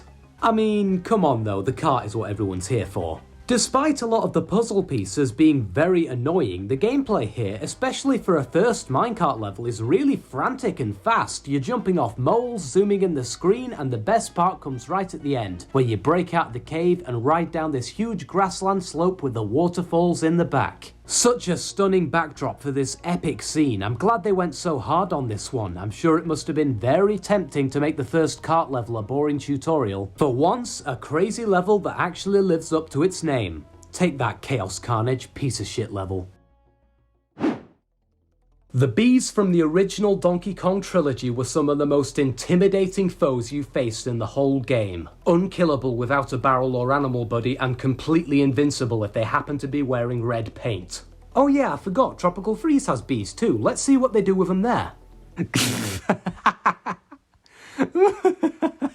Beehive Brawl is a bit like if the honey levels from Crazy Kremland and Clingy Swingy from Returns had a baby, then dropped it on its head a few times before dunking it in a vat of boiling honey. That's not a bad thing, by the way, this level rocks. The Sunset Hive aesthetic here is gorgeous, and it's only added to by how funny the facial expressions of these bees are. The contrast between the intimidating zingers of the first three games and these derpy bees here is pretty hilarious. The earlier parts of this level are really fun, with some cool unique flying islands similar to the forest world of Returns, and a really cool one near the end where you have to rotate round to avoid being on the bottom. These parts are all fantastic, but as the level goes on, it does drop in quality a little bit. And don't get me started on that stupid letter N. My strategy for getting this one is honestly adding a second player and just airdropping them to their doom, because the hitbox on this thing is stupid. Still a fantastic level, just could have done with a bit more playtesting I think. I don't know, maybe the testers were too busy admiring these bees, I wouldn't blame them.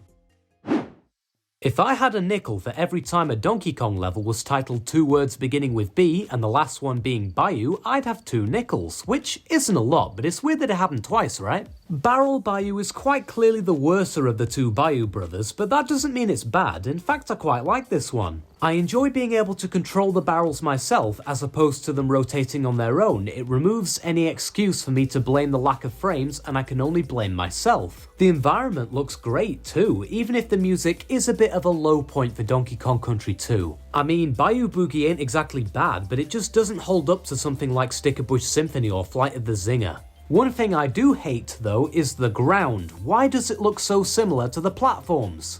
This applies to most swamp levels to be fair, but particularly this one. The insta-kill bog looks like something you'd be able to stand on. Barrel Bayou'll be falling in quite a lot. I'll see myself out.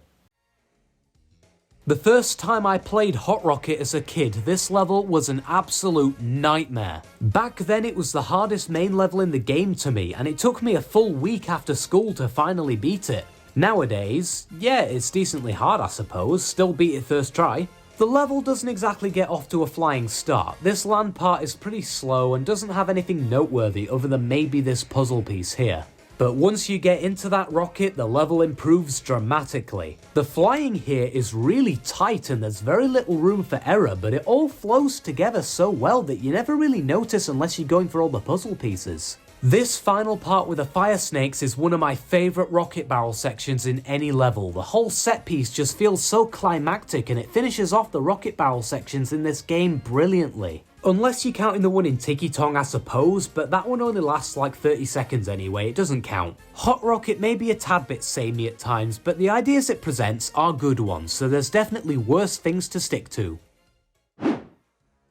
Remember like 3 or 4 hours ago when I gave the most inaccurate level title award to Black Ice Battle? Probably not, but I think Peaceful Pier just about pips it because there is nothing peaceful going on here. 3 crabby pirate captains desperately trying to kill an ape on a comically small rocket. Does that sound peaceful to you? Anyway, this is a great first rocket level, and again, no rocket rush does not count. That one is an embarrassment to rockets everywhere. Sure, it's easy, but there's a lot of difficult puzzle pieces dotted around too for players looking for more of a challenge, which I think was the perfect idea for introducing such a different control scheme. I also really like how you meet the crab bosses before you actually fight them. It sets them up as great villains, even if they don't really deliver upon that pledge. This is mainly just a nice simple level done right, with a cool shootout near the end where the pirates make that good old rookie mistake.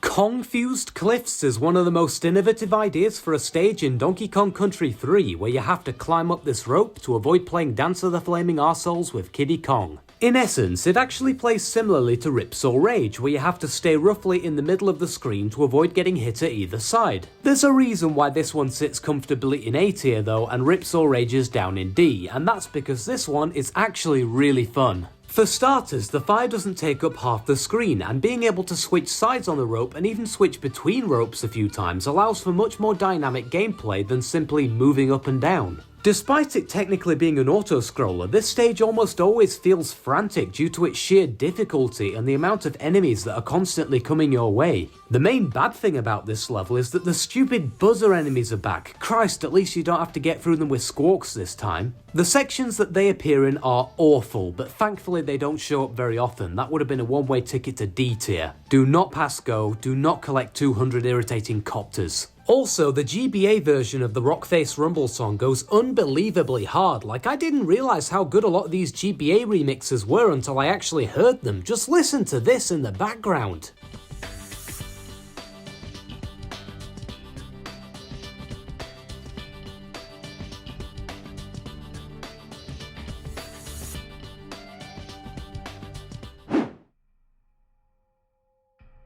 In 80th place, we have Homecoming Hijinks, which in any other franchise would sound like a terrible placement. But with how good all these games are, the entire top 100 here is top notch. The idea of coming back to your own island after so long away to find it a hostile wasteland filled with enemies is just such a cool concept that this entire world does brilliantly. And Homecoming Hijinks is the one to kick this trend off. Seeing the jungle environment like this hits especially hard if you've played Returns, the once vibrant and green landscape now cold and grey and full of penguins. And rabbits, and owls too I guess, and whatever these things are. Look, there's a lot of different type of snowmads here. The gameplay ain't nothing to turn your nose up at either. There's a cool theme of falling platforms here that swing around when you grab onto them before falling down, a cool callback to the vines from Returns. This level's pretty hard too, I died quite a few times getting through. I'm sure most people have this level even higher up on their list. The main reason I don't is because I find a lot of the collectibles to be really annoying. However, if you don't care about that, then I will completely understand this level being in anyone's top 50, or maybe even higher than that. Dynamite Dash is probably the level that has the biggest void between quality and popularity in the whole series, in that it's a very well designed level, but despite that you completely forget it exists until you replay the game. This is mainly down to just how good most of the levels on DK Island are, since although this one is in A tier, some of the ones it's surrounded by live on as all-time classics. Which leaves this one in an awkward middling position where there's not much point going back to it over the ones you have to pass to reach it. That's especially so because it's a secret level, which a lot of people aren't even going to find in the first place with how annoying that Frozen Frenzy exit is. While it might not be as grand as a Homecoming Hijinks or as impactful as a Seashore War, Dynamite Dash does hold its own in one important regard: gameplay. It takes the simple gimmick of dynamite exploding on a timer and runs with it, adding in these cool moving platforms, some explosion puzzles and a climactic race near the end. The amount of ways they managed to use such a basic mechanic is nothing short of impressive, and it makes the stage very easy to understand and learn too. If this level were in any other world, I could see it getting a lot more love, but where it's placed in the game does it no favours in gathering attention. Don't worry, Dynamite Dash, I appreciate you. Big Top Bop fittingly has one of the best bops in the entire series. Absolute banger, like just listen to this! Pompey is a pretty great boss too. He's decently hard for a first fight, which especially after replaying all the old Mario games recently is much appreciated. There's only so many times you can fight Boom Boom before you start to lose your mind. Pompey has so many creative attack patterns that I just have to applaud Retro Studios for putting so much effort in for what could have very easily have just been a Saturday morning cartoon type fight. It helps to set an otherwise fairly simple boss design apart. That wrapping around animation when he jumps out of the half pipe must have taken so long. My god, I pray the devs didn't go mad coding that in. My only grievance is that there's not many ways to speed up the fight by using superior skill like there were with Mugly. Pompey the Presumptuous is the technically superior fight, there's no doubt about that, but the one thing the banana munching beast has over the seal of serendipitous sliding is that you're able to beat him up fast if you're good enough. You can't really do that with Pompey, so there is a fair bit of waiting around, even if that soundtrack doesn't make me mind that all too much. I've mentioned before that I don't hate auto-scrollers nearly as much as most people seem to, but when you're just sat there doing nothing on a platform, I can see why people would attribute that idea to a lot of levels. Tanked Up Trouble though has a really smart way of getting around that by completely distracting you from the auto-scroller element of the level by having you shit bricks as you try to grab all the fuel tanks in time. It expertly uses the inherent features of an auto-scroller to its advantage, adding in a constant doomsday timer with the fuel and providing you an ongoing challenge of collecting it in increasingly complicated ways. Some of the later tanks especially have you doing some wacky shenanigans to stay alive, and when they start only giving you one fuel point each, oh, things get really tight then. The main problem with Tanked Up Trouble is that its concept is a double-edged sword. While the later parts are really frantic and tense, it does take a while to get there, and the earlier sections aren't nearly as memorable. This kind of level concept is also just done better in a later game, and it ends right as it's getting good as well. Still, Tanked Up Trouble gives a great case for the auto-scroller if I've ever seen one. When talking about the most iconic Donkey Kong level of all time, there's a few candidates you could put forward for that title. Maybe the very first level, Jungle Hijinks, or maybe Jungle Hijinks 2, Electric Boogaloo. But if you asked me for one answer, I can think of no other level than Minecart Carnage. When you think Donkey Kong Country, you think this level. It's infamous in the community, mainly down to how friggin' hard it is for World 2. I mean, look at this, the jumps they have you doing here are no joke. They might even make you want to use that skip barrel at the start, but don't you do that, this level's brilliant. Something that I think often goes overlooked about this level due to its difficulty is how fun the gameplay is. It's fast-paced, creative, and all with just the right amount of bullshit to make it stand out. Minecart stages in general are really hard to mess up with how good the theming is, and the fact that Minecart Carnage gets to introduce them all makes it a very special entry that has cemented itself as an all-time classic. Those crash enemies, however, can crash into a fire. They come in from off-screen, and I kinda wish they stayed there.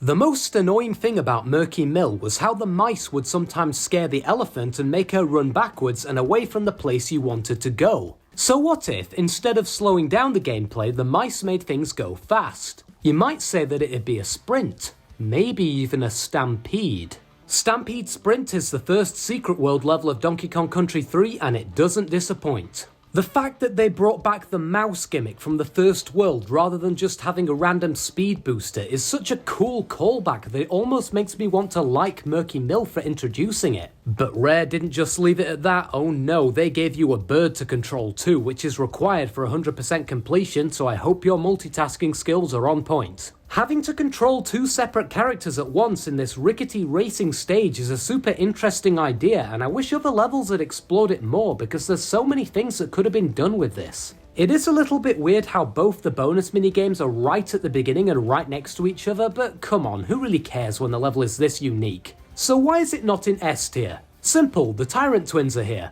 Any level which features these janky ass, wonky ass enemies cannot go into the highest tier. I refuse to allow them that honour. Number 74, Crocodile Core. That rhymed and I didn't even try. The true final boss of Donkey Kong Country 2, the last challenge to end off the hardest collection of levels in the series. What's funny though is that I actually don't find this nearly as hard as the original final boss of the game. Yeah, the constant gauntlet of balls and sucking is stressful, but it's also really short with little counter-attacking involved, so you can focus solely on dodging rather than trying to juggle several things at once. I do think that this was a good choice though. I'm glad it's not just Captain K. Rool again. A more compact take on the boss fits very well as a secret fight to end the game. The stress levels you have when nearing the end is powerful, and the way all the projectiles are arranged makes it really hard, but never unfair. If you're actually paying attention to his attack patterns, all the deaths are your fault. This one isn't bad at all, it's just that the original fight was so climactic and brilliantly designed that it was nearly impossible to top, and given what it was up against, I think Crocodile Core does an admirable job. Nice one, Crocodile Core. Tiki Tong Terror was one of the first final bosses I ever faced, and although the Snowmads in general make for far better villains than the Tikis, this boss absolutely shits on Lord Frederick. Before we even get to the boss though, you have to scale the tower, done using a vertical rocket barrel section brought back from Liftoff Launch. I'm very glad this style of level came back one last time. Liftoff Launch was pretty good, but it was also so short that anything it did introduce couldn't make much of an impact. Now with a longer runtime and increased difficulty to work with, this section succeeds in being a lot more stimulating, encouraging you to experiment with different routes and finding the best one. Okay, enough about the rocket part though, everyone's here for the boss. And he's a floating hand boss. Wow, I don't think I've ever seen this in a Nintendo game before. Originality aside, this boss is a pleasure to fight, with his head attacks being particularly creative and varied, while the hand attacks are more reserved but do allow you to get in some hits very fast. The main problem with Tiki Tong is his placement as the final boss. He's way too easy to hold his ground solidly in this position, with the only semi-challenging parts being some of the later fire Tiki Buzz attacks, but even then you get so many hearts that if you have a higher IQ than the average rock, you won't have much trouble with them. This isn't something you should be able to say about a final boss. A final boss is supposed to be hard, unforgiving, climactic. I'll concede this level the last one. Tiki Tong does at least feel like a good conclusion, and it is a very fun level with a good fight at the end. It is extremely easy though, and once you know what to do, you'll be storming through no problem. Tiki Tong, more like Tiki Rong, and definitely not Tiki Dong because he's just a floating head. You'd think given how similar Jungle Hijinks and Jungle Jinx sound, they'd have quite a bit in common, but the absence of that high is not only a rude way for the level to introduce itself, it also makes it a lot more tricky. and also a much darker green. The jungle environment is one of the coolest looking themes in this game, so it's a shame that it only shows up in the secret world, even if it is an interesting contrast to the first Donkey Kong Country where the jungle was the first thing you'd see. I'm glad this is a secret level though. All the giant tires spawning in and rolling around everywhere may have been a bit too weird for the main game, but here they were able to take the tire mechanic to its full potential. It poses an interesting challenge of trying to keep your momentum in check on top of these wacky bouncing balls to avoid landing on these cool looking bony spikes. I don't really find this one too hard because it's pretty short compared to the other secret levels, but what it does offer is fun, unique, and a great time. I'm probably giving Temple Tempest a bit more credit than it deserves here by putting it this high, but screw it, I've always liked this one, even if it is the same gimmick for the whole level. It takes the basic concept from Millstone Mayhem and injects some actual mayhem into the gameplay by making the millstones chase you across the temple environment with some climbing, some bouncing, and some all-round enjoyable platforming. I have absolutely no idea how these wheels are levitating like that. I know my hamster couldn't float when he was doing it, but who knows, maybe that was just a skill issue on his part and the naughties are just better. While the general theme of this level is really good, I will say a lot of it is very easy for this point in the game, which dulls the stressfulness of the chase sections a little bit. Apart from the last one, there's not much chance of you actually getting hit unless you're really slow, which is a shame, but I still had a good time here. As the first temple level of Tropical Freeze, Swinger Flinger had some big shoes to fill in terms of both challenge and design. Good thing this stage has some mighty big feet. The main thing I like about this one, other than it being simply fun to play, is that it feels like a perfect microcosm for the concepts introduced in Lost Mangroves, expanded upon and tuned up to make one hard-ass level. You've got the grabbing on the vines, you've got the swinging spiky vines, the moving blocks between the vines. Okay, it's mainly vines, but the way you use them is built upon strategies you learn from the earlier levels, making it feel like a fair test of your skills. The main new things on show here are the rolling balls, a cool moving platform which is simple to understand while still being fun to use. The speed on them is pretty exhilarating and you can get some serious airtime if you time your jumps right. It is a short level, which was probably a good thing for the first temple level, since there are going to be a lot of kids playing this and you don't want to put them off. Even if for someone who's beaten the game tons of times, I do wish it was longer.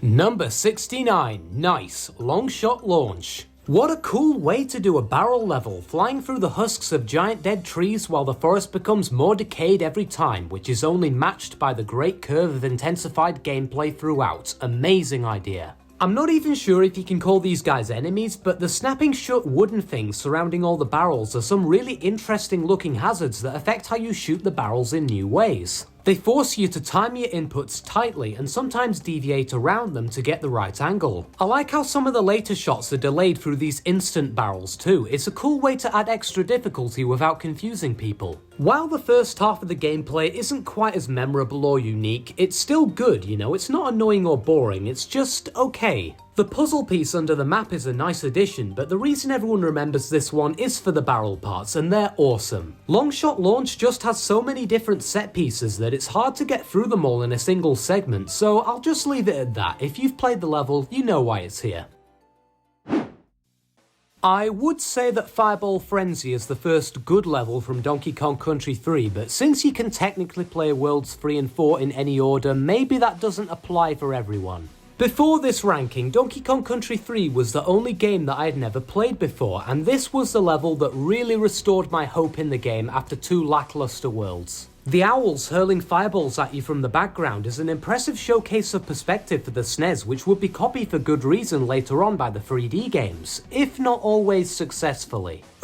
Cannon cluster. The factory atmosphere is brilliantly done and surprisingly intimidating, helped out by the addition of my favourite song in the game, the excellent Nuts and Bolts. I also like how they brought back Squitter for this one minigame, even if I do wish you could keep him longer, since this level seems like it would suit him well. With how much Rare were trying to push the 3D mechanic here though, it can be difficult to tell when the fireballs are actually going to hit you. This becomes a problem later on when there's tons of them on the screen at the same time and you keep getting hit when it looks like the projectiles have already passed. I do think the ambition on show here is definitely more of a strength than a weakness, even if a few other levels did do the perspective effect a lot better.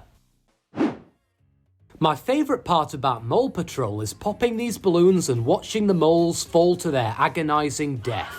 Maybe that's a little bit dark, but what can I say, killing moles is fun. Anyway, as rocket levels go, this is one of the best. The world boss showing up in this level and establishing itself as a major threat is a cool way to set up the story for later, and it's used well here too. This later section especially, where the train starts 360 no-scoping moles at you before launching into a tunnel, is amazing and a great end to the stage. One of the standout Donkey Kong Country Returns sections for sure. Perhaps the earlier sections could have had a bit more variety, but these moles digging the environment and trying to kill you is still an interesting hazard, and it works well for the world theme. I wish my train journeys were this interesting. Jagged Jewels is a very simple level, but as a result it never feels unfair because you can always understand exactly what the game is asking of you. There's the slamming spikes, the rotating platforms, these weird bracelet bangle type things. None of them are very complex, but they're used in such cool and creative combinations that you never notice until you sit down and think about it. The purple slicer enemies, for example, are a unique way to telegraph the ceiling spikes crashing down. It makes sense for the context of the level for them to be there, and it's also immediately easy to comprehend. The donut type platforms and the spiked bracelet parts are my favourite though, taking basic hazards and using them in new and innovative ways, like having spikes sliding along rotating stone or plugging the gaps of the platforms with spinning crystals. It's also, in my opinion, the prettiest temple level in the game with all the purple gems. I like purple, I can't lie. I'm not sure what else to say really, it lacks variety at times, but for sticking to the same 4 or 5 obstacles for the whole thing, this one is unexpectedly great. Gangplank Galley, not to be confused with Gangplank Galleon, has so much going for it, especially for what's essentially a tutorial stage being the 3rd level in the game. First off, it's one of, if not the most beautiful level in the original trilogy, the sun setting over the ship as you progress through the stage with all the different orange and pink hues. Even by modern standards, this is a gorgeous background. That alone would be enough to bring it up to C tier in the rankings, but the gameplay is pretty good too. So many new concepts are introduced in this level, like the invincibility mechanic and the climbing hooks, and they're all properly explored too, which is impressive given that the level isn't exactly the longest thing in the world. Given that it had to be fairly simple to not put people off the game in the first world, it's super engaging with very little downtime. It looks great, it plays great, and it is great.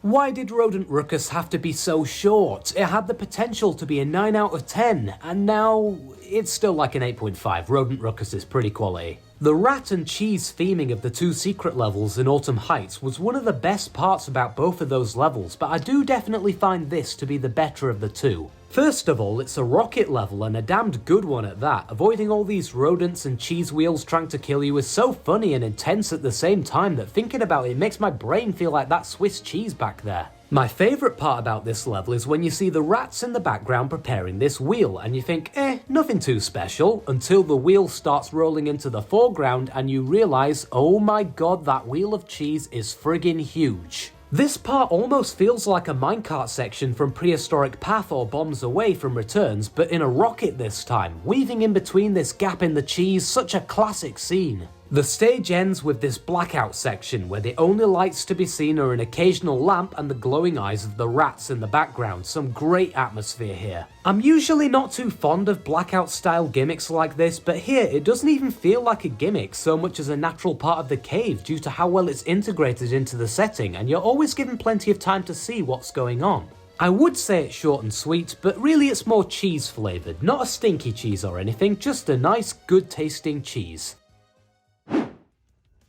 The airship levels from Mario Wonder were some of my favourites from that game, with the only downsides to them being that the wonder effect of the Bowser laser didn't do all that much and it barely lasted 30 seconds. Crackshot Croc though puts that to shame, with a laser that follows you the whole level and forces you to constantly keep moving. It's not especially hard to dodge provided you're paying attention, but the fact that you do have to dodge it keeps the pressure on the whole time, never allowing the level to become boring because you're always on high alert. Or you could hide behind one of these metal panels, but come on, get out there and dodge it, you wuss. It's also worth mentioning that this is a spider level too, which as we've seen don't always turn out the best. This one though feels perfectly suited to Squitter's playstyle, sort of copying the style of Webbed Woods with the long stretches of hazardous floors, but in a way that doesn't make you want to launch your controller across the room. For starters, the floor doesn't kill you instantly this time, which gives you a chance to learn from your mistakes and recorrect, a much fairer solution, and the laser chasing behind you means that it's not boring either because there's an actual reason to go fast. The combination of all these different level styles and themes into one initially sounds like an overcrowded idea, but they all complement each other so well that everything just slots together into one entertaining level.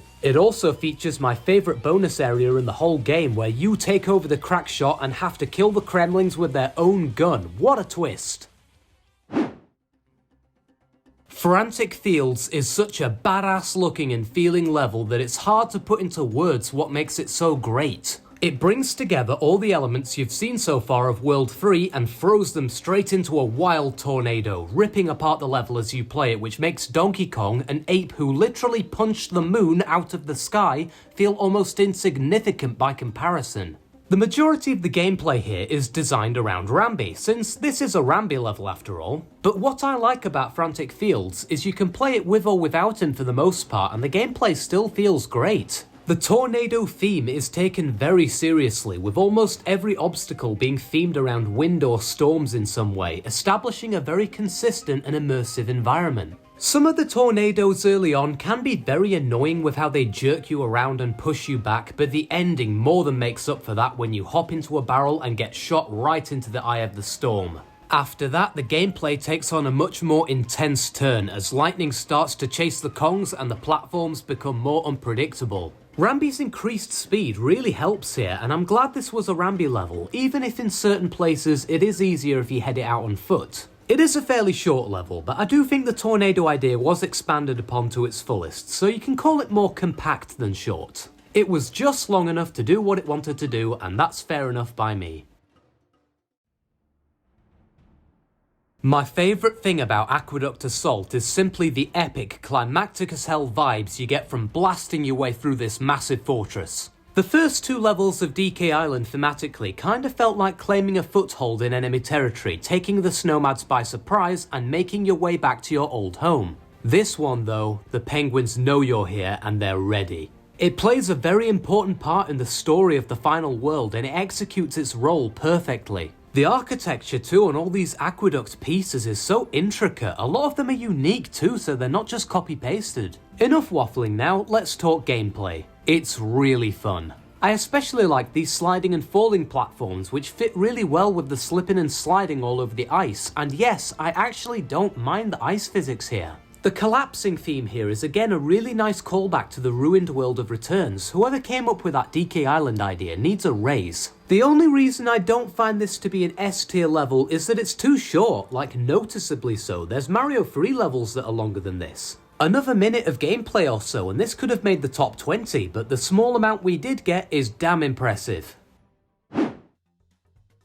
Whenever I replay the fifth world in Tropical Freeze, I always forget that Jammin' Jams exists, which is a damn crime because this level rocks. The first thing you'll notice about this one is the stormy weather, which sets a fantastic tone for the whole stage. Especially given that most levels in this world have a tropical theme going on with a jungle environment, so you don't really see too much weather variation. The main gameplay element tying things together here are these spiky thwomp crushing things, like the ones from Slam and Steel, only less steel and more wooden pole fruit factory with the spiky ends type stuff. These are used quite well, and while I think they were definitely interesting enough to base a whole level around, I'm glad Retro kept things interesting with the many brief intermissions Jammin' Jams likes to throw in. Examples include this barrel section, a few Sonic 2-ass platforming sections, and just general all-round solid gameplay with a cool greenhouse theme going on to shelter you from the rain. And that music, the way I first discovered that this level existed wasn't through the game, it was by listening to the OST playlist, and even without playing the level I already knew it was going to be a banger with this absolute tune drumming away in the back.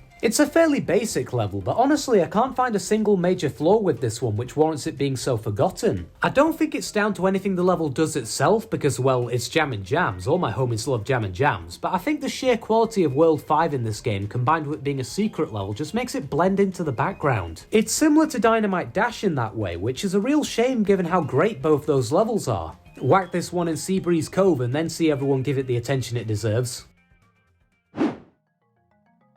If 8-year-old me were making this list, then Prehistoric Path would be at number 1 because this used to be my favourite level in the whole game. While I obviously don't think that anymore, it was certainly a respectable choice. It's one of the coolest looking levels in Donkey Kong Country Returns, and it's a minecart level, so as soon as things get rolling and you hear that xylophone in the back, you know this is about to be a banger level. The intensity is high, the speed is fast, and it's pretty bleeding hard given that it's under a minute long. Some of the Tiki Buzz jumps are especially sus until you finally get the timing right and pull them off, and then they feel great. If I'm being fair, I do have to knock off some points for blatantly copying bombs away in the last section. I mean, it is the definition of the "can I copy your homework" meme, just changing the curved metal track to an eggshell. This is literally a dinosaur-themed minecart stage. You can't tell me Retro Studios ran out of ideas. I can understand why younger me liked this one so much. It's fast, challenging, and fun, and playing it now, I still really like it, but I can't help but wish there was more.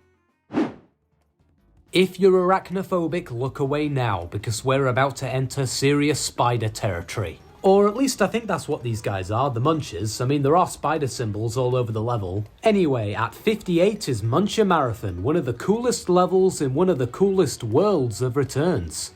The level starts out calm, you know, you've got a few creepy crawlies here and there, but nothing too bad, until you decide to check what's beneath these logs. Oh god, what have I done? The first time you play this level, the stress is real. You are gonna shit bricks trying to escape these guys, and it might be the only thing that would convince me to actually run a marathon. If you're not using those roll jumps right, these guys can pull up on you real quick, especially if you're going for puzzle pieces, which are all excellently placed by the way. But now that I've beaten this game like 20 times, I have unfortunately realised how easy it is to escape the Munchers if you know how to roll properly, which isn't exactly hard once you've played a few times. If I'm not going for 100% completion on the level, I'll hardly ever see the Munchers. The only indication of it being a chase sequence at all is the music. Because you're going so fast as well, the level is also really short, which dulls the tension a little bit. Still a great layout with a cool theme, I just wish it was a bit more replayable. Sea Stack Attack is one of the best levels in Seabreeze Cove, and wouldn't you know it, there's no water. Well, in the foreground anyway. Yes, there's water in the background, but you never have to swim in it, which is a-okay with me. The sea stacks are some pretty great platforms and fit in well with the seaside atmosphere, and while there could have been a bit more variety, it's better to have too much of a good thing rather than it all be bad. The main theme of this one is these rabbits activating the traps and swinging these wooden planks into the foreground to spank DK. Now that might not sound too bad until you realise that these planks are lined with razor sharp horns, and even considering that DK might be into that sort of stuff, I think getting killed might be a little too far even for him. There's also some fatter rabbits, or maybe they're just bigger boned, and they're a nice enemy type. They're pretty tough depending on their positioning, and they throw these bombs, which plays into the second half of the level. Bombs. These are integrated into the gameplay brilliantly. Sometimes you have to throw them at enemies, whereas other times you just have to get rid of them as soon as possible. The only part I think is overly stupid is the ending, where this penguin grabs this bomb which inexplicably grows to a gargantuan size and kills you in one hit. Almost everyone I've seen play this level has died here, solely because they didn't know how to get to the goal. All you have to do is ground pound through these crates, but these things weren't shown to be breakable in the level, so there's no way you'd know for sure what you were supposed to do until you've died at least once. Speaking of which, how is that Snowmad even able to do that? You know what, let's work this out. Your average watermelon may weigh about 8 kilos, but these ain't no normal watermelons. DK's cannon height, according to Donkey Kong 64, is 7 foot 10 inches tall, meaning if we use that for the circumference of the bombs these guys are throwing, they weigh at least 60 kilos each. And that's being generous by not considering any explosives that might be inside. This one near the end though, we are looking at an 80,000 kilo watermelon, and this guy's chucking it around like it's nothing. Why is this Snowmad even here? He should be at World's Strongest Penguin. He'd smoke all of them. Bashmaster's out here struggling with that little hammer, and here this guy's smashing the lifting stone world record and absolutely mogging the competition by throwing it several feet in the air. Then again, DK did punch the moon in return, so you could argue whether real world weights apply here, but even still, this guy should be the real final boss. Just look at him. Wait, what were we talking about again? Oh yeah, good level. Platforming bosses generally get a lot of flack for being way too simple. You know, jump on head 3 times, win, that kind of stuff. And yeah, I can kinda see where they're coming from. I replayed Mario 3 recently, and I cannot tell you how bloody awful all 18 Boom Boom fights are in that game. They literally do not change. Aside from the first game, Donkey Kong has always managed to avoid this trap with some really creative bosses, and one of the most creative of them all can be found in Ruined Roost. This guy's design is just so weird and goofy. He looks like the dude from Getting Over It if the man were a naked chicken. I also love how DK covers his eyes after you break the pot in half. That's always made me laugh. This guy's main shtick is that he loves bombs, like really loves them. He has more explosives hidden up his ass than... I can't think of anyone who puts explosives up their ass right now. Sure, let me know in the comments if you like to shove explosives up your ass. And then you can be just like our friend Stu, and my god, that one must have really hurt. Similar to Mowgli, one of my favourite things about this boss is that there's no limit on how fast you can hit him. So while he's super intimidating the first time you face him, once you know what to do, you can make a complete mockery of his attempts to kill you, which I love as a way to cater to all skill groups of the fanbase. Sometimes the bomb timings don't line up super well and he'll attack you before you get a chance to grab a bomb, but the sheer variation of weapons Stu has at his disposal here keeps things interesting and unique. His name may be savoury, but he's far from boring. Number 55, 5 Monkey Trial, a fitting number I suppose. This stage is by far the biggest drop in difficulty from what I remember as a kid in any of the 5 games. Especially for what's supposed to be a final temple level, it's way too easy. I didn't even struggle on my most recent playthrough. Particularly if you have Diddy, you can make an absolute mockery of these supposed trials, avoiding all the challenges without even having to engage in them. Does that make the level bad? Nope, it's still fun as hell. The theme to begin with is excellent, splitting the level up into 5 distinct sections which are all memorable and unique. You've got the Tiki-Zing part, which is strangely one of the hardest, the Totem part, which despite being easy to cheat is still really cool, the Squid part, which brings back this cool new enemy in a new way, the Slicer bit, which is a nothing burger, and this final boulder section, the only truly difficult part. This final jump around the double-barreled rocks is almost impossible to dodge without Diddy, but otherwise I had a lot of fun with this one. It is really silly how you get the puzzle pieces for free since it only makes the stage more easy, but the main gameplay is new and fresh and I like it. Slime Climb is a pretty sharp difficulty spike in Donkey Kong Country 2, I have to say, or maybe I'm just bad. Hey, voiceover Autismonauts here yet again. I just wanted to say that this is the second time that I've messed up. I think I have gotten this one confused with Rattle Battle, which is to be fair, it's quite similar. It's another pirate ship level with a green background. But yeah, there's no Rattly in this level, and I went on a big tangent about how fun Rattly was, but everything I said about that pretty much just applies to Rattle Battle, and we've already done that one. So yeah, this is a pretty good stage where you go up the ship. No animal buddies in this one really, just avoid the fish. He's not a buddy, he's an enemy, so I'll just let myself go on with what I was going to say. Anytime I mentioned Rattly, just ignore me. The rising water gives you some great motivation to hurry up and use Rattly's abilities, especially in the later sections where the water doesn't stop. I much prefer the water levels, where the water itself is a punishment rather than a requirement. It's a neat way to flip the fact that most players already hate water levels on its head, and it's also cool how you can technically dodge the pink fish, if a bit inconsistently. This is the final pirate ship level in the game, and it sends off the theme perfectly with this cool green atmosphere in the back, a massive upgrade from the last time we saw it in the level that shall not be named. Also, that DK coin at the end is a real dickhead, taunting you like that at the finish line. I didn't even want 100% completion anyway, screw you. Having a level so filled with smoke that you can't see a thing is such a cool way to implement the silhouette effect into a factory level, and I like that Foggy Fumes is at the beginning of the world. It keeps you guessing as to what's behind all the mist. It gives off a creepy and ominous vibe, perfectly matched by the ambient silhouette music in this game, which is fantastic by the way. Aside from the factory workers vaping way too hard the night before, the layout here is well structured and fun, using these spinning wheels, but in a good way this time, some interesting slope platforms with these spiky racing guys, and of course all the new factory themed enemies, which are for the most part creative and enjoyable to defeat. There's a ton of cool theming around the smoggy environment, my favourite being the secret where you have to go into the foreground and blow away some of the strawberry flavoured vape cloud to find a puzzle piece. Right at the end, the whole smoggy cover clears away, revealing the bright red factory setting which you'll be playing in for the next few levels. A brilliant way to set up the story for this part of the game and an ideal opening for probably the best world in Donkey Kong Country Returns.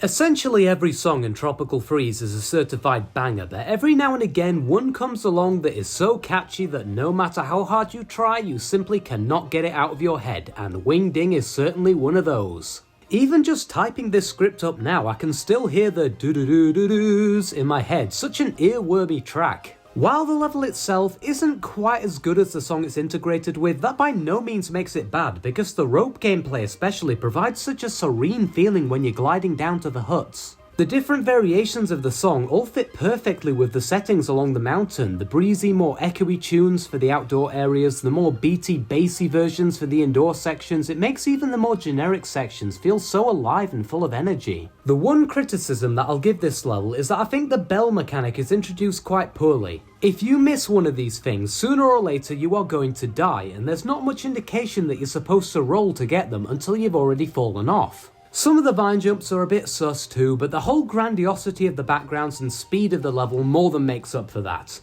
Wing Ding is a win-win. Number 51, Hornet's Hole. Another controversial placement maybe? A lot of people seem to hate this one. I know I'd hate having a hornet in my hole, but having them in this hive instead is actually pretty cool, I have to admit. I don't entirely get the dislike for this level though. It's not especially hard or annoying. Heck, I don't even mind the sticky honey. I actually think it makes for some cool climbing parts, like the secret at the very beginning, or the later parts with the moving zingers. Bouncing between the walls is such a fun time, especially later on when the jumps get tighter, forcing you to time everything properly or risk running into a wasp. The hive theme in general is one of my favourite themes in the franchise, and I think Hornet Hole does a great job of introducing the various concepts you'll see in later levels, and that music is epic. Donkey Kong Country 2 has so many memorable tracks. This is kind of, but also kind of not a spider level as well, and Squitter isn't my favourite animal buddy to say the least, but he's alright here, even if I prefer playing without him where possible. There's a few annoying jumps here and there I suppose, but a lot of the hate for this one seems to just come down to a skill issue, so get good I guess. Speaking of skill issues, when I first played Gear Getaway as a kid, I hated this level. The way the obstacles moved in and out pissed me off to no end, and I never even saw the final section without Super Kong at the helm. But then I decided to take Cranky's advice, and how could I have been so wrong? The hazards here are some of the most creative in the whole game, taking the factory theme and combining it with excellent rocket gameplay to create a truly masterful level. Special shout out to the last part with the massive gears spinning in the back, super unique. There really isn't anything like it, not just in this game but in the entire franchise. I do wish it was longer, and I think they could have maybe gone harder on the whole factory theme with what they did in some of the other levels we've yet to mention yet. Imagine if every part were as cool as that last section. It's still a fantastic level and a solid addition to the factory world, if maybe a bit lacking in content towards the beginning. Coming in hot at 49 is Bramble Scramble, and wait, hold on, I'm getting deja vu here, I swear we've already done this one. Oh right, the other Bramble Scramble. Why did they call both levels Bramble Scramble? Why not Bramble Tangle or Bramble Fandangle or just anything else? It's not like there aren't enough Bramble themed names out there to call your stage. Never mind, I've always found this one to be the best of the two, so this is the true Bramble Scramble for me. The theming here takes heavy inspiration from the Bramble levels from the second game, only this time with a new colour palette and far less infuriating jumps and flying sections. It also features this cool little effect where the level unfolds in front of you as you progress and the vines grow thicker, which initially seems like it could get very annoying very fast. But since the platforms always appear with enough time for you to react, it avoids the early 2.0 Geometry Dash type gameplay issues present in a lot of moving object heavy stages. It is a simple gimmick, but it makes the level so much more memorable than just another Bramble themed area, so I'm a fan. It's also fairly obvious that they wanted you to use Cranky here to clear a lot of the wide gaps, but I'll be damned if I'm doing that, so I'm very glad this stage is still fun no matter which Kong you choose, even though Cranky is admittedly the best choice here. Main thing holding this level back, no Stickerbush Symphony. Every single Bramble level in the second game played that banging track, not a single one skipped it out, and yet here, in a modern Bramble level, in a game where Stickerbush Symphony is already in it, they play the same song as every other generic Savannah level. Why is it in Twilight Terror, a level that has nothing to do with the Stickerbush, but not in a level actually set in the Stickerbush? Such a golden opportunity here, left in one of the most mediocre rocket levels ever created. The level itself is great, there's plenty of bouncing which is always fun, it looks cool, it plays cool, but the music, man, come on, they're teasing me with this one. The musical theme in Horn Top Hop reminds me a lot of Music Madness, and if you're reminding me of Music Madness, then that is definitely a good start. Nearly every obstacle here is themed around instruments, and what's even cooler is that the instruments actually add to the backing track and all have the potential to kill you using their particular sound, and if you kill any of the guys playing the instruments, then that instrument disappears from the song. And what a song it is! Horn Top Hop is always a highlight when listening to the music in this game. The horns are also a really neat reference to real-life Switzerland, which the world is based on. The leaves can be a little bit janky, but they're cool platforms, so I can look past that, especially when they're floating above the horns and get blown up in the air, and the remix music in their section is a nice touch too. The final segment inside the giant horn with the foreboding mwah synchronized with the air pushing you up feels so satisfying to play, and even though the gameplay here is nothing special, the theming alone is enough to set it apart. A memorable level all the way through, and at no point was I ever bored. Harvest Hazards was a pleasant surprise when I replayed Tropical Freeze for this ranking. I remembered it as being a pretty good level, but nothing great, maybe like a high B tier at best, but now, this level's awesome, what was I thinking? It's the first level in the jungle world, so of course you get to see all the new environments and enemies for the first time, which in my opinion are the best ones in the game, and I like that the level doesn't use this novelty to coast and actually does some stuff to stand out. The main thing going on here is this whole spiky fruit collection system the Snowmads have set up, meaning you have to look out for the claws as you pass over the bushes because these guys will hit you if you're not careful. There's countless little background details and mini sections along the way, like this series of pipes that drop bananas for a puzzle piece, this grabbing bit, the bouncing off the strawberries added onto the moving platforms. The level is so simply put together that you never get confused, yet it manages to deliver on so many concepts with the standard presentation that I just have to applaud the direction here. The only thing I find slightly annoying is that some of the placements of the wooden claws, no matter what I do, I always seem to get hit here, but I think that's more of a me issue than Harvest Hazard's fault.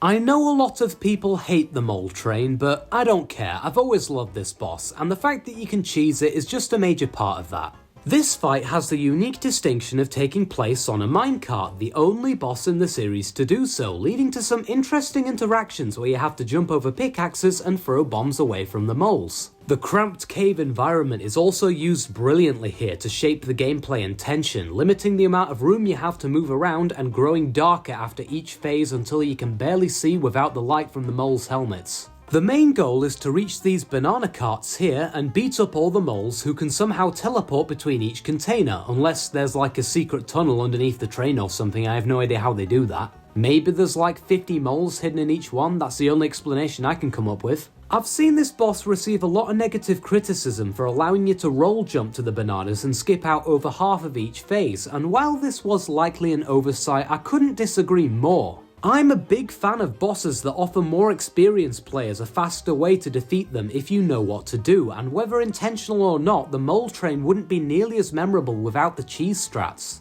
The worst thing about this one is weirdly the titular mole himself. He's way too easy. If you're paying attention, this guy is not going to kill you more than once, and his main attack is just throwing a pickaxe. He's slightly bigger than normal, I suppose, but it does nothing to switch up the difficulty. A bit of an anticlimax to finish off a great boss. And for our final level of the A tier, number 45 is Alpine Incline, a really long level that almost feels like 3 stages in one. Things start out fairly simple, you know, DK smashes into the ground and it looks like your bang average Autumn Heights level. But as you might have guessed from the name, Alpine Incline likes to have you going up, like really, really far up. You're essentially just going up for 5 minutes straight. Each section along the road to the sky is so varied and unique, from the basic ground area to the background rocky section to the rising balloons to the bouncy area above the stormy skies. They all play completely differently with unique music supporting each one. The constantly changing environments feel like a journey up the mountainside until you finally break out of the gloomy grey beneath and discover the bright and colourful final section, even if some of them do feel a bit disjointed compared to each other. The main thing holding this level back is that the gameplay for the first few parts isn't too special, just some flying penguins and basic platforms. It's still good and decently enjoyable, but the main spectacle here is obviously meant to be the backgrounds and atmosphere. That last section with all the balloons though, that part is ridiculously fun to jump around on with some excellent secrets to go along with it. Makes me wish this kind of place existed in real life.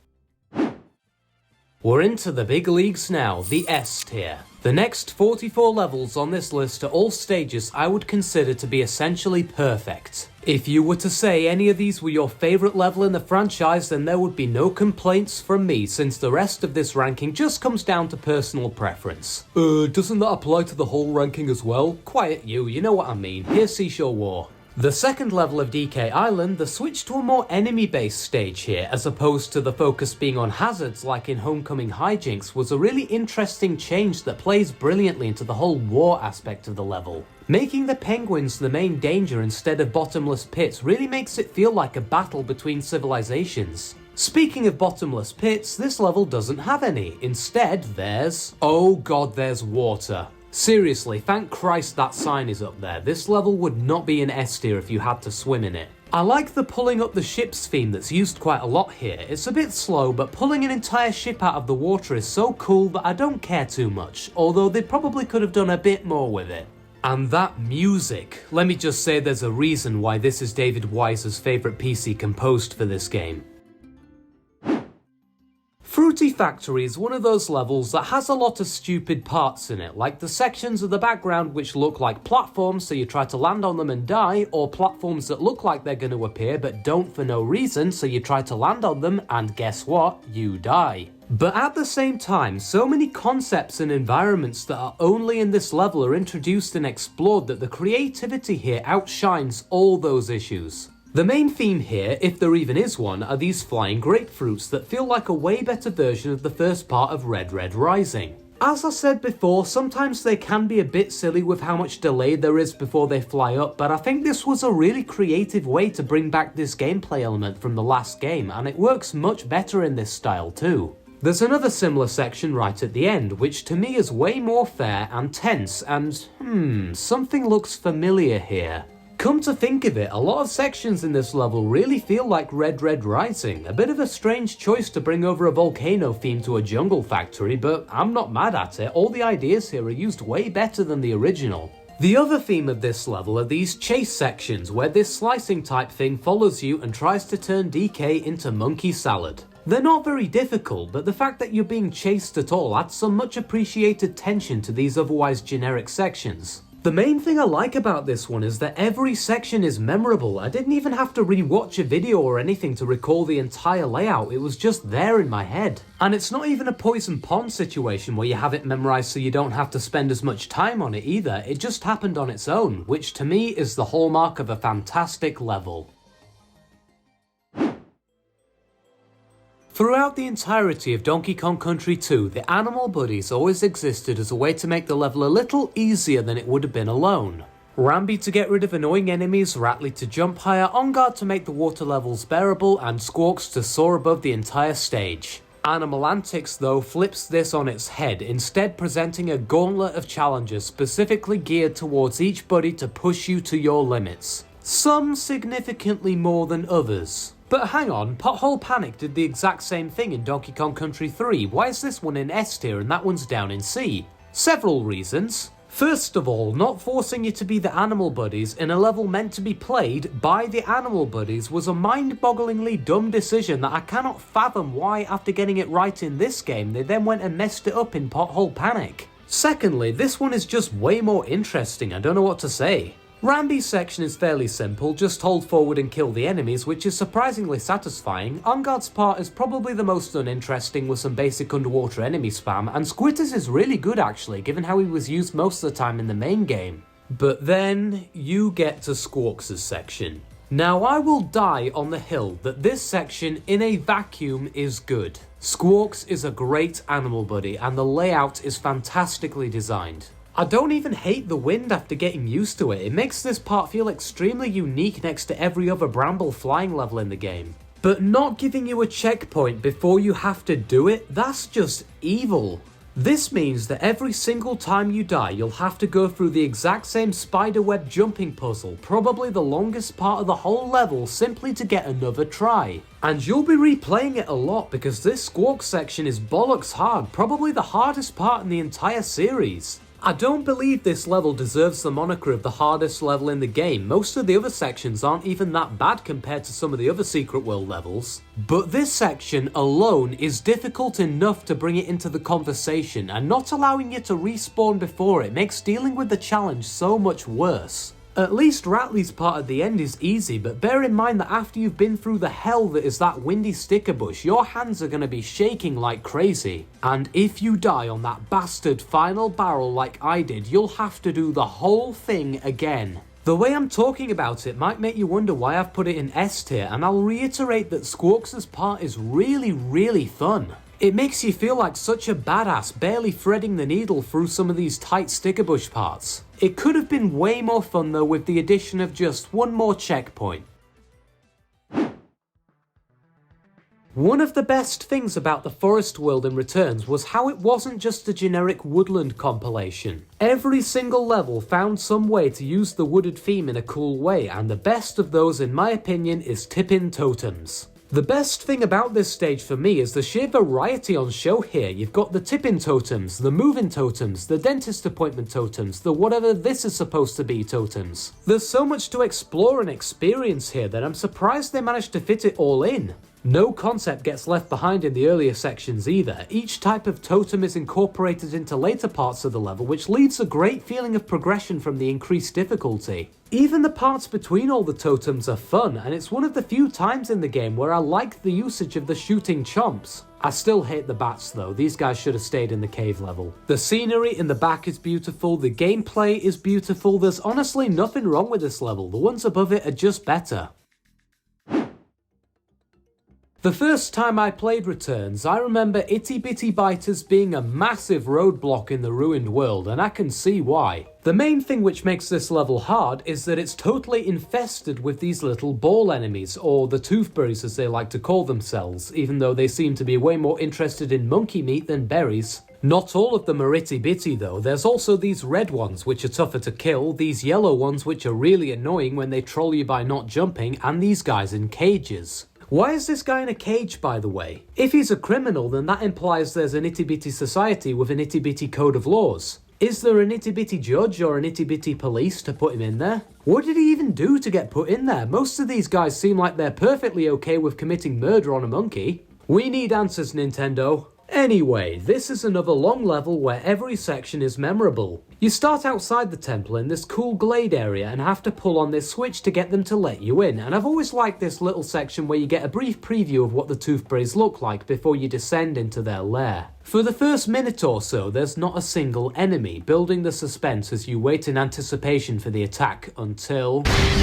The atmosphere here is escalated brilliantly, introducing new challenges and concepts all the way through, with my favourite probably being the cage guys with how creative the flipping over mechanic is used for some secrets. The last section is where I would always die as a kid, functioning almost like an arena with several waves of increasing enemies, which is such a fitting idea for this style of level, even if dying to the last group of red axe over and over brings back some bad memories. The only bad thing about this one are the axe stacks, which are easily some of the worst enemies in this game. You can go right up to them and sometimes they still won't jump out at you. They're so slow with no way to get around them if you don't want a damage boost. Put these guys in the cages instead, they're the ones who deserve it.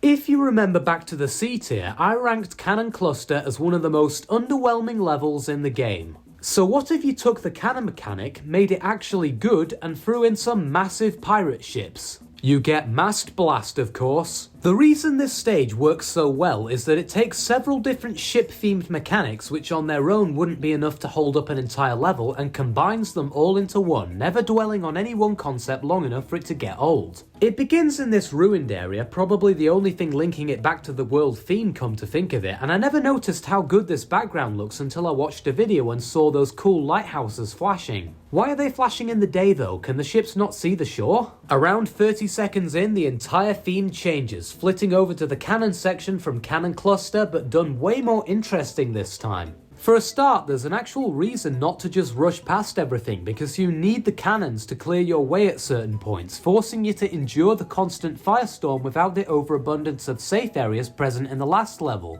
This doesn't last for long though, because soon enough you get an opportunity to do some blasting of your own. This leads you inside the ship where you slowly make your way across the fleet, destroying boat after boat until you finally smash down the crow's nest and get the goal. The fact you see this entire armada shooting you before you get on board makes sinking each one feel super satisfying, especially the last one, which is absolutely huge. Really the only negative I can think of to say is asking why this level is in the ruined world. Surely this would have been a better fit for the beach, and it would have been nice to have a great level around that point in the game given how dull most of those stages are. But just considering the level itself, yeah, it's pretty good. So you might have noticed that we haven't talked about Donkey Kong Country 1 for a while, and there's a reason for that.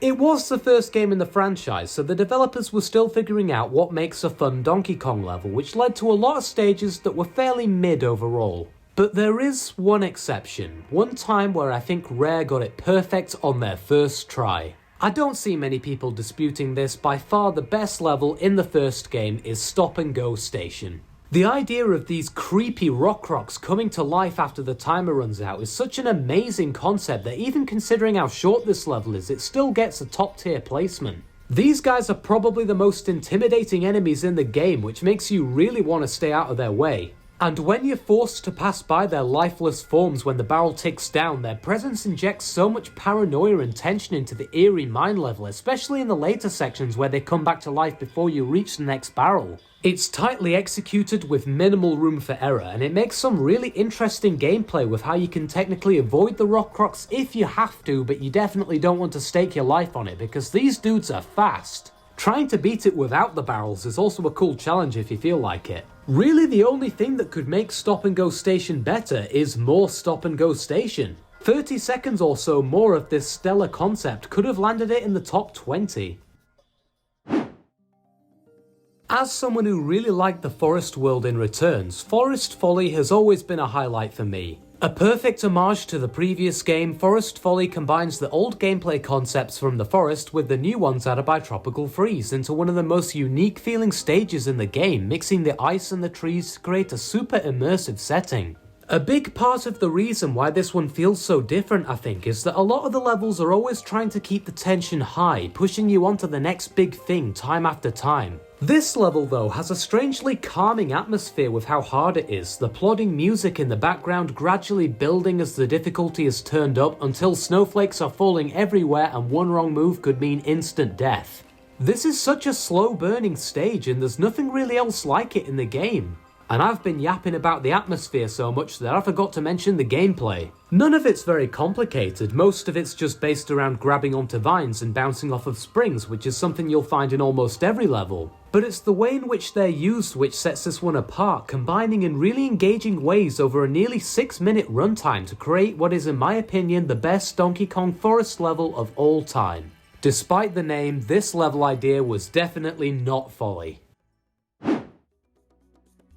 At number 36 we have possibly the most iconic level in Donkey Kong Country Returns, Stormy Shore. By far Squidicus's better level, it's also his debut, and it's safe to say he made a splash right from the beginning, pun very much intended. The humongous giant squid in the background trying to kill you is obviously the highlight, but even before that I think Stormy Shore does a great job of setting the scene. The gameplay is fairly simple at first, but that creepy music and the dank cave aesthetic gives off an unsettling feeling that's hard to explain until Squidicus shoots out of the water and destroys an entire ship that took you a whole level to defeat in mere seconds. Not only is he an intimidating mini-boss who's cooler than most of the main bosses, the way he's used is also really creative, tipping boats and the ocean itself side to side, meaning you have to time your jumps carefully to avoid his tentacles. I will say that some of these indoor sections are a bit annoying with how quickly the arms appear, but the rest of the level is so awesome that I don't mind all too much. Fantastic level and the true boss of the beach world. Forget these guys, he'd kick their ass. Taking a break from returns, number 35 is the Nautilus. An actual good Donkey Kong Country 3 final boss. Wait, what's that? He's a secret boss? Oh yeah. What's funny is that I think both these bosses would have worked way better if they were swapped around. The Nautilus is everything the final boss of this game should have been and more. It's hard, creative, and has a really cool submarine setting which feels so much more climactic than the random castle in a field the actual final boss happens in. K. Rool also plays a much more active role, not just flying around in circles and instead using his brain and getting out of harm's way in the background while he lets his machines do the dirty work. The electricity mechanic in this fight is used brilliantly since you have to avoid it while hitting K. Rool this time instead of just jumping above it. And using the metal barrels to absorb the current, genius. There is one glaring issue with this boss though that means it can't go any higher. For whatever reason, occasionally after hitting K. Rool with one of the barrels, you won't be given a new one to block the electricity with, essentially forcing you to take a hit. If this were a common occurrence, then this boss would not be an S tier, but thankfully it's rare, so I'm willing to look past that. Why couldn't the real final boss have been this good? People would probably remember this game a lot more fondly and give it the respect it deserves if it was.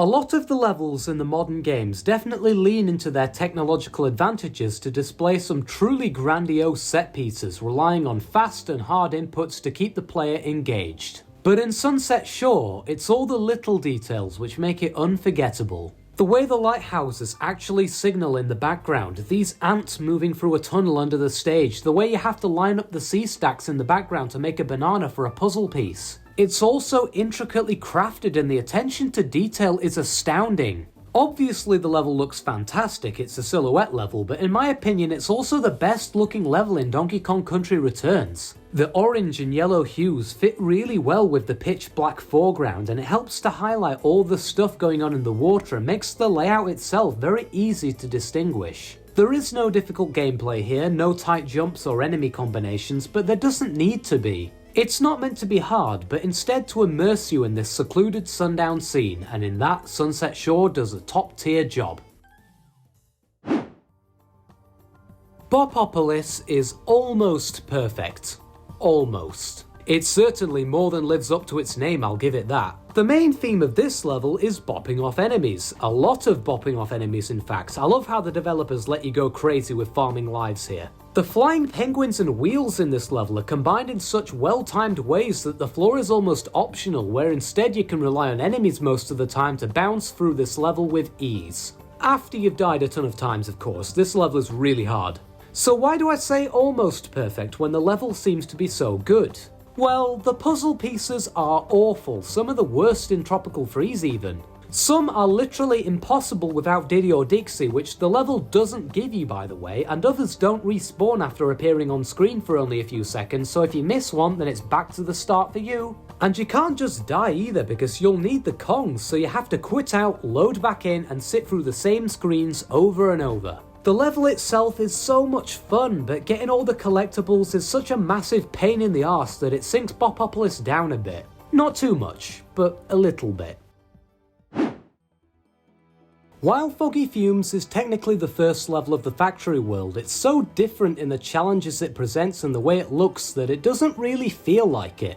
That wasn't a bad thing by the way, I do like that Foggy Fumes has its own stuff going on. But Slammin' Steel is the real proper introductory level to the factory theme, and for introducing the best world in the game, it doesn't disappoint. This stage functions similarly to Jammin' Jams, with the thwomp-like descending platforms, only these ones mesh with the level's theming better I think, since for one they're the main focus of the level all the way through. And for 2, a steel press like this also makes so much sense for the industrial style factory we see in Returns. I really like the way these hazards are implemented. For a moving platform, they're used in a lot of different ways which you wouldn't expect, like this puzzle piece where you have to get flung up into the air by one of them, and this massive one later on where you have to roll for your life. Or sometimes you can just walk, it's not as tight as it looks. This final section I do think is a bit silly. These finner presses are spammed everywhere and they can often chain hit you and force you back down to the bottom again, or sometimes just insta-kill you and send you back to the last checkpoint. One of the things I think which makes this level come across as so unique is the broken factory background, one of the best looking backgrounds in this game, which perfectly sets up the huge warehouse sort of feel, but is never brought back again.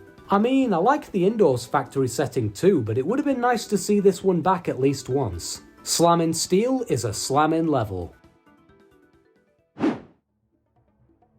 Tanked Up Trouble was a really cool idea that was somewhat hampered by it being in the first game, where the technology and developer experience didn't allow it to reach its full potential. I wonder what it would be like if this were made on a later console. Oh wait, we don't have to, Treacherous Track exists. The Factory Temple level is a cool callback to the first game and improves upon the mechanic in almost every way. Gone are the long waiting sections and annoying enemy placements, replaced with more of the best parts of the elevator levels, the stressful, frantic rush to get all the fuel, or in this case, hit all the switches before you're plunged into the deathly depths below. There's also a lot more variety in the gameplay throughout, a lot more tire bouncing, some nice parkour sections, and a lot of interesting timings. I like how this level kinda slides out of the wall too, like one of those coin slot machines. It gives it a standout feeling from other temple levels. This is another auto-scroller that works really well, partly down to the many times where you're able to leave the tiny moving platform and progress ahead to prepare your path, and some of these in the later sections get pretty difficult. If you're not getting some lead on that track, then you can forget puzzle pieces. It does feel a bit short, and I'll admit that the fuel gimmick was more inherently interesting than just hitting some switches to open the path, but the gameplay itself here is paradoxically fast-paced. Rocket levels and minecart levels are some of the most energetic and fun levels the entire series has to offer, and I'm honestly surprised that before the Secret World of Tropical Freeze they were never combined before. Then again, there was only one rocket level before Returns, and that one was, fittingly named Rocket Rails. This stage brings two of the best level themes together in harmony, first having you roll over some floating islands in the cart, and then throwing you straight into the rocket barrel. The cart section is great, especially with the mix between the more controlled parts on the metal rails intermixed with the more wild sections on the trackless stone islands. The rocket barrel section, while short, still does a good job of being a hard rocket part, even if I wish there was a bit more rocket in a level called Rocket Rails. This is definitely a hard level, it's one of the 3 secret levels after all, but what's funny is that the rocket and rail parts aren't even the hardest. The biggest challenge comes from avoiding these falling blocks and bouncing off these inexplicably floating fish as normal DK, which is a bit strange given what the level wants you to focus on, but it's fun so I don't mind. The fish theme is a very strange aesthetic choice by the way, and in a normal level it probably wouldn't have worked. As a secret level, however, I think the goofiness of these Minus World fish swimming around in the sky was the perfect choice, particularly with all these golden statues everywhere. It makes it feel like some sort of temple to a fish god who is obsessed with gadget levels for some reason, even though he can't actually ride them. Bouncing around in Donkey Kong games is always fun. It doesn't matter what game it is or however bad the rest of the level is, throw a tire or a spring in there and that section alone will be fun. Jelly Jamboree saw that idea and said screw it, let's just make the entire floor out of them, more is better. And damn, they were right. The jelly here is one of the most creative concepts in a game famous for its creativity, doing so much with so little, which makes the gameplay both easy to understand and incredibly entertaining. You see, the different colours of jelly all have different properties. The purple bounces you up, the green bounces you higher, and the blue switches around the adjacent platforms. The purple and green jellies make up the majority of platforms in this stage, and what's cool is that anything stuck in the jellies around you will fly up in the air, which can be both good and bad. If we're being frank though, the blue jellies are what make this level what it is. The flipping around mechanic is used so well that every time it's seen, those sections instantly become some of the best in the whole game, especially when the penguins start flipping them on their own. If this level were longer, it would be in the top 10, no question. But especially when you're not going for puzzle pieces, this jelly could have done with a bit more time in the oven. What do you mean you don't make jelly in the oven? You guys are just doing it wrong. In general, I was quite underwhelmed by the cliff world in Returns on my most recent playthrough. The theme literally has dinosaurs in it, and the best they could come up with for the majority of levels is this drab yellowish rock that gets very samey after a while. Boulder Roller is not one of those levels. This stage picks one theme and takes it to the max, throwing these boulders around in so many unique ways, from the normal rolling ones to the rocks magically spawning in the sky. My favourite part though is this one, where the boulders roll towards the screen and you have to wait for a clear way through, and it even makes the annoying back and forth gimmick from Tippy Shippy work by telegraphing that you're supposed to do that. See Tippy Shippy, it wasn't that hard.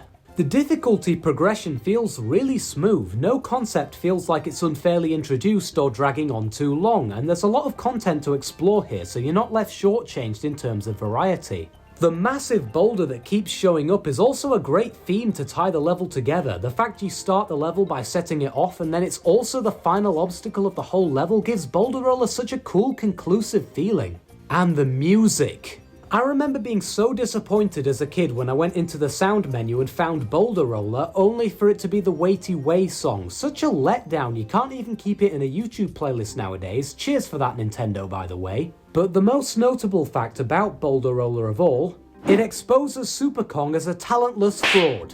So you're struggling on this level and decide to use Super Kong to show you what to do. You're watching him run through and then he reaches this part here with the two falling boulders and he just jumps up and walks through. Well, I'm here to call bullshit, because if you do the exact same thing at the exact same time, you will get hit. He's using speed hacks, #exposed. Super Kong is a filthy cheat and I'm tired of him getting away with this. Quick, share this video with everyone you know and make sure they're aware of Super Kong's deplorable actions. He must be brought to justice. Oh, and make sure not to give them a timestamp either. Gotta get that watch time in.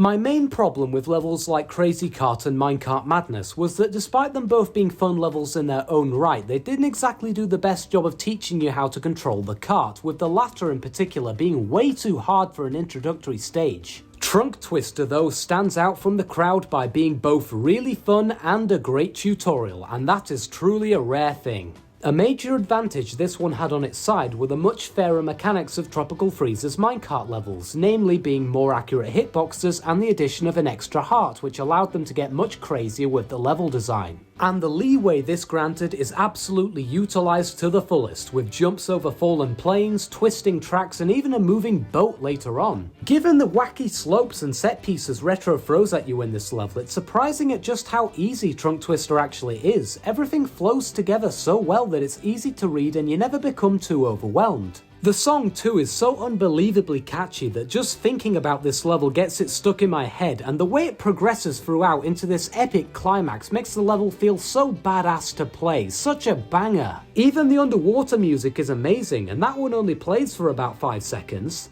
The one part I don't like is this jump off a crate to collect the G. It feels weird and inconsistent, and for the final letter, missing it is very frustrating. Everything else though, perfection.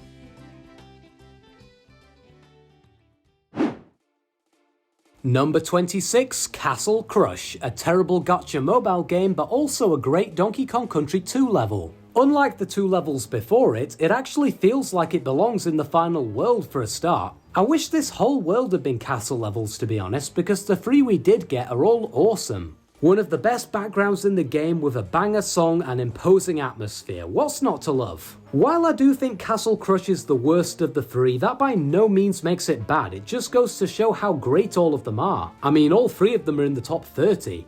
The gimmick of this one is that the floor never stops rising for the whole level, forcing you to run left to right dodging enemies and the ceiling itself through some really tight gaps. That's another theme of Castle Crush actually, it's really friggin' hard. This level is one of the longest in the whole franchise and there's only like 1 checkpoint too, but I kinda like that. Donkey Kong Country 2 is a famously hard game and you're coming to the end now, so the devs didn't hold back, which is a massive plus. It may be a glorified auto-scroller, but the rising floor is such an interesting take on the concept that combined with the awesome setting and increasingly difficult enemy combinations, it remains engaging throughout. If this level were easy, it could perhaps have become a bit boring after a while, but as things are, you have to be on your toes for the whole duration or you're not making it to the top. Castle Crush just oozes effort. You can tell Rare spent so long coding in all the different camera paths and enemy timings, and the work really shows. It's not perfect. I think the section with the claptraps and bristles goes on way too long for how annoying that combo is, and the animal buddies are really hard to find and most of them don't make things much easier. But for the most part, Rare Castle crushed it with this one. Ah, boo yourself, this video was already too long. There's only so many ways to say a level's good.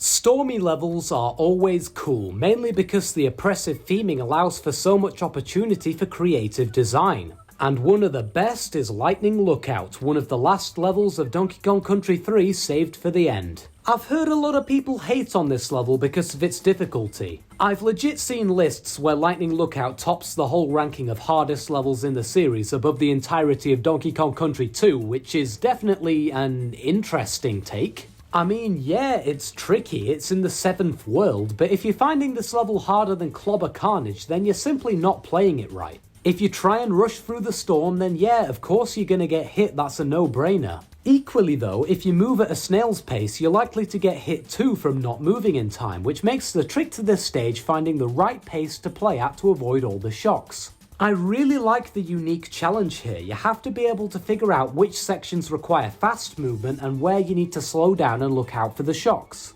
Even if you do find the lightning gimmick difficult, it's never unfair. It's always telegraphed right before it's about to happen, so if you are hating on this level just because you died a lot, then I refer you back to Cranky's advice. With that out of the way, this level is straight up fun. The lightning is a cool hazard that becomes increasingly intimidating as the gameplay goes on, almost like the weather itself is maliciously trying to kill you.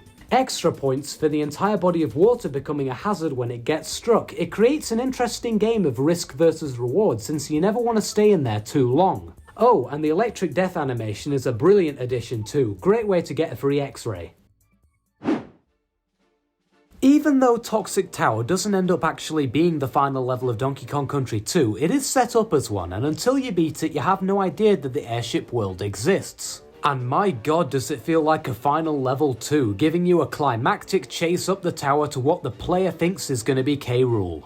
It's difficult, it's tense, it's everything it needed to be and more, building upon the themes you've seen in the previous stages of this type and testing you on them under pressure. Like all castle levels, it's got great atmosphere and music, now with the addition of this green toxic waste filling up the room at an alarming rate. Seriously, one mistake early on and you are gone. All the animal buddies get their chance to shine, with my personal favourite being Ratley's part. His bouncing playstyle was practically made for this sort of vertical level, and Squawks' part was pretty cool too. That being said, I was very glad the spider section was short because trying to escape the goo using nothing but Squitter's webs was giving me strong Webbed Woods vibes. Like I said, even though it's not actually the last level, this to me feels like the real endgame stage of Donkey Kong Country 2, a title it fights for hard with its brutal challenge and sheer uniqueness.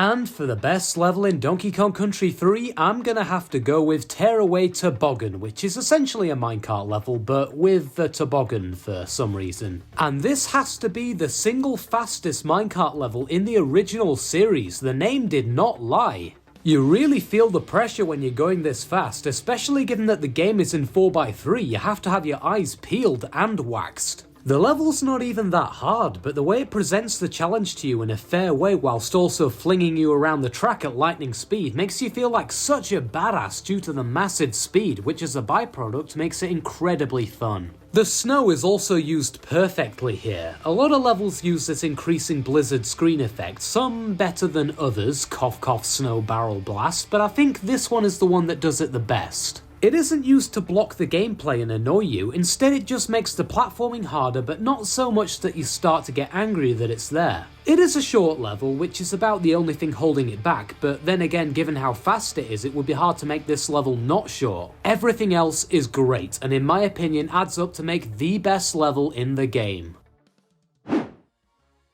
On a similar note, Blurry Flurry is one of the only snow levels in the franchise that doesn't use the snow effect to cover up the screen, which makes the name Blurry perhaps a little redundant. The flurry part though remains very accurate. There's a lot of stuff going on here and all of it works so well. This is the last feature-length rocket barrel level in the series, and funnily enough, it's also the best. Well, in my opinion anyway, sorry to all the Twilight Terror fans out there. It starts out in this beginning section, which nobody actually cares about, so skipping ahead to the rocket part and the entire cave immediately begins collapsing around you. It doesn't affect the gameplay all that much initially, but it looks really cool and adds some extra pressure on you as you swoop through these tight, icy passageways. This is already a brilliant start, but the level only gets better as it goes on. The latter sections with the wooden frames are a perfect tribute to the original cave world from Returns, and all the backgrounds are incredibly detailed considering you won't have much chance to look at them, because this level is pretty tough with these tiny flying sections. After that, the snowmads start launching snowballs at you from every angle, finished off by an epic climax where you climb out of the tunnel as it caves in all around you and triumphantly fly out into the open air.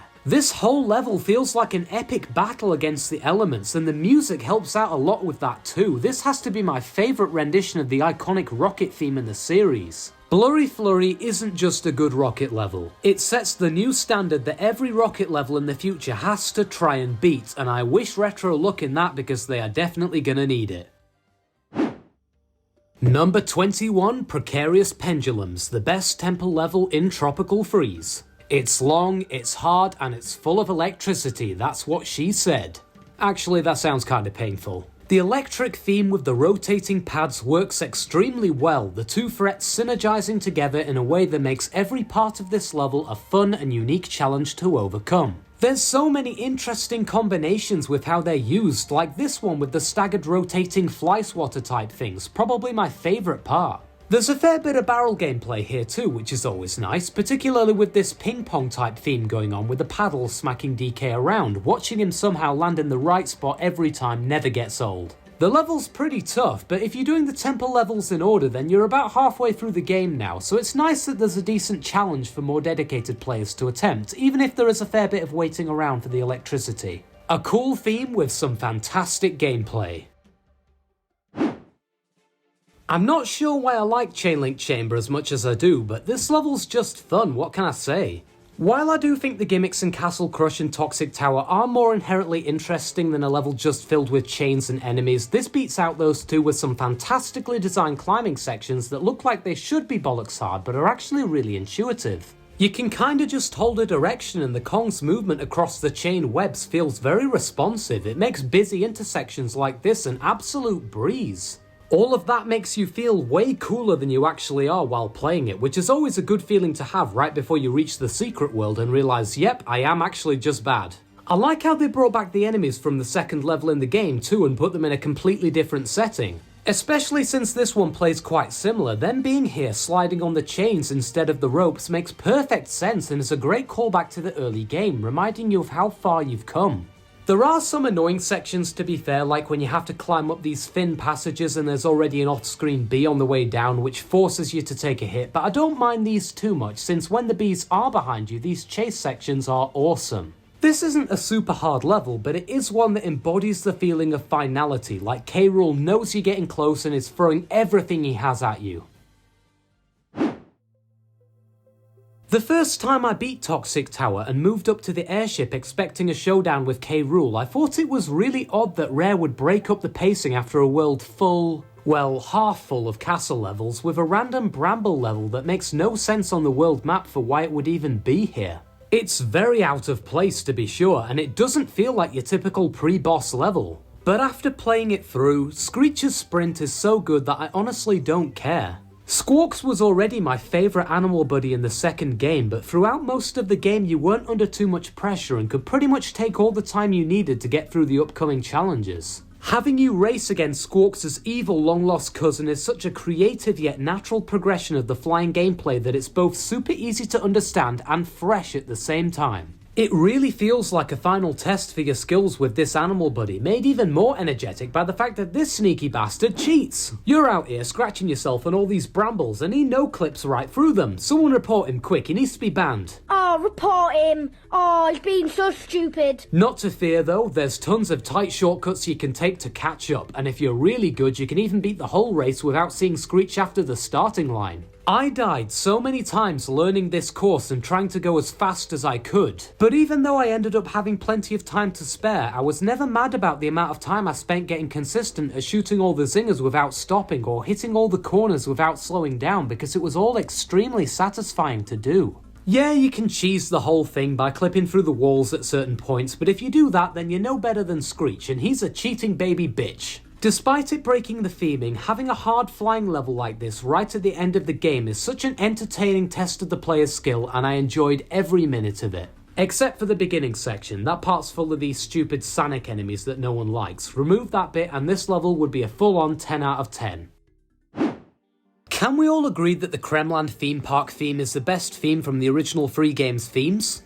Damn, that's a lot of themes in one sentence. Whoever realised that the minecart levels were a match made in heaven for a roller coaster setting needs a massive raise. The screams and the music as you fly along the track, the flashing lights and banging synths, this entire place just feels so fun to be around, and it nails the amusement park style beautifully. The fact we only got 2 of these levels is perhaps the biggest crime in the entire series, especially when they traded in one of those slots for Mudhole Marsh, one of the most bland, boring, mind-numbing levels in the game. Oh yeah, number 18 is Target Terror, by the way. I love minecart levels, and this is easily one of the best, with a cool yes-no barrel gimmick in a similar vein to Stop and Go Station, with the addition of these guys who keep chucking barrels back at you. Oi, I paid my money same as you, stick to your own lane you hooligans. Some of the jumps here are pretty tight, and I have no idea how Kremland can afford to waste this many cars from massive holes in the track. They should really fix that. This roller coaster makes the Smiler look like a health inspector's dream. I also really appreciate that hitting a closed door isn't an insta-kill. It makes the level feel so much more fair.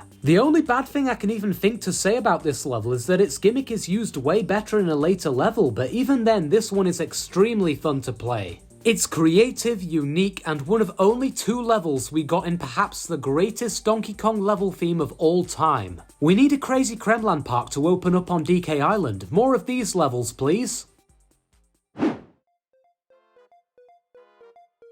Simply by looking at Golden Temple, you can instantly tell that this level is the most creative temple level in the whole game. Even just the premise of teleporting to an alternate dimension where everything is made out of fruit by eating a giant magical banana is so out there that you can't help but love it. Such a zany idea for a final level. I'll take this any day over a generic lava stage. Not only are these fruits a cool theme, they also make for incredibly unique platforms too. The way the bananas are shaped makes them unlike any other obstacle in the game, and these plum things serve as a more difficult thin platform to spice up the difficulty when required. My favourites though are these spinning bananas at the very end, which come into the foreground and roll back out again. As soon as you see these, you know you're almost at the end, and with how long this one is, it really gets your heart pumping in this final test of timing. These exploding cherries though kinda suck. Not once have I actually beaten this part without just rolling past. It's such a difficulty spike compared to the rest that it's just not worth it. The fruit isn't the only thing Golden Temple has going for it, however. It also has 2 completely new enemies, the flying koalas and the teleporting tiki guys. Look, it's 3 AM when I'm writing this, I can't be arsed looking up their names right now.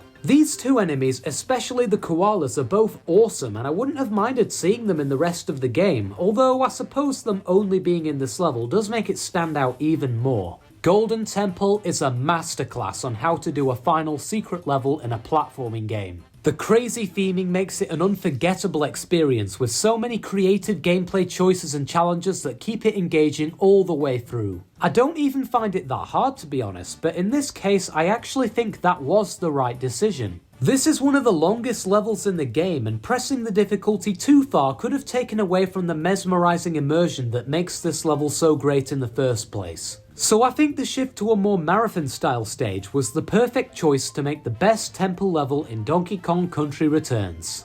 But hang on a minute, there's still 1 temple level in Returns left to go, so how can Golden Temple be number 1? Well, that's because of... Number 16, Platform Panic. Now, is Golden Temple a more creative level than this one? Yes, no doubt about it. Is Golden Temple a more varied level than this one?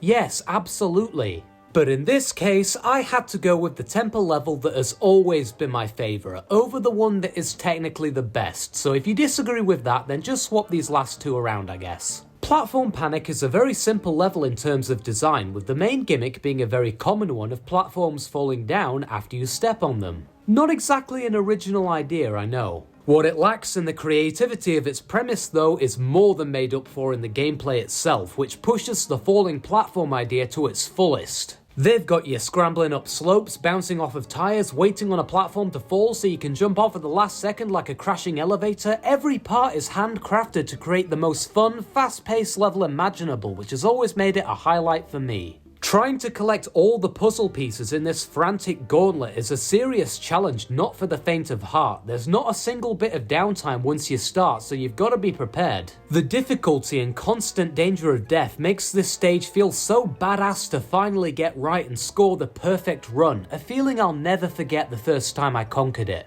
Am I letting nostalgia influence me here a little? Probably yeah. But at the end of the day, this is my list based on my opinion, and my opinion is that Platform Panic is friggin' boss.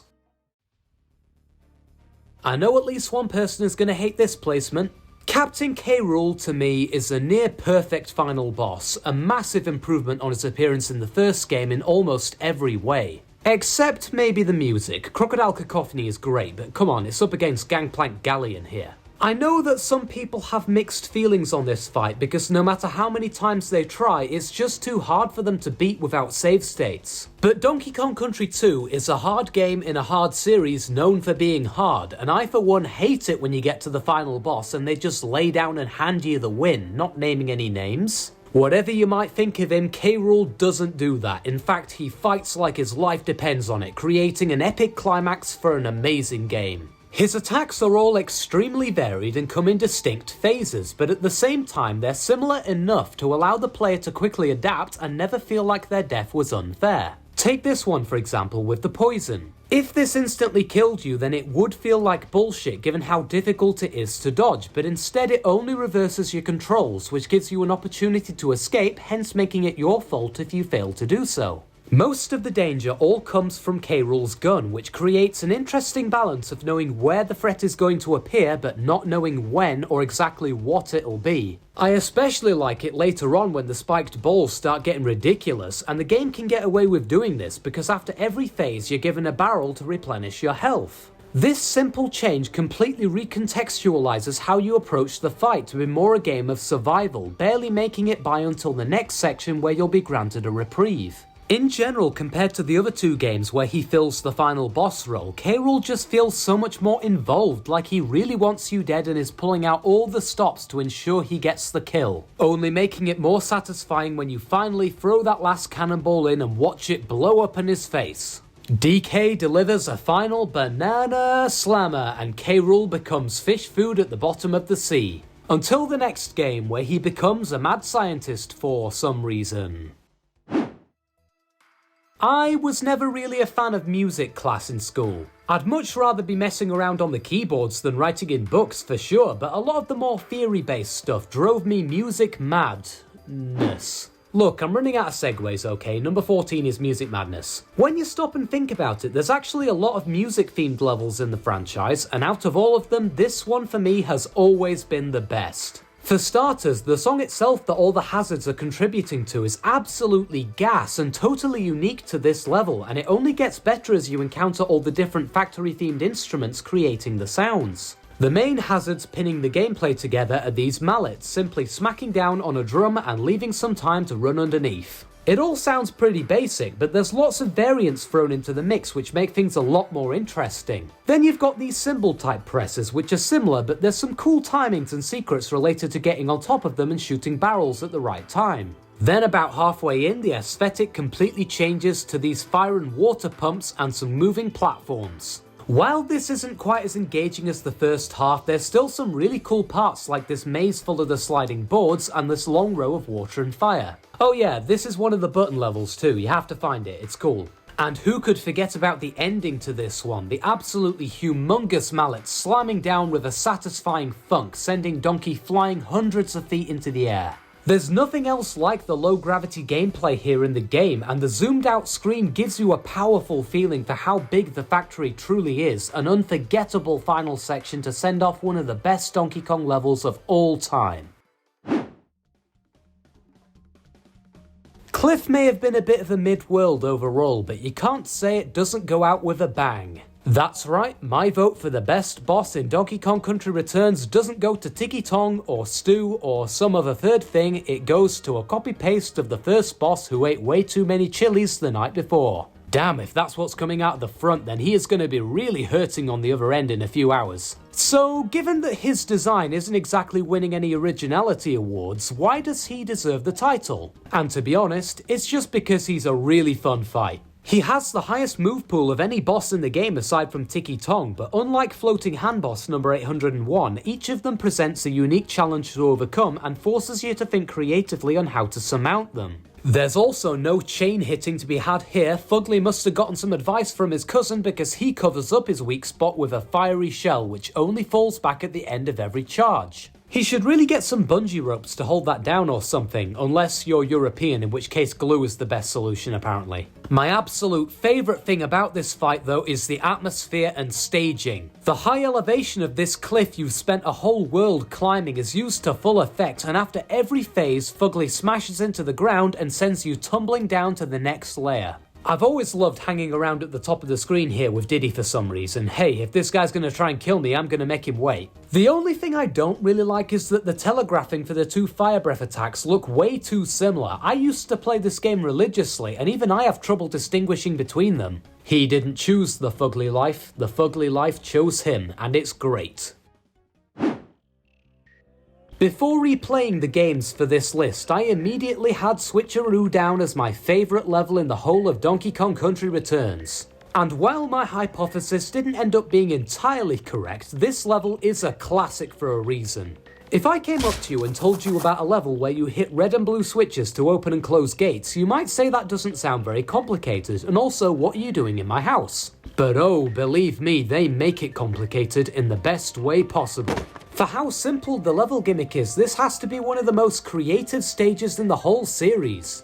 You've got tyre puzzles, rope puzzles, rolling under the switches to get particularly precise puzzle pieces puzzles, Peter Piper picked a peck of pickled puzzles. Every part is memorable and fun, and there's not one bit which feels like filler. It also has the big button to find too, which is always a plus, even if they do show you exactly where it is with this glaring behemoth in the background. A fantastic level, and one I always look forward to when replaying this game. Coming in at number 11, all the way from the ruined world, we have my main Smash Bros strategy, Button Bash. Another Returns level? What is this? Well, look, we've already gone through all the levels of DKC 1 and 3, so immediately that's 2 games down, and I think we all knew which 2 games were going to end up topping the list, so Returns is here to sweep up all the 9.5 out of 10 spots. Funny thing is, when I first played this level as a kid, I absolutely hated it. I found all the barrel sections annoying and dull, and this level is like 90% barrel, so you can see why Baby Autismonauts wasn't a fan. Anyway, I must have really sucked at the game back then because I could not have been more wrong. Button Bash is hands down one of the most innovative, varied and all-round amazing levels in the whole series and is in my humble opinion the best stage in this game. Every section of this stage could have been a level concept all on its own. The barrel mazes, the musical button paths, and my favourite, this spinning monkey head which had the generosity and creativity to use the one-time barrels as extra lives. Instead, Retro combined them all together into a masterpiece of Donkey Kong design, and younger me can eat a chode because this level rocks. Anyone who's played this series knows that silhouette levels are some of the best looking in the whole series. And one of the most visually stunning to me has always been Cliffside Slide. This has always been one of my favourite Tropical Freeze levels, and I doubt that's going to change in the future. First of all, the usage of the cliff setting to create a massive avalanche consuming the entire stage while you desperately try to escape is incredibly powerful, especially with the dinosaur skulls in the background being swallowed by the snow. What an amazing spectacle! The gameplay too is fantastic, with a unique vertical feel linking it back to the cliff world from Returns. The fast pacing is melded so well into the level that a lot of the time you don't even notice that you're on a timer, and that's perfectly fine because you're already encouraged to go fast by the structure of the obstacles. Special shout out to the fire archer in this level. His flame being the only red thing on the screen makes him stand out so much. The only teeny tiny thing holding Cliffside Slide back from the very top is this section here where you have to climb around in a circle and you're not told how to kill the rabbits in the wheels. I know you just have to pound on the vines, but I honestly forgot that when I got here and I didn't know how to get past. That is the point we're at here now, where these levels are so fantastic that the only thing wrong with them is this one part here. Other than that though, what a brilliant stage this is. Man, don't you hate it in ranking videos when people add in an S+ tier? I mean, what's the point? Shouldn't that just be the normal S tier? Stop being overly positive, whack the S's down into A, you coward. Now, with all that said, introducing the S+ tier, levels which aren't just the pinnacle of Donkey Kong but the pinnacle of game design as a whole. I'm not one to call many things perfect. Heck, my favourite films, games, anythings of all time I would still only give high 9s to. But these entries specifically are all perfect, and try as I might, there is not a single thing I could find which I would change. So in this case, I really do believe that an S+ tier is warranted, because a series having even one perfect level is relatively rare. For me, Donkey Kong Country has 9, and what better way to kick things off than with Busted Bayou. You can probably tell just by watching this footage why this one is the far, far superior of the two Bayou levels in the series. I mean, to state the obvious, it looks gorgeous. The twilight green sunlight combined with the silhouette effect makes for a beautifully calming atmosphere, and the music is incredible too. Can't forget to mention that or the Bayou Brigade might just murder me. This isn't a level about fast-paced gameplay or mind-blowing set pieces. It's more than that, because the immersive and relaxing vibe makes Busted Bayou a true pleasure to play. The Sunset Shore inspiration is fairly clear here. I mean, they even reuse the same exact bush jump scare, but the thing that pushes this one to the next level for me is that Sunset Shore relied on its visuals and atmosphere to do a lot of the heavy lifting. Don't get me wrong, those visuals and atmosphere were top notch, but what sets Busted Bayou apart is that the gameplay is great too. It's not challenging in the slightest, but when it's this creative, do you even really care? A perfect level. The only reason it's not number 1 is that I personally prefer the entries coming up. You all knew this guy was going to be up here.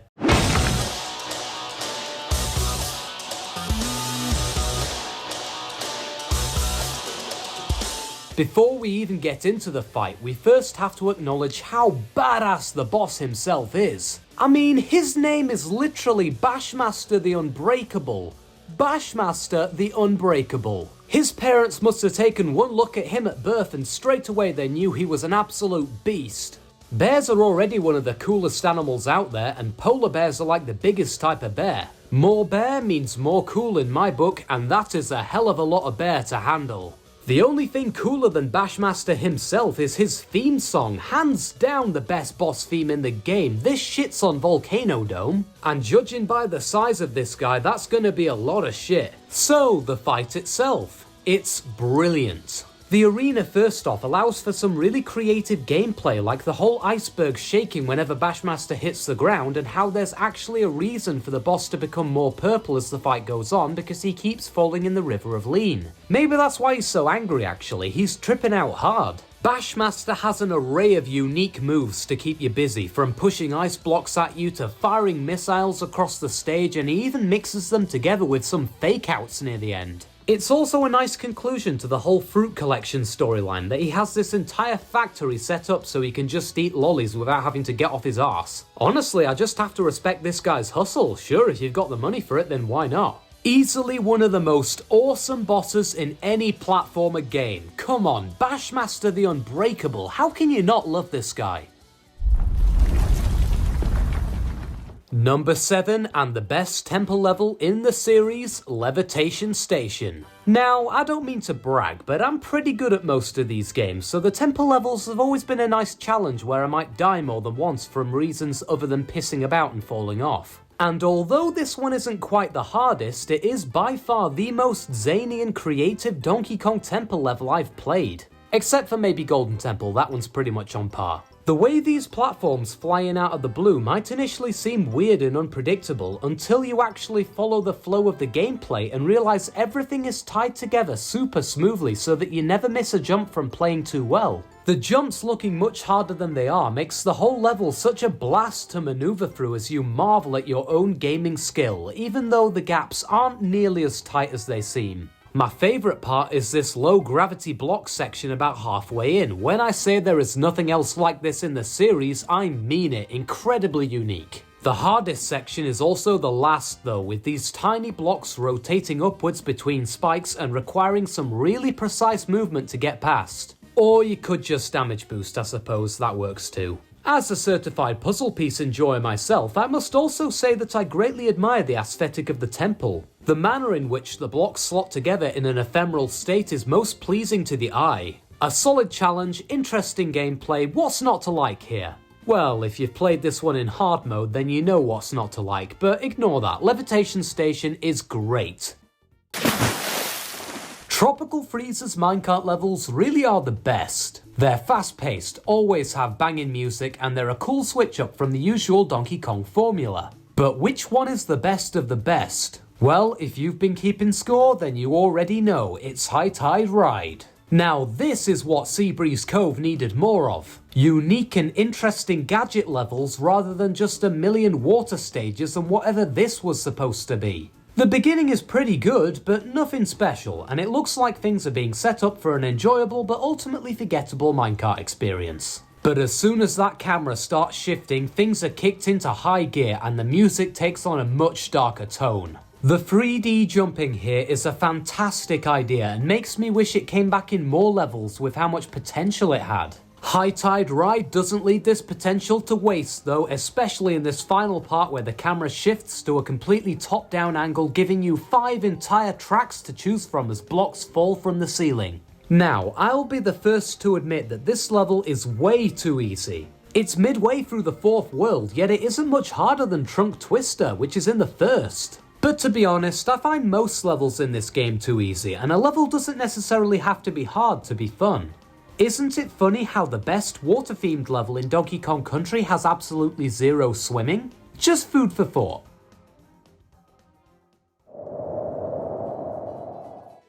Out of all the places in Donkey Kong you could choose to go and live, Windmill Hills has to be up there, right? I mean, there's a few fiery pigs and rats hanging around, but then again I live in England, so that sounds just like home. The scenery here is completely stunning, and the music is incredibly catchy. There's a reason why so many YouTubers spam it in their videos. My favourite season is autumn too, so seeing all the red and orange hues in the trees is practically tailor-made for me to give it a 10. This is easily one of the longest levels in the game, yet it never grows stale since it uses the fact that it's the first level of the world to its advantage by constantly introducing new enemies and environments to play off. There's way too many parts of this level to list individually, and they're all blended together in just the right way to make it all feel like a living, breathing world as opposed to just an obstacle course for a giant monkey. No complaints, a perfect level. Number 4, Rickety Race. We've already talked about how this level theme is one of the best in the series, so it's a massive boost immediately there. But what makes this level truly perfect is the idea behind it is one of the most creative in the franchise. Before in these minecart levels, when you encountered an enemy on the track, they were almost always headed towards you and you had to try and avoid them. So Rickety Race looked at that and said, what if you were trying to overtake them instead? Competing in a race alongside the other Kremlings is such a genius idea that it instantly elevates this level to a top 5 spot. And what's better is that you don't even have to win to beat it either. If you want, you can simply focus on doing what you need to do to survive, but if you're like me and you want to really stick it to the crocodiles who've been disrespecting you this whole time, there's tons of creative strategies you can use to get ahead of the competition. The game always makes it clear what position you're in, adding some constant pressure to keep going fast and dodge all of the insta-kill pits. Playing this level makes me really want a roller coaster like this in real life. A roller coaster where you have to race against other people sounds awesome. Deciding the number 3 spot for the best level in Donkey Kong Country 2 was probably the single hardest decision I had to make on this list. Both the options were quite similar and essentially perfect in every way, which made choosing between them very difficult to do. But in the end, I had to give the spot to Haunted Hall. First of all, let's get the crocodile in the room out of the way. The ghost pirates are what make this level as memorable as it is. They have probably the best enemy design in the whole game, and there's 3 separate variants with increasing difficulty that follow you the whole way, adding some constant pressure as this undead amphibian chases you down. There's some incredible gameplay here to match, taking the barrel gimmick from Target Terror, making it way harder, and incorporating the awesome ghost pirates as the hazard to create a stressful and creative challenge. I especially like the final section where you get hardly any extra time and the other barrels will effectively guarantee you getting hit. Just look at how fast this secret area is too. This has to be the single fastest minecart in the original series. A shame this background and music never show up again since they're both great, but I guess it's better for Haunted Hall since it makes it even more unique. Donkey Kong Country 2 is an absolutely quality game, and in my opinion it peaks right here on the rails of the Haunted Mansion.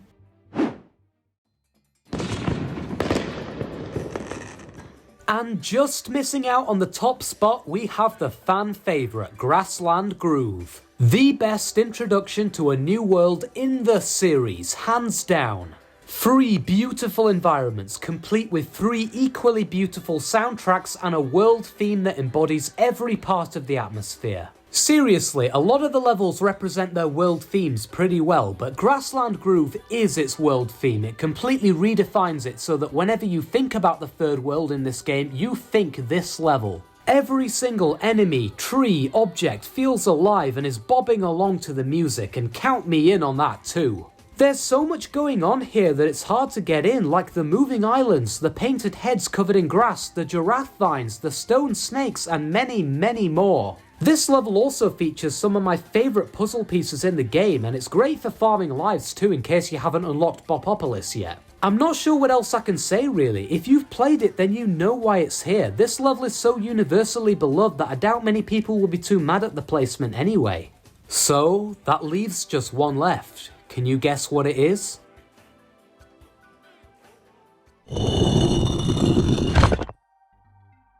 Donkey Kong Country is a series famous for being one of the greatest platforming series ever made.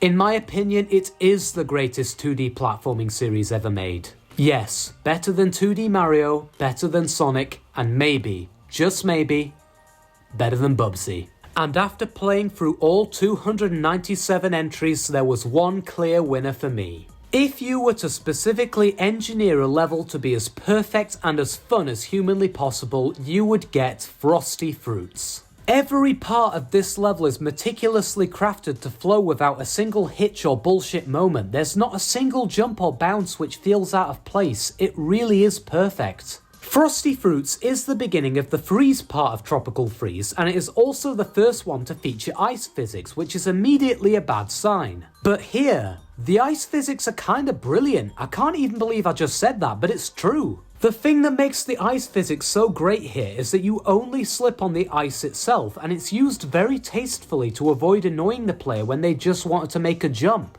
Most of the time, in fact, it's used to enhance the gameplay by speeding you up over the slopes and allowing for some really creative stuff where you get bounced around all over the place. The momentum is so fun to go along with, and it lets you blast through this level at lightning speed if you know what you're doing. It matches well with these ice blocks sliding around in the background too. If you look closely, there's so many details here that align with what's going on in the gameplay. My favourite unique asset to this level though has to be the ice lollies that you see Bashmaster licking in the world boss, although they look a lot bigger here than normal. Maybe they started out that big and he just licked off the rest?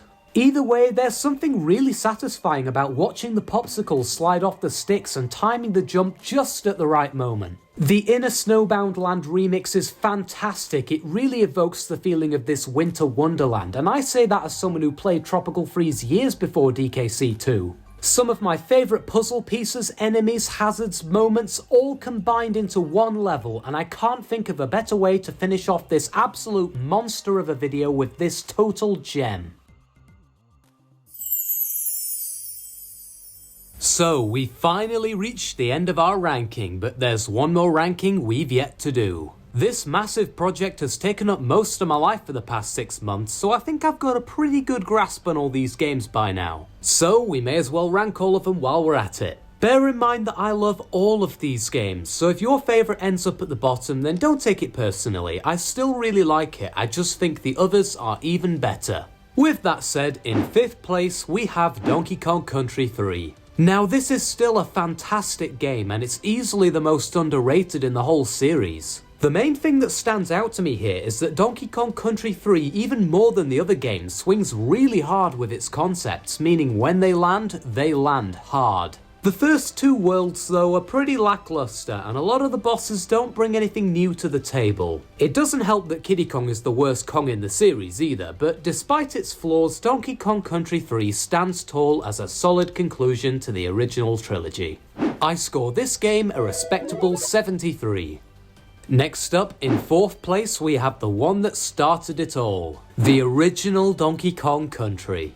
A classic game for a reason. The first game really hits the ground running with a consistently enjoyable collection of levels with some stellar environments to explore. Due to it being Rare's first attempt at this sort of game, they did play it safe in a lot of cases, which led to quite a few entries being fairly plain and forgettable. There's also only like 2 decent bosses, but for introducing such a vibrant and lovable world, I scored Donkey Kong Country 1 a juicy 78.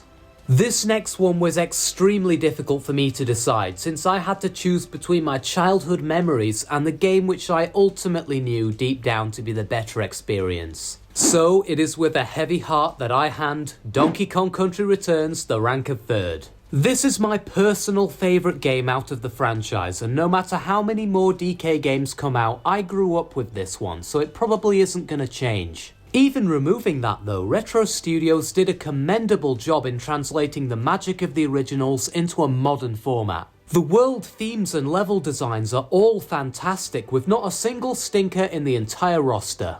While it doesn't quite reach the same peaks as the 2 games we've yet to mention, I score Returns a high 89.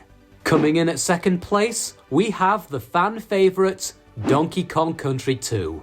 This game takes everything the first one did well and improves upon it marvellously. The levels are more creative, the music is some of the best ever put in a video game, and they managed to actually scrape together a great selection of bosses. I will say the difficulty balancing definitely could have used some work here. There's multiple points where a ball-bustingly hard level will show up for no reason. On the whole, however, Donkey Kong Country 2 is one of the best video game sequels of all time. Since I had such a tough time deciding whether this or Returns was better, I score it the same, a high 89.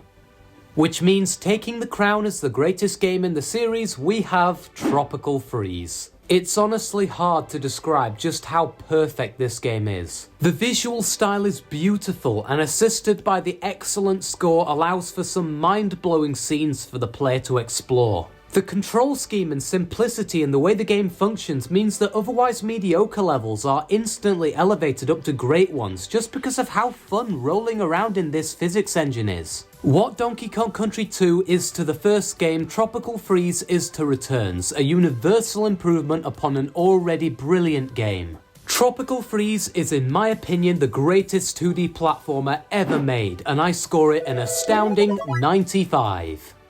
And with all that said, we have finally now reached the end. I won't know exactly how long this video is going to be until I stitch it all together, but it's almost certainly been several hours, so if you're still here after all this time and didn't just skip to number 1, then congratulations and thank you for watching for however long it's been. I put a lot, and I mean a lot of time into this, so if you liked the video, which if you're still here I'm assuming was the case, then a like would be greatly appreciated. Anyway, be sure to leave a comment about how Poison Pond should have been number 1, and I'll see you all in 6 months when I finally make a new video. Thanks for watching.